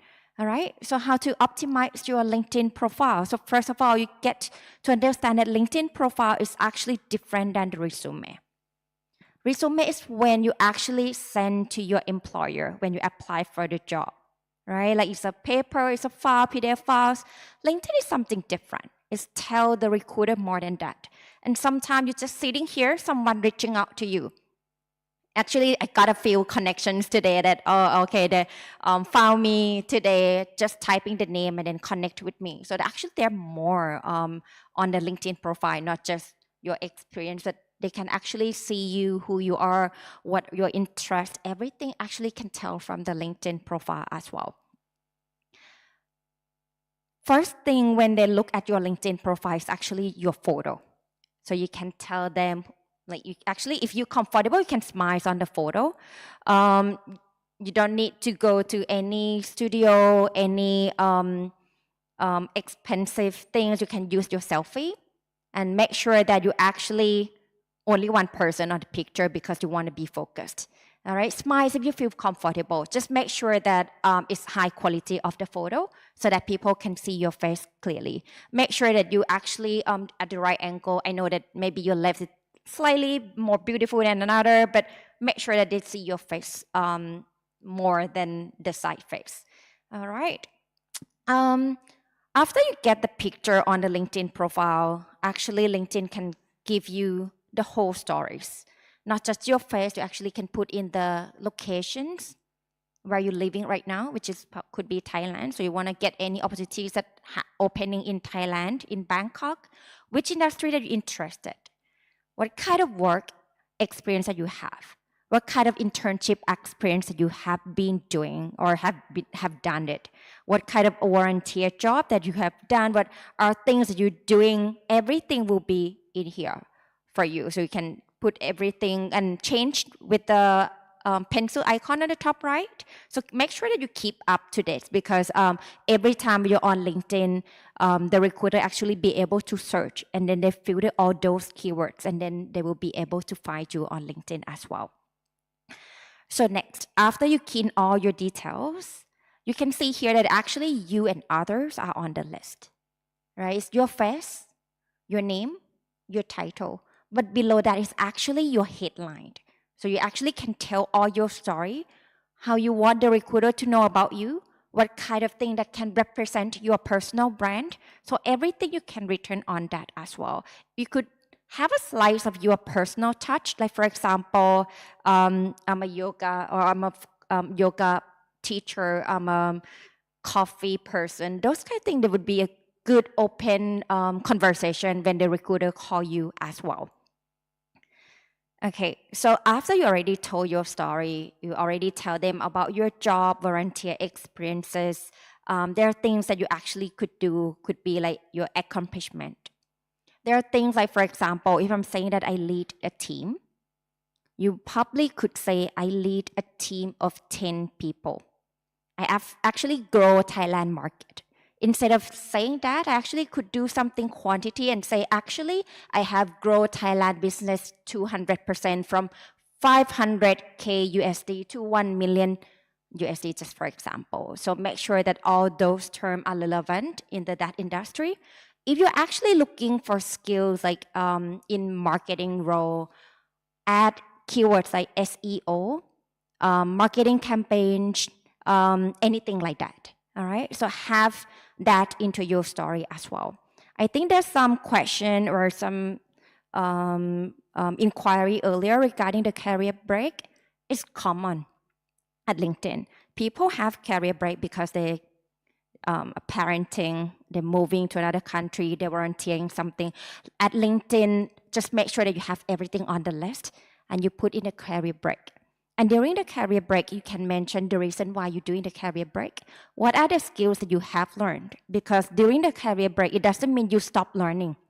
You can gain a lot of skills during that. You take a mentor course, you do e-learning on LinkedIn Learning and get the AI skills. You converting yourself from the salesperson to finance person. Anything actually can learn during this world, right? So do that. It's very common on LinkedIn to have career break as well.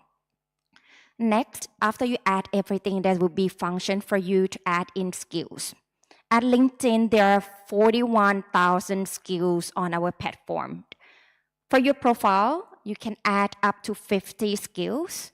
What skills should I add? Right, that will be the question. Same as me when I have this feature coming up. What skills should I add? Think about the job that you're actually interested.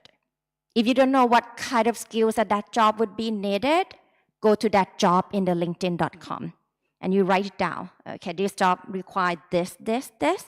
Another one similar required this, this, this. And then you add those 10 jobs into your LinkedIn profile. If you don't know what kind of job that you actually want to be or want to apply next, think about like people that you actually want to follow their path and look at their profile, what kind of skills that they have, and you add them in. But most importantly, make sure that it's actually the skills that you have, not the skills that you're hoping for to have or you will be gaining. So make sure that it's authentic for yourself. All right, so that's already have all the profile that you have. Now, how can you grow your professional branding? All right, of course, you can follow the thought leaders. LinkedIn has a thought leader to follow. You can search the top voice on LinkedIn, and then you go into that industry and follow them as well. You can type their name, or you can join the group that LinkedIn has and follow them as well. So those are the things that you can gain some insights. All right, and most of the time, all the opportunities, things that connect, the reasons why I'm here is not because I know anyone at UN. Similar to you, the job that coming to you might not be your first degree connection. Most of the time, it's actually come from the second and third degree connections. What I mean by that, for example, I have a neighborhood actually working at let's say LinkedIn, and then I told my friend that, hey, I actually also want to work at LinkedIn, what should I do? That person, which is my second degree, we introduced to the third degree who actually worked at LinkedIn to introduce me a good job, right? So everything happened in a connection. This is the power of networking. Since you already know the reason who we are, why LinkedIn, the powerful of networking, what kind of network should I have? Well, after I already have my profile, I have 0 connections. I have 0 friends. What should I do? Start with your friends, your colleagues.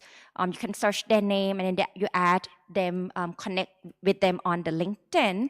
Or even could be your manager, your alumni, or even today if you like, oh, I actually meet Rapi, but what's her full name, right? Like, I cannot remember. How can I connect to Rapi? So you actually can search my name on that, and then you search with the filter, with the company LinkedIn, and then you will find me and then can connect with me as well.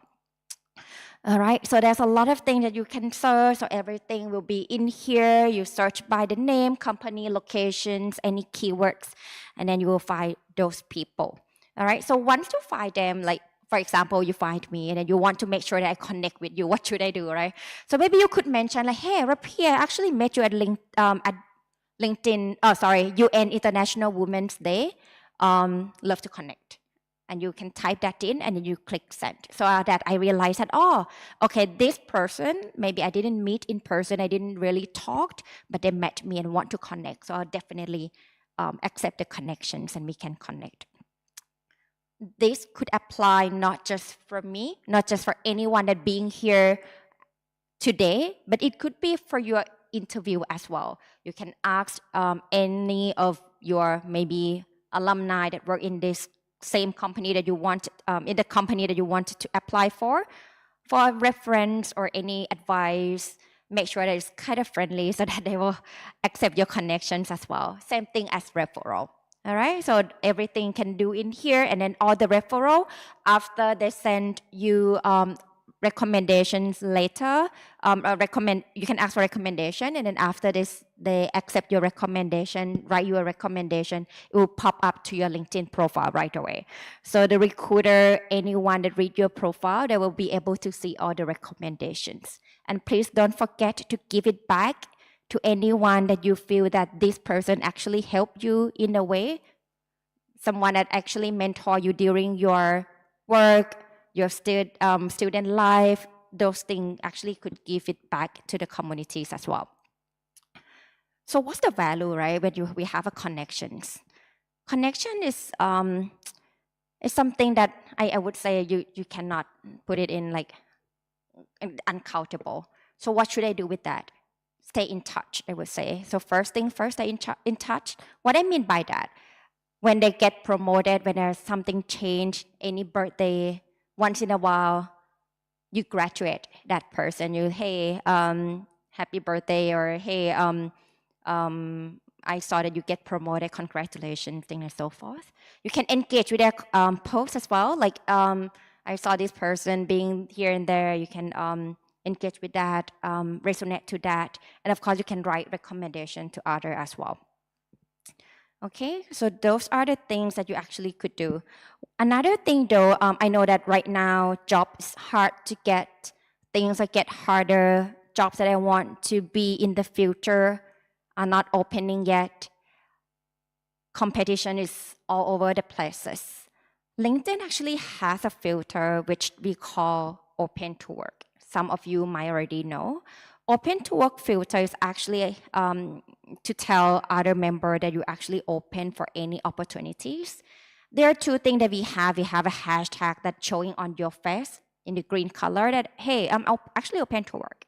Some of you might feel like, I really don't want any others to see that I'm actually open to work. Of course, you can just show open to work for recruiter. That will be an option for you. So not everyone has to have the green hashtag on your profile picture. Okay, so I'm so ready.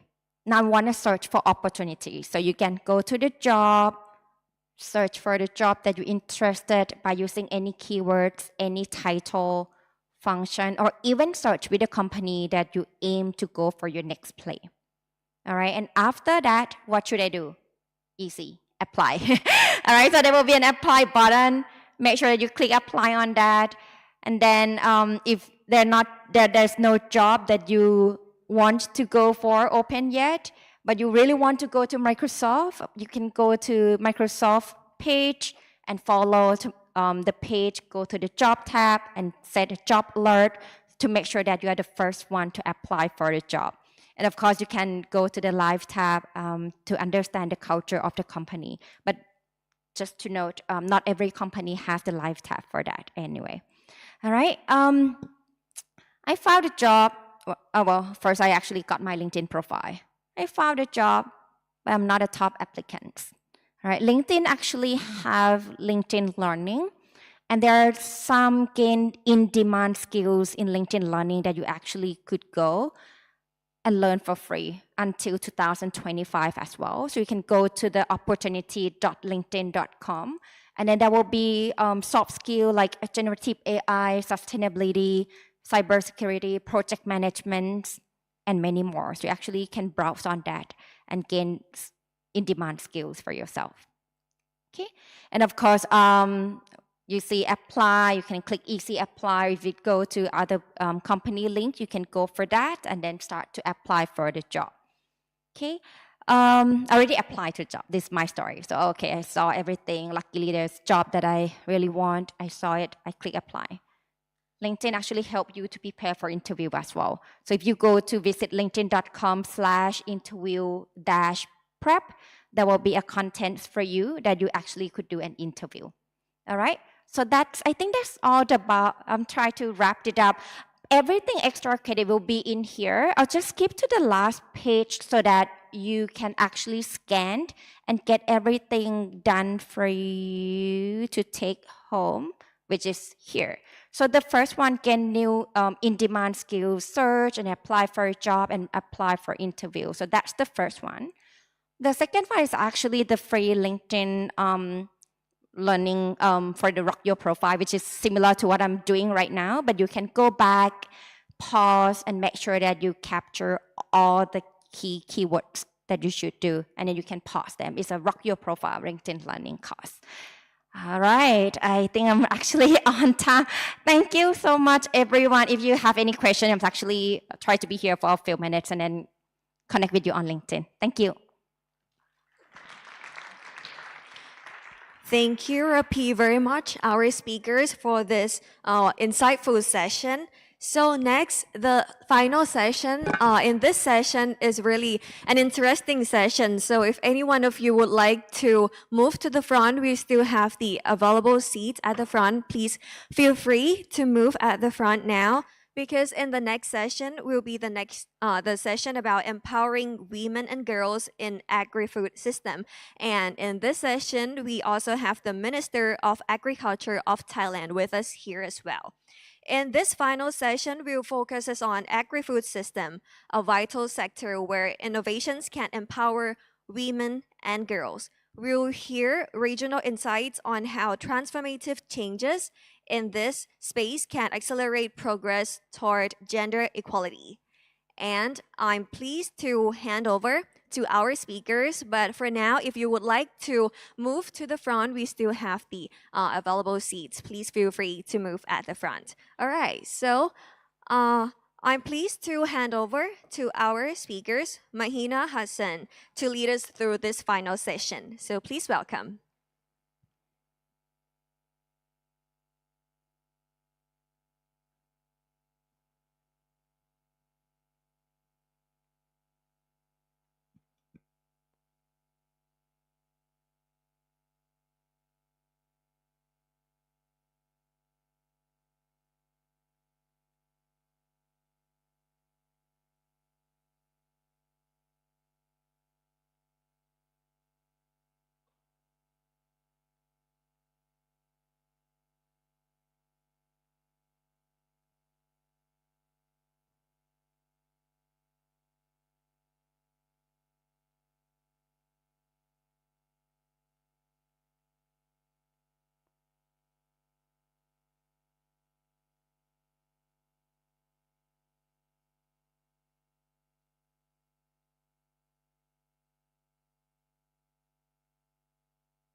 A very good afternoon, ladies and gentlemen, and welcome to this event organized by the Food and Agriculture Organization of the United Nations in collaboration with the UN ESCAP and UN Women. We are awaiting the arrival of Her Excellency, the Minister of Agriculture of Thailand, and our dignitaries. So may I invite all of you at the periphery to please come in front. Don't be afraid. This is going to be a very engaging conversation and we'd like you to be a part of it. So please move up in front and we will get started in a few minutes.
Recording in progress.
Good afternoon, Excellencies, distinguished guests, ladies and gentlemen. A warm welcome to all of you joining us here at the United Nations Conference Center in Bangkok, Thailand, and to all of you who are joining us here online. We are expecting an audience of over 250 people joining us virtually, and we want to make sure that you're all connected to this event and part of this conversation from wherever you are here in the world. So please make a note for those who are online that this is a recorded event. My name is Mahina Bongzo Hussain, and I'm the Communication and Outreach Specialist at FAO Regional Office for Asia and the Pacific, and it's my pleasure to be your host for this event today. Today we're commemorating International Women's Day through this event themed Empowering Women and Girls for Agri-Food Systems Transformation, Regional Insights on Innovations to Accelerate Change. This, ladies and gentlemen, is a crucial conversation, one that focuses on driving change and innovation in our agri-food systems for better production, better nutrition, a better environment, and a better life for all. To begin today's proceedings, I am pleased to invite Mr. John Jing Kim, FAO Assistant Director General and Regional Representative for Asia and the Pacific, to deliver the welcome remarks. Mr. Kim, the floor is yours.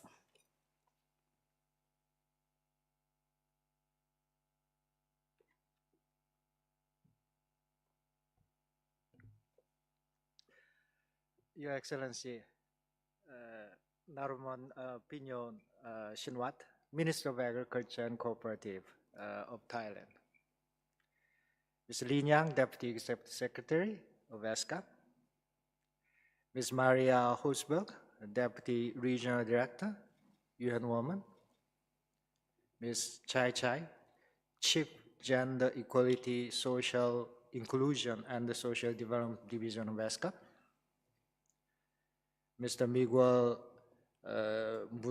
Musingi, the Assistant Director and Head of the Poverty Eradication Gender Division, ASEAN Social Culture Community Development, ASEAN Secretariat. Ms. Sherry Tati Kunanan, Regional Manager, Women's Economic Empowerment, Grow Asia. Distinguished guests, colleagues, ladies and gentlemen, it's my great pleasure and honor to welcome Your Excellency Narumon Pinyon Shinwat, Minister of Agriculture and Cooperative of Thailand, and all of you for joining us today, both in person as well as online. I note that more than 200 participants registered online.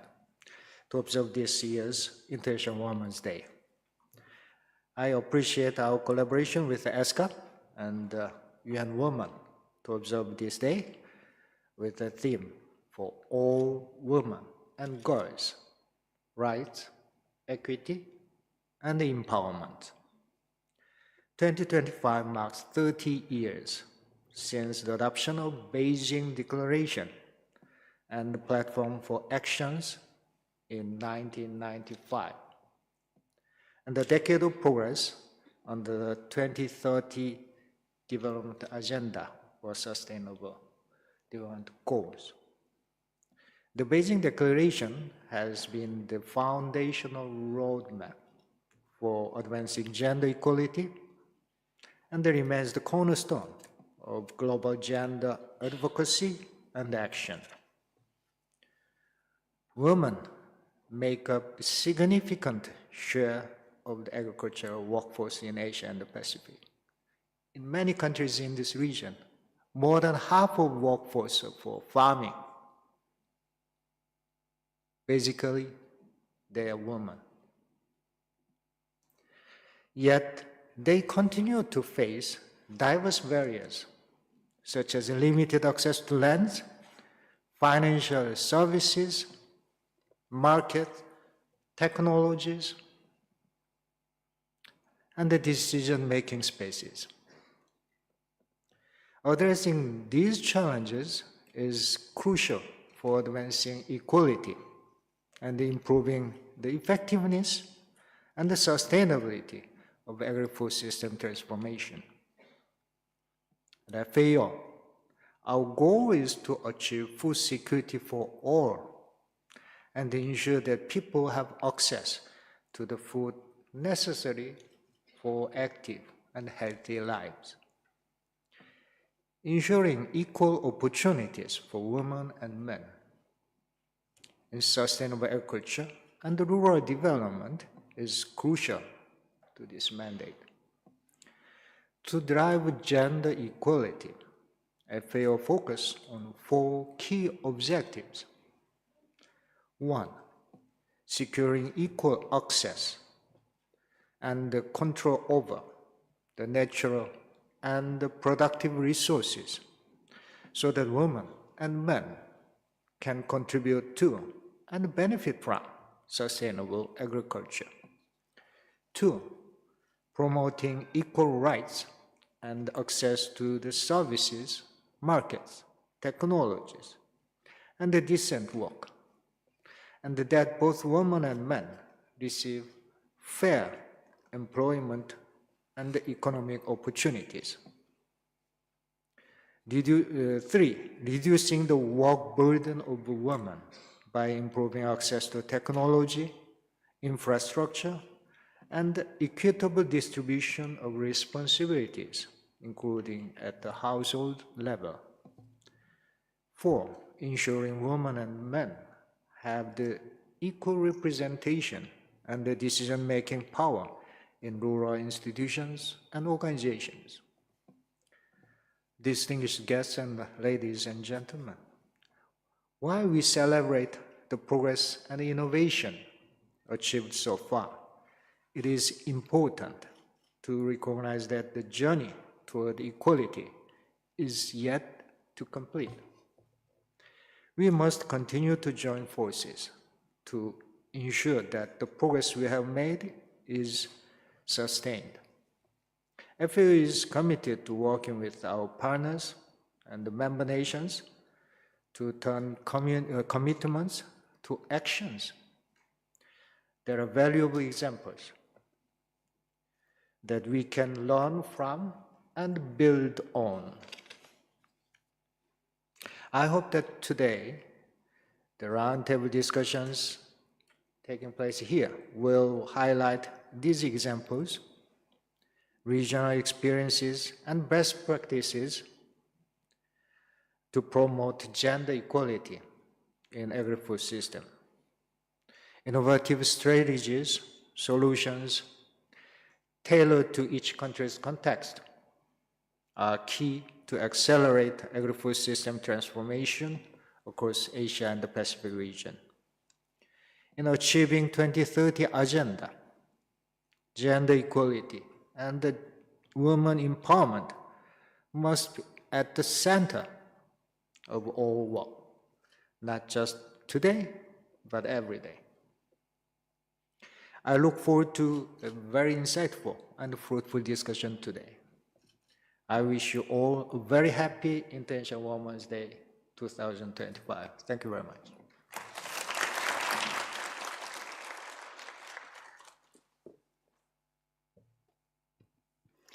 Thank you, Mr. Kim, for those inspiring words and for reaffirming FAO's commitment to gender equality in agri-food systems. Now it is my honor to invite Her Excellency, Professor Dr. Naramon Pinyosenwat, Minister of Agriculture and Cooperatives of Thailand, to deliver the opening remarks. Your Excellency, may I please invite you to take the floor.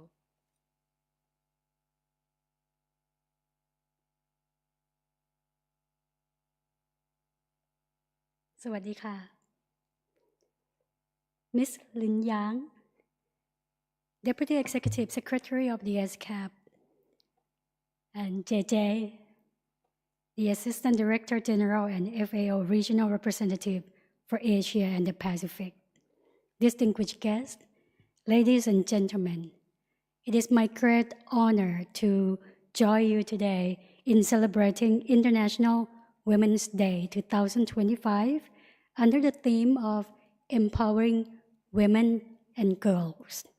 For agri-food systems transformation, regional insight on innovation to accelerate change. I think you all know that our current Prime Minister, Ms. Paetongtarn Shinawatra, she's the second female Prime Minister of the Kingdom of Thailand.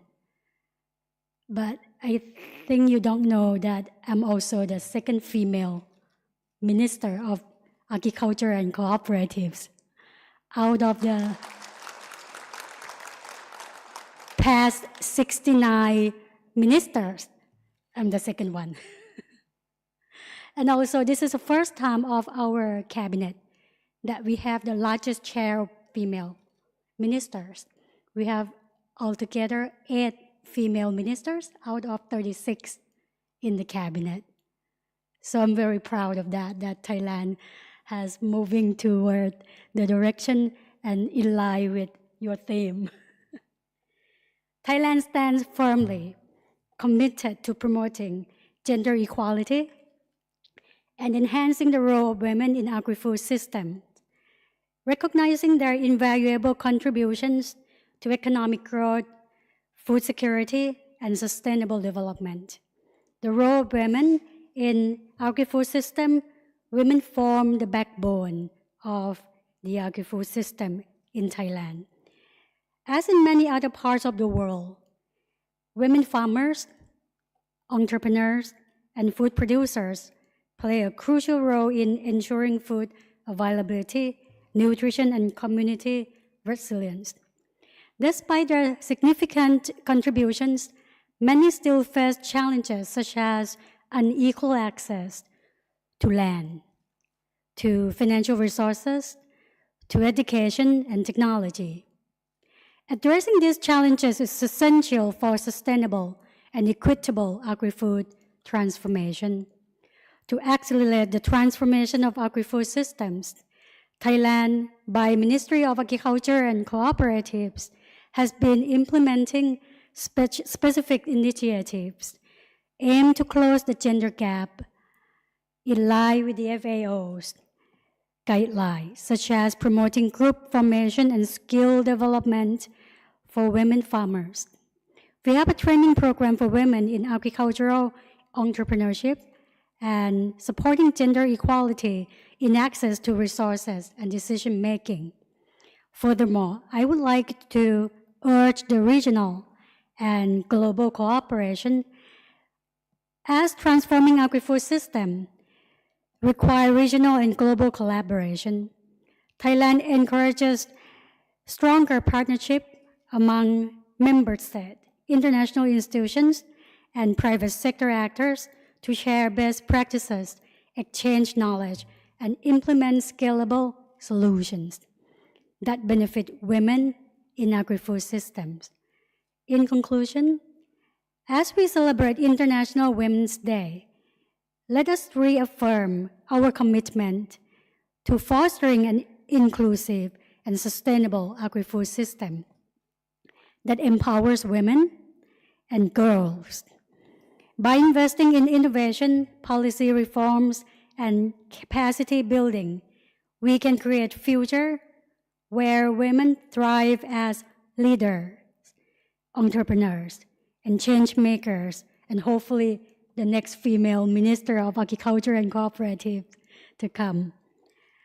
Thailand stands ready to work hand in hand with our partners to drive meaningful progress and ensure that no woman or girl is left behind in our journey towards sustainable agri-food systems transformation. ขอบคุณค่ะ Thank you.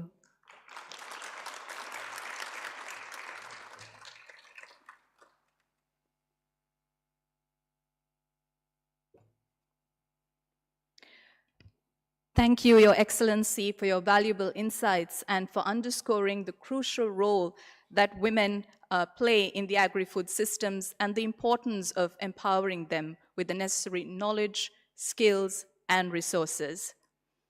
Ladies and gentlemen, it's now my pleasure to invite Ms. Ling Yang, Deputy Executive Secretary for Program at the Office of the Executive Secretary of ESCAP. Ms. Yang, the floor is yours.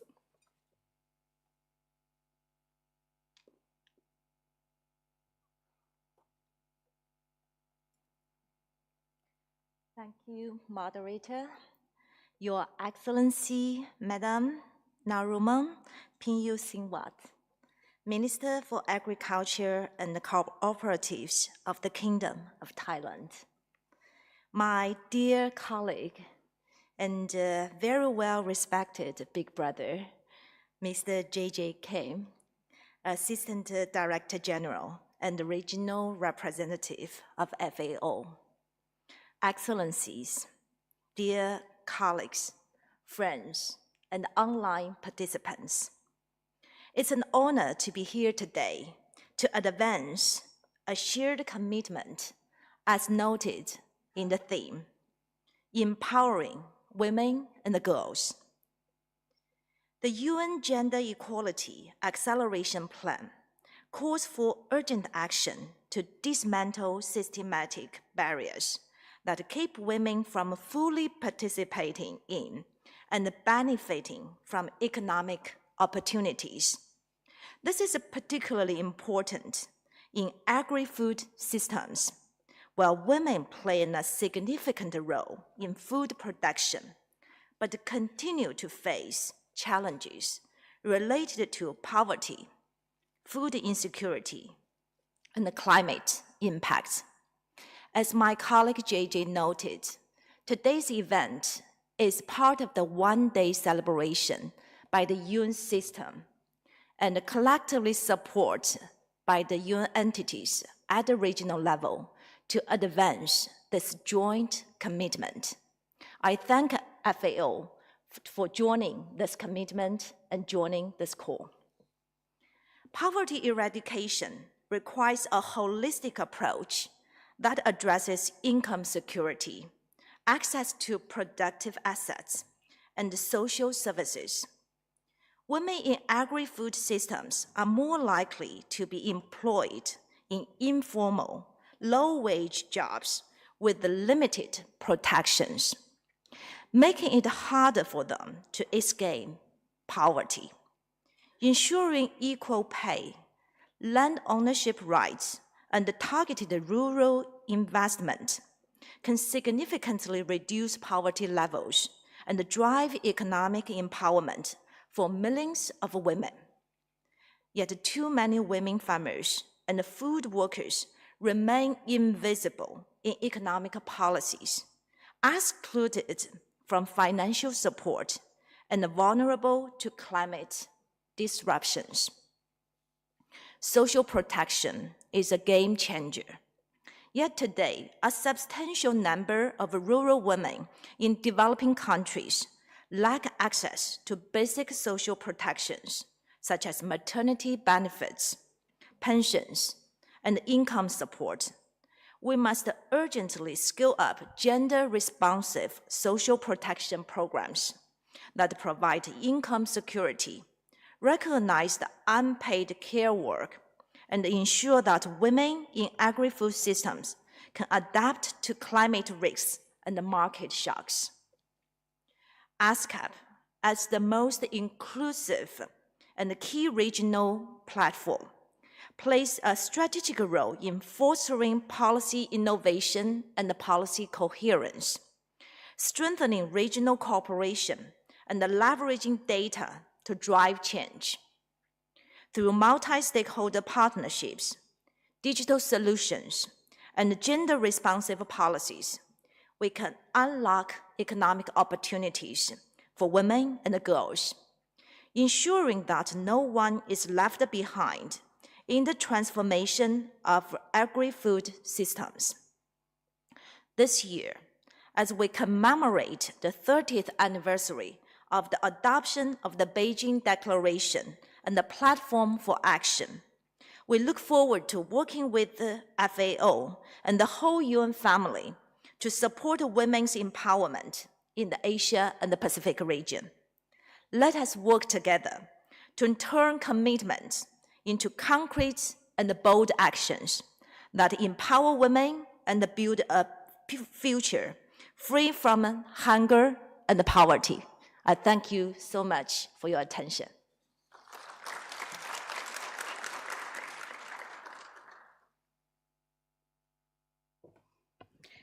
Thank you, Ms. Yang, for your engaging remarks and for really reinforcing the need to unlock the potential of women in agriculture through partnerships and bold action. Before we move on to our roundtable discussion this evening, may I invite our distinguished guests to please come forward to the second stage, where we will take a group photo.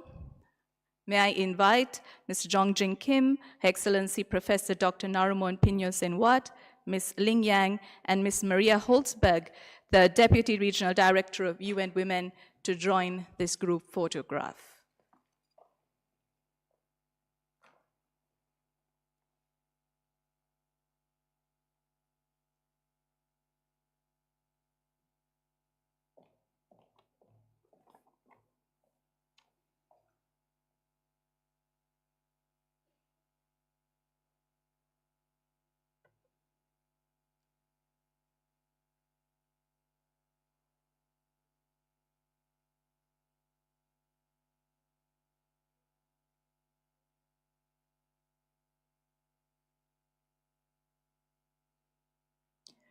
Thank you very much to our distinguished guests this evening. May I invite you to join the front row of the audience as we now move on to the round table.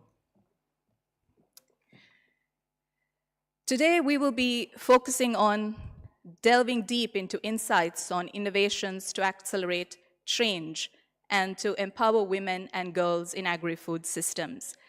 And we will be discussing this in a roundtable where a panel of distinguished guests will share their regional experiences, challenges, and innovative solutions for advancing gender equality in agri-food systems, all while drawing insights from the Beijing Plus 30 review that was just held recently. To guide us through this conversation, I am pleased to introduce our moderator, Ms. Kai Mihara, the Gender Officer at FAO's Regional Office for Asia and the Pacific. My colleague, Ms. Mihara, the floor is over to you now.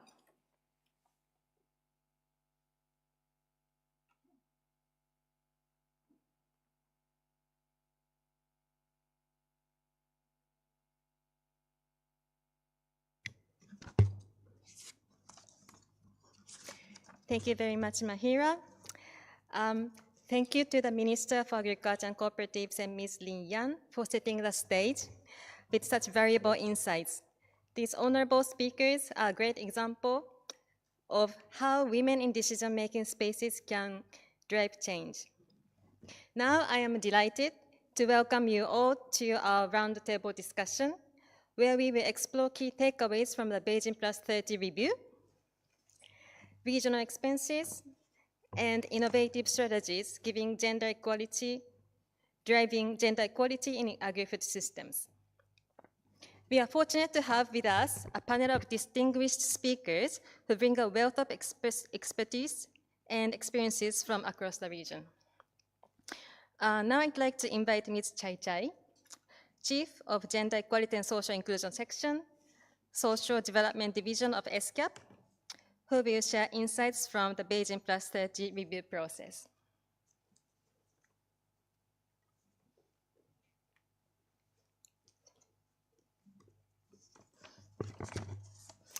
We also have two distinguished speakers who are joining us online today.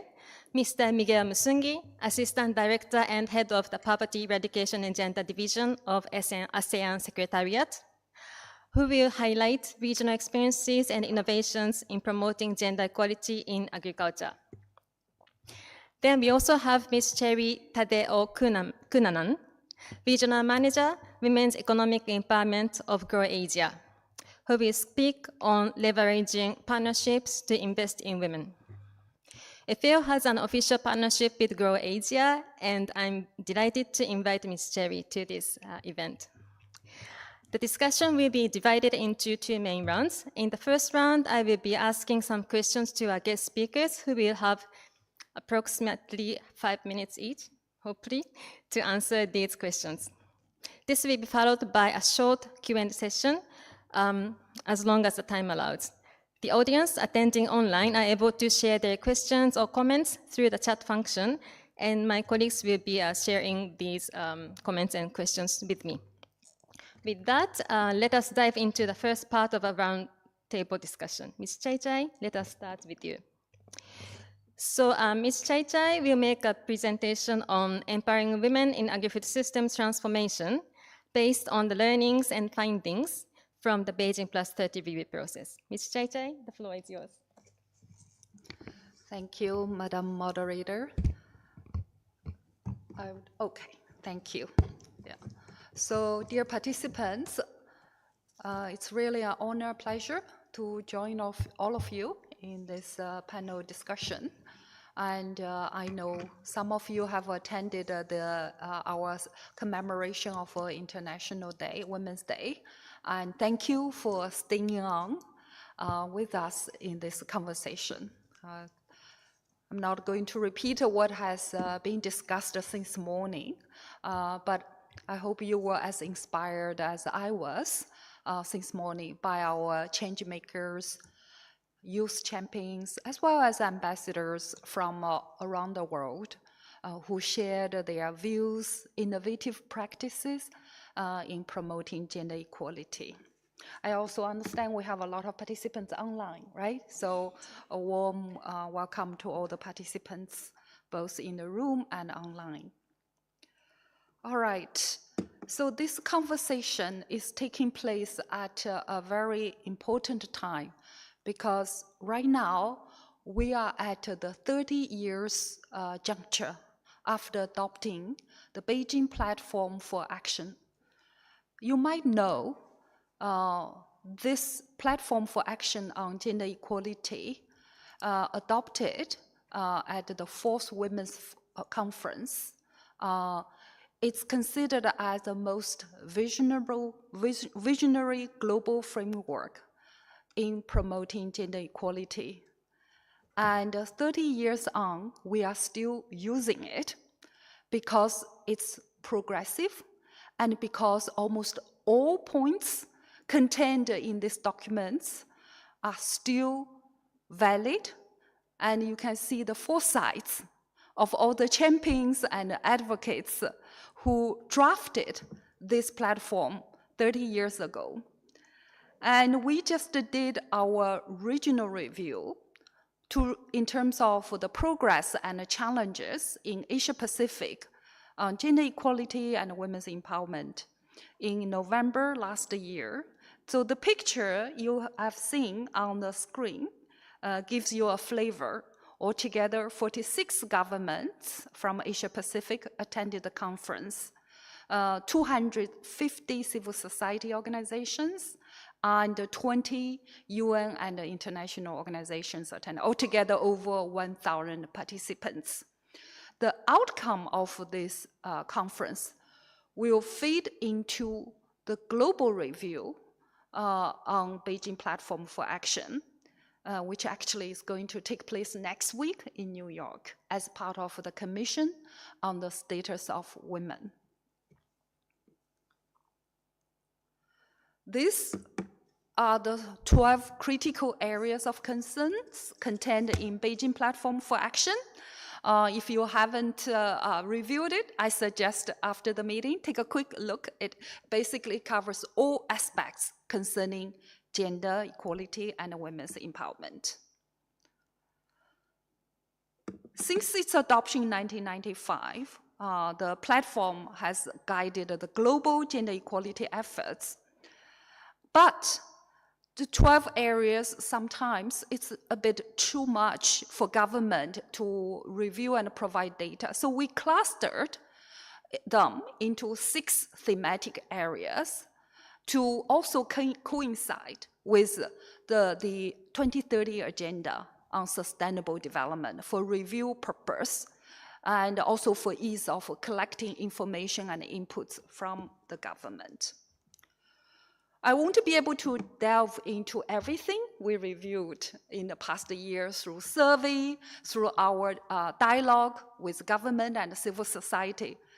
But I want to highlight some critical issues related to the mega trends. First, it is climate change. It is a reality today. The whole world is dealing with climate change. Hence, green transition is top priority.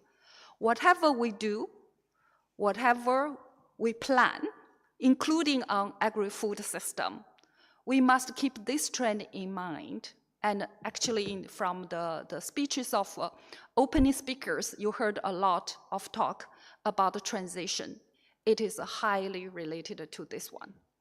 The other transition is about digital technology.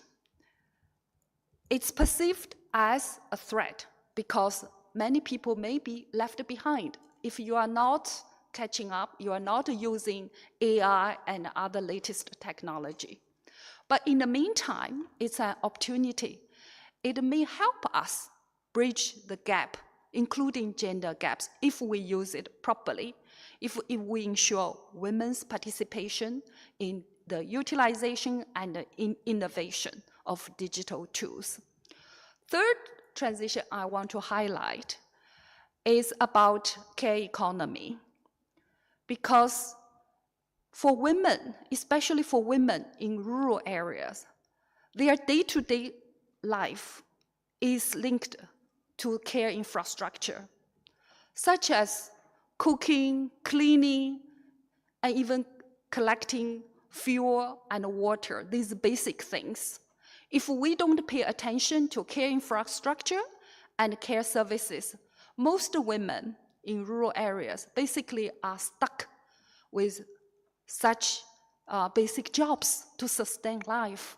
So where do they get time to participate in the economy, to get a job, to get education, right? So now we are calling on all the governments to invest in the care economy for empowerment of women and girls. And this is also critical in the context of climate change because it will make the care work worse. And people have to deal with all the impacts caused by climate change. And the government needed to invest in care-related social protection, care services, and care infrastructure. Let me share with you some information from our report based on the comprehensive review of Beijing Plus 30 in Asia Pacific. So first, agri-food systems employ over 1 billion people worldwide, making them a crucial economic driver. Second, accelerating agriculture and food system transformation towards great efficiency, inclusion, resilience, and sustainability leads to better production, improved nutrition, healthier environment, and enhanced livelihoods. Let's also take a look at some data here. This is about employment, but with a gender dimension. The decline in women's employment in agri-food system is very clear from this graph. It is almost in all sub-regions except South Asia. And as you can see, approximately 30 to 40% of all workers in agri-food systems are women in this region. But in some sub-regions, agri-food systems are a more significant source of livelihood for women than for men. And women are disproportionately confined to irregular, informal, and low-skilled roles with poor working conditions and low wages. So what do we need to do in terms of strengthening women's participation in agri-systems? Strengthening women's participation in agri-food system is not just about fairness, it is also smart economics. When women farmers have equal access to resources, they increase food production, improve household nutrition, and boost local economies. And this in turn make food system more resilient to crises such as climate shocks and supply chain disruptions. Now, based on data from FAO, we know closing the gender gaps in farm productivity and wages could boost global GDP by at least 1%, adding nearly $1 trillion. Bridging these gaps would also reduce global food insecurity by at least 2 percentage points, lifting 45 million out of hunger. Meanwhile, how do we really close these gaps? It's easier said than done. But let me just share some thoughts and recommendations and welcome your suggestions as well. Firstly, we need to strengthen women's participation. Actions are needed to increase their access to key resources such as land, water, technology, services, and finance. Without access to this, women cannot fully contribute to agricultural productivity or business growth. Secondly, providing women with education and training in agricultural skills and business management. Third, supporting women's participation in agricultural networks and cooperatives would help them share knowledge, gain market process, access, and collaborate with all key stakeholders. I also want to highlight that it's not just about participation. We also need to boost women's role in leadership and decision-making concerning agriculture and food systems. A few words about ESCAP's role in regional cooperation concerning gender. We provide a broad intergovernmental platform, bring together all the countries to have policy dialogue on gender equality, digital technology, climate change, transport, macroeconomic policies, etc. And we also work and collaborate with all the UN agencies in this regard in this region. So regional cooperation is a critical aspect of ESCAP's work. And there, we want to ensure gender dimension is included in all research, analytical and knowledge products, as well as technical cooperation. I also want to briefly mention this Center for Sustainable Agriculture Mechanization. It is an institute of ESCAP based in Beijing, which focuses on promoting sustainable, efficient, and inclusive agri-food innovation. So their work is highly relevant in the current context. So as you can see that they have these key priorities, including designing technology for and with women, tailoring information and extension services to women's needs, and addressing gender barriers in technology adoption. If you are interested in CSAM's work, here are the links to their knowledge products, several key policy briefs related to design inclusive agricultural technology and bridge gender gaps. So this is my presentation. Look forward to further discussions. Thank you.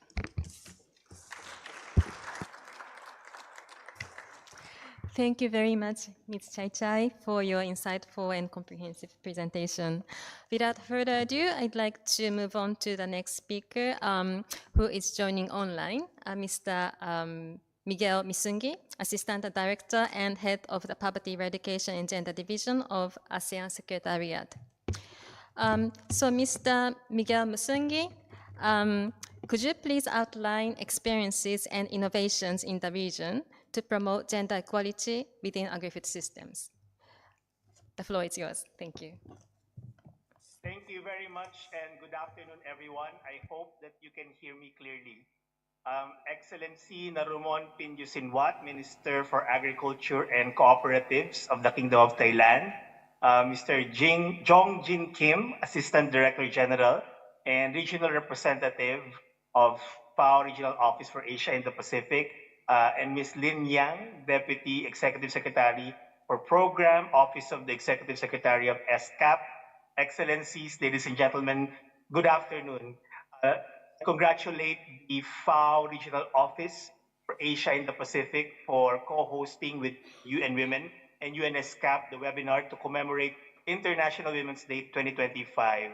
I prepared a short verbal intervention to speak on ASEAN's experiences and innovations for promoting gender equality in agriculture. Let me start by underscoring that ASEAN continues to leverage regional cooperation to strengthen policy linkages aimed at promoting gender equality in agriculture. This can be seen in regional data and evidence generated by ASEAN and from the policy guidance emanating from ASEAN frameworks. Now, I'd like to share that roughly 25% of employed women in ASEAN work in the agriculture sector. According to the 2024 ASEAN Gender Outlook, women in the poorest rural households are among the most vulnerable to being left behind. Rural women lack land ownership, lack access to healthcare and education opportunities, and are less likely to make their own decisions compared with their urban counterparts. Women in agriculture also devote more time to unpaid care and domestic work.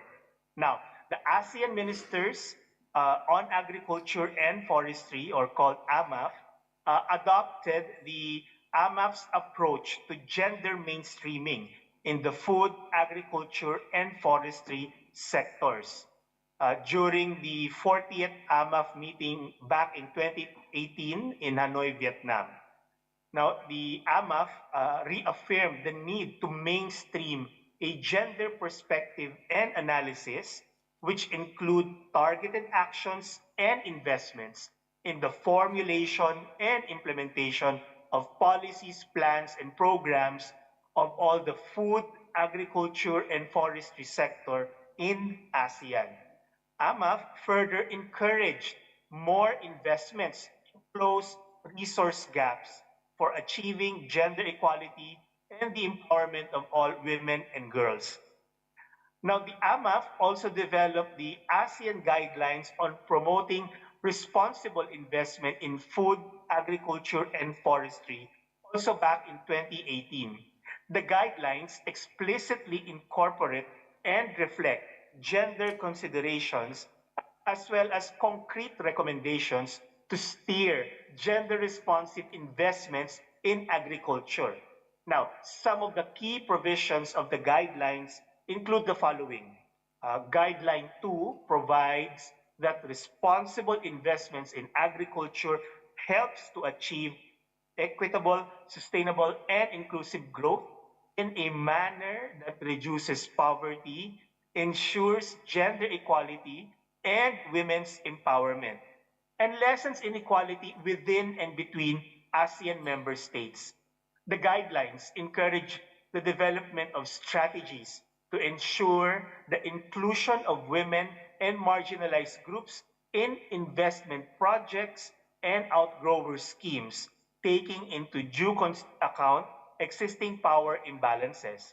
Now, Guideline 3 provides that responsible investment contribute to gender equality, as well as youth engagement and empowerment by integrating gender issues and women's empowerment into sustainable agriculture, fishery, and forestry practices, increasing women's access to land, natural resources, among others, and three, ensuring women's meaningful participation in decision making, leadership roles, and partnerships.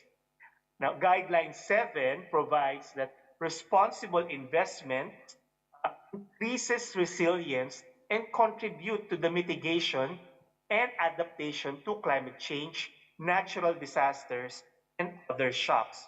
Now, in relation to increasing resilience to disasters, ASEAN, through the leadership of the ASEAN Committee on Disaster Management, developed the ASEAN Framework on Anticipatory Action in Disaster Management in partnership with FAO.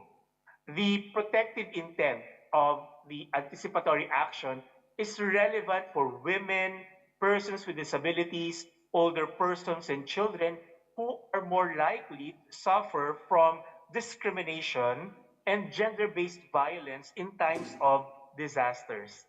Let me also highlight that the framework likewise explicitly incorporate and reflect gender considerations. Now, for example, the framework recognizes the need to consider gender-based realities, such as unpaid care work undertaken by women in planning and implementing anticipatory actions, including the specific needs in evacuation centers and in accessing early warning information, and the role of women's groups in community-led anticipatory action approaches, among others.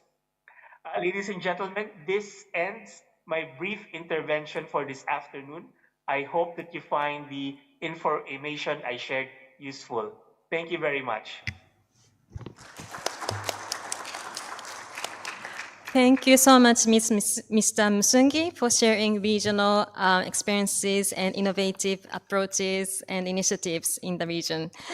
Now, I'd like to invite Ms. Cherry Tadeo Kunanan of Grow Asia. Cherry, could you please highlight the business case for investing in SDG 5 and share experiences with investment funds to drive sustainable progress towards gender equality? And additionally, how can these approaches be applied in the context of agriculture and rural development to create meaningful impact? The floor is yours, Cherry. Thank you. Thank you, Kai. Good afternoon, honorable ministers and distinguished ASEAN officials here today, including the FAO officials and regional staff joining on-site and virtually. I am Cherry Tadeo Conanan, Regional Manager for Women's Economic Empowerment Program at Grow Asia, and I'm truly honored to join all of you here to commemorate the International Women's Day. It's reassuring to be part of this conversation.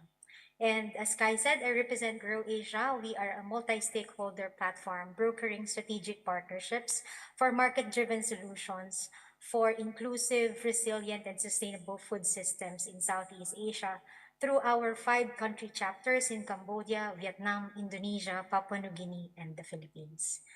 And in this panel, I was asked to share some experiences that we have on innovative approaches applied at the country level, made possible through partnerships.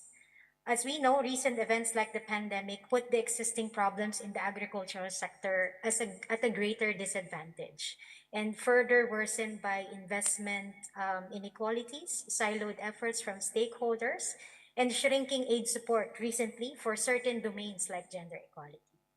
To innovate amidst finite resources, at Grow Asia, we have 4 impact programs that is powered by a strategic blend of public and private funding.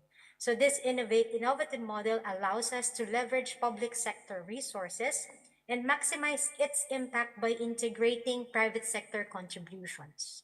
Our programs and activities try to respond to the strategic priorities, and one of our programs called Grow Her contributes to de-risking investments by addressing critical skills gaps and making a business case out of it.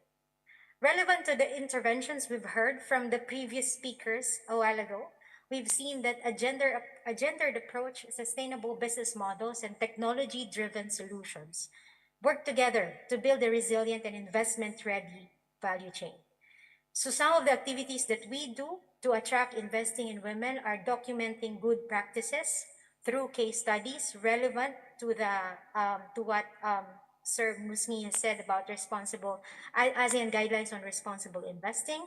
We also mobilize working groups to pilot innovations for investing in women at the country level, and we engage in South-South collaboration to spread the news and replicate good examples of initiatives done by other stakeholders.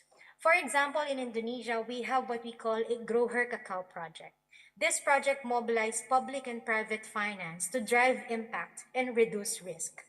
And it is delivered by a consortium of partners from the public sector and the private sector, such as GIZ, Mars, Save the Children, and the Partnership for Indonesia Sustainable Agriculture, or PISAGRO, our country chapter there.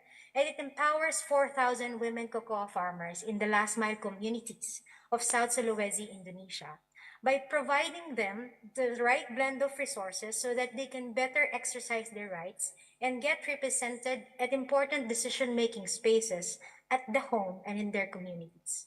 And as I was listening, I think the project also reflects Beijing Platform for Action's several areas of concern, such as women in poverty, women in the economy, women in power and decision-making, and the girl child.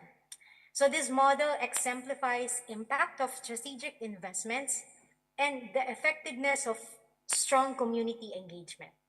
This way, we've seen that we help de-risk private sector investment by leveraging on public sector resources to build critical capacity needs, which in turn maximizes the impact of the intervention supported by these public resources through the market access support provided by the private sector, among other resources that they share. So I remember a quote, "A woman is truly a full circle. So in her hands lies the power to create, to nurture, and to transform." We at Grow Asia, we believe that integration of women's inclusion and women's economic empowerment is not only a fringe goal, but a cornerstone of sustainable agriculture and lasting climate resilience. In forging these partnerships at Grow Asia, we try to understand the business needs and translate them into language that fosters a common ground applicable or that resonates to the various stakeholders involved, driven and drawn to the core mission of food security and climate action. Based on the initiatives that we do, we've witnessed testimonies from companies on how they appreciate the value of investing in women. For some, they say that they see the value of investing in women as having a stable supply base for their products. For some, they say that investing in women means leveraging on better market influence. And for some, they see women as effective product stewards. So for some, they say that it facilitates leadership and upward mobility from informal farmer fieldwork to formal employment. And they see also women as drivers of local economy, becoming SMEs themselves, venturing in new livelihood activities, thereby injecting better purchasing power in the communities. And for some, internal gains include better staff retention. And for others who have more strategic ESG commitments, say that investing in women helps them breed champions of climate smart farmers who are ready to make the agriculture more sustainable in the future. And we've seen very good results on the field that makes that convinces us that these interventions that we do are truly inclusive and transformative. As of the year 2 of the project that I just mentioned at Grow Her Cacao, we've seen results about equitable sharing of households, less violence in the households, and better communication and joint planning among husbands and wives. For some, we've seen self-realizations among last-mile communities of the discrimination they also perpetuate at the home by preventing their girls from going to school, for example. For some, their women we've seen raising voices in their Musrembang process, having their proposals adopted into local development plans. And for others, it builds confidence. From being observers out of the field, they now become more participative in the decision-making spaces with the confidence that they built in terms of having financial literacy, access to finance solutions available to them, and with the new skills on climate smart production techniques, they are more confident in joining the farming as a business. And it creates a better playing field for farmers in negotiating opportunities with the supply chain actors that they are transacting with. These are some of the outcomes that we've seen happening on the ground. And it builds us, it makes an evidence for us that the design of the projects that we built are truly delivering the intention of those initiatives. So I'll stop here and I'll let Kai to drive the conversation if I can share more insights later. Thank you, Kai. Thank you very much, Sherry, for sharing experiences from Grow Asia and sharing insights and innovative approaches taking place on the ground. Distinguished guests, ladies and gentlemen, we had an insightful discussion from the Beijing Plus 30 review to the powerful regional experiences and innovations we have heard about today. It is clear that we have the momentum to drive meaningful change in agri-food systems. But we need to go beyond sensitization and outreach to real transformation through innovative approaches, collaboration, and partnerships. Now we'd like to share one example from Papua New Guinea, where an EU-funded UN joint program is unlocking opportunities in cocoa, vanilla, and fisheries value chains. It is also challenging gender norms, amplifying women's voices, and fostering behavior change through the implementation of gender transformative approaches. Now we'd like to show a short video that showcases one example of how FAO's activities on the ground are building better lives in Papua New Guinea.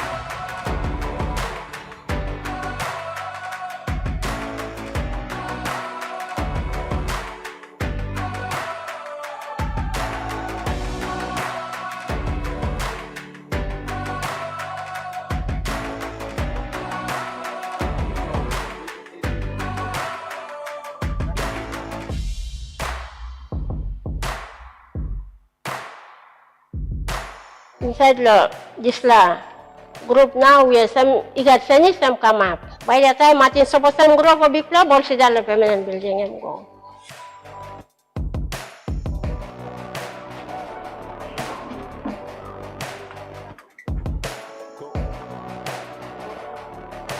Time old members only salary only got money and now likely Senis so some only putting more solar light house belong all. Before, no got light, torch light as well, but now I'm solo, some big light, all get a stop, only got all generators, house, blow.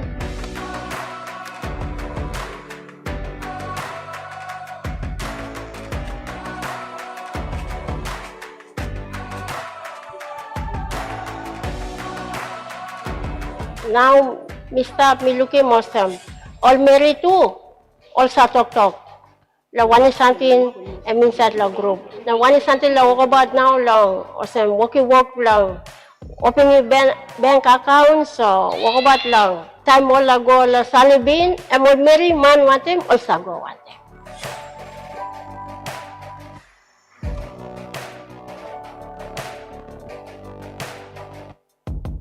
But inside time mami domi make it dishla. I'm kind of MLP, me plan and challenge me to them. You will merit to you make this strong of law, make him something, change the family through the community and go outside again.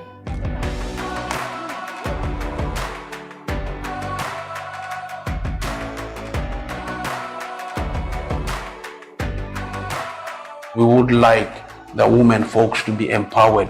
So women folks are equal partners in development and equal partners in change. And enabling and empowering women in the vanilla value chain will make a lot of difference.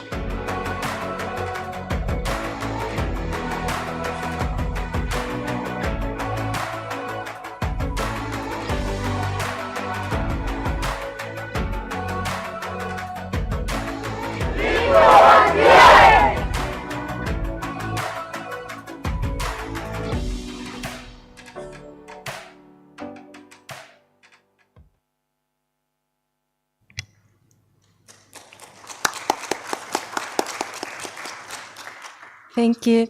I'm aware of the time, but before we close the roundtable discussion, we'd like to ask if there is any question from the floor. Maybe we can take just one, if there is any.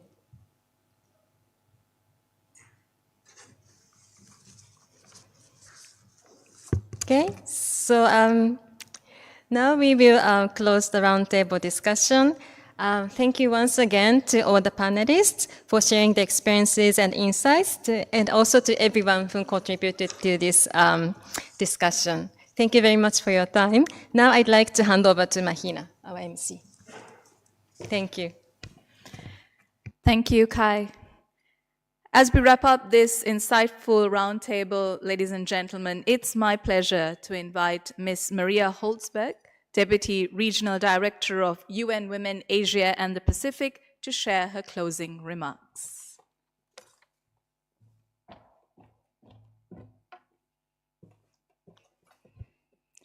Thank you, everyone. Thank you, Excellencies, and all the guests and those online. And we recognize also that we're a bit over time, so thanks for patience.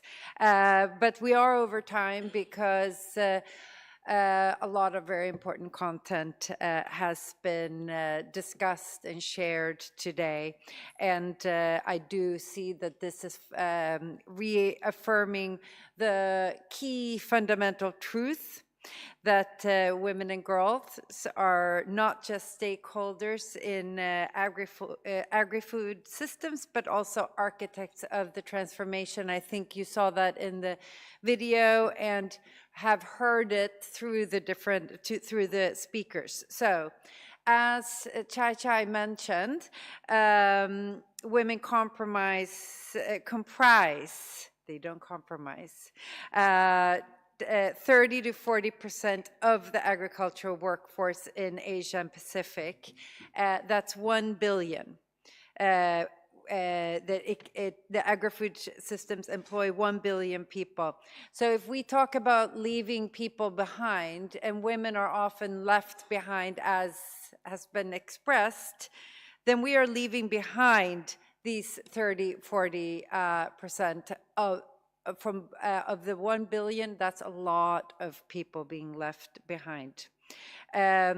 We see that contribution, the women's, they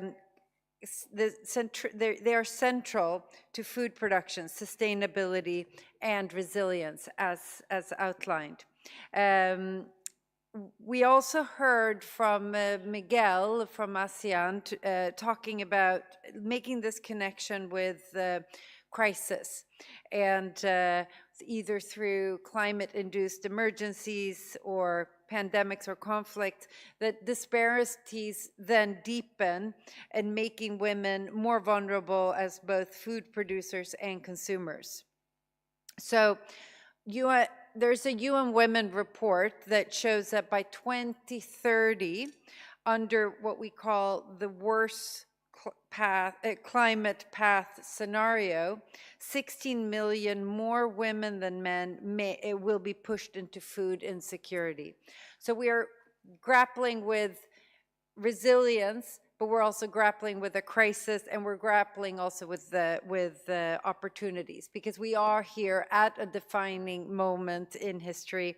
This is 30 years since the adoption of the Beijing Platform of Action, and I want to thank Shai for the excellent overview. I hope you also always pay attention to those graphics that show those linkages. It's also the 5-year stretch to deliver the Sustainable Development Goals. So these milestones remind us both of progress, as was presented, and the urgency to accelerate our efforts for gender equality. 48% of member states globally have taken steps to allow for women's access to land, water, energy, and other natural resources, and that's a 10% increase since 2019. So that's progress. And then I will say it's not enough. And we will talk about the challenges, and actually the speakers really outlined some of the key ones, and the criticality of dismantling barriers. So, and I want to really thank the minister who talked about the scalable solutions and how these solutions are the source of the innovation and successful strategies. Our friend from We Grow Asia, Cherry, talks about breeding champions of climate-smart farmers. And very often the holders of innovation are women who do need to be creative and agile in their work. The ASG and regional director of FAO talked about the theme for this year. So it's for all women and girls, and we're talking about rights, equality, and empowerment, and that is a call to action. And we're here, we want to underscore the importance of recognizing women's contributions, upholding their rights to productive resources such as land and assets, promotion of inclusive policies, dismantling power dynamics, and investing in education. We have talked about the innovators in the agri-food systems and ensuring that green transitions actually means bringing on women and girls as well, and embodying the care economy into this. Miguel shared about the ASEAN perspective, and it's so important to really highlight how the frameworks that guide ASEAN member states in advancing women, the barriers that they have identified through their research and data on where women in agriculture are. And you may have heard him say the issue of unpaid care work is pronounced in the ASEAN, and this is why they have the frameworks. So I'm hoping that these discussions today really has reinforced and underscored our shared responsibility to ensure that all women and girls not only benefit but also can drive transformation of agri-food systems. I want to thank you so much for having UN Women. Thank you. Kapunka.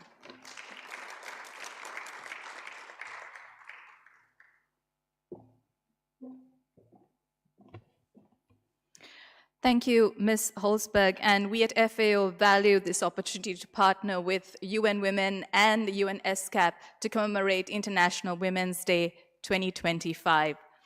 Ladies and gentlemen, as we conclude today's event, let us carry forward this inspiring discussion that we had today with a renewed commitment to empowering women and girls in agri-food systems in Asia and the Pacific region for a better life for all, leaving no one behind. Thank you for joining us here in Bangkok at the UNCC, and also to our 250 plus audience joining us online. Thank you very much from wherever you are in this world for joining us today. Let us continue to champion the rights, equality, and empowerment of women, not just today, but every day. Thank you, ladies and gentlemen. Have a good day.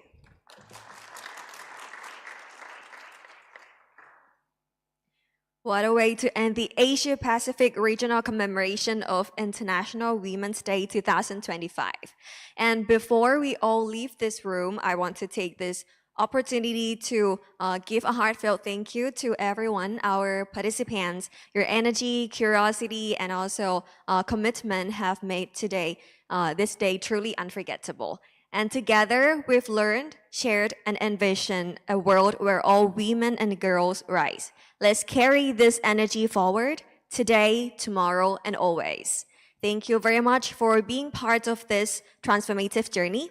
Together, we're unstoppable. Thank you very much for today, and see you next year. ขอบคุณค่ะ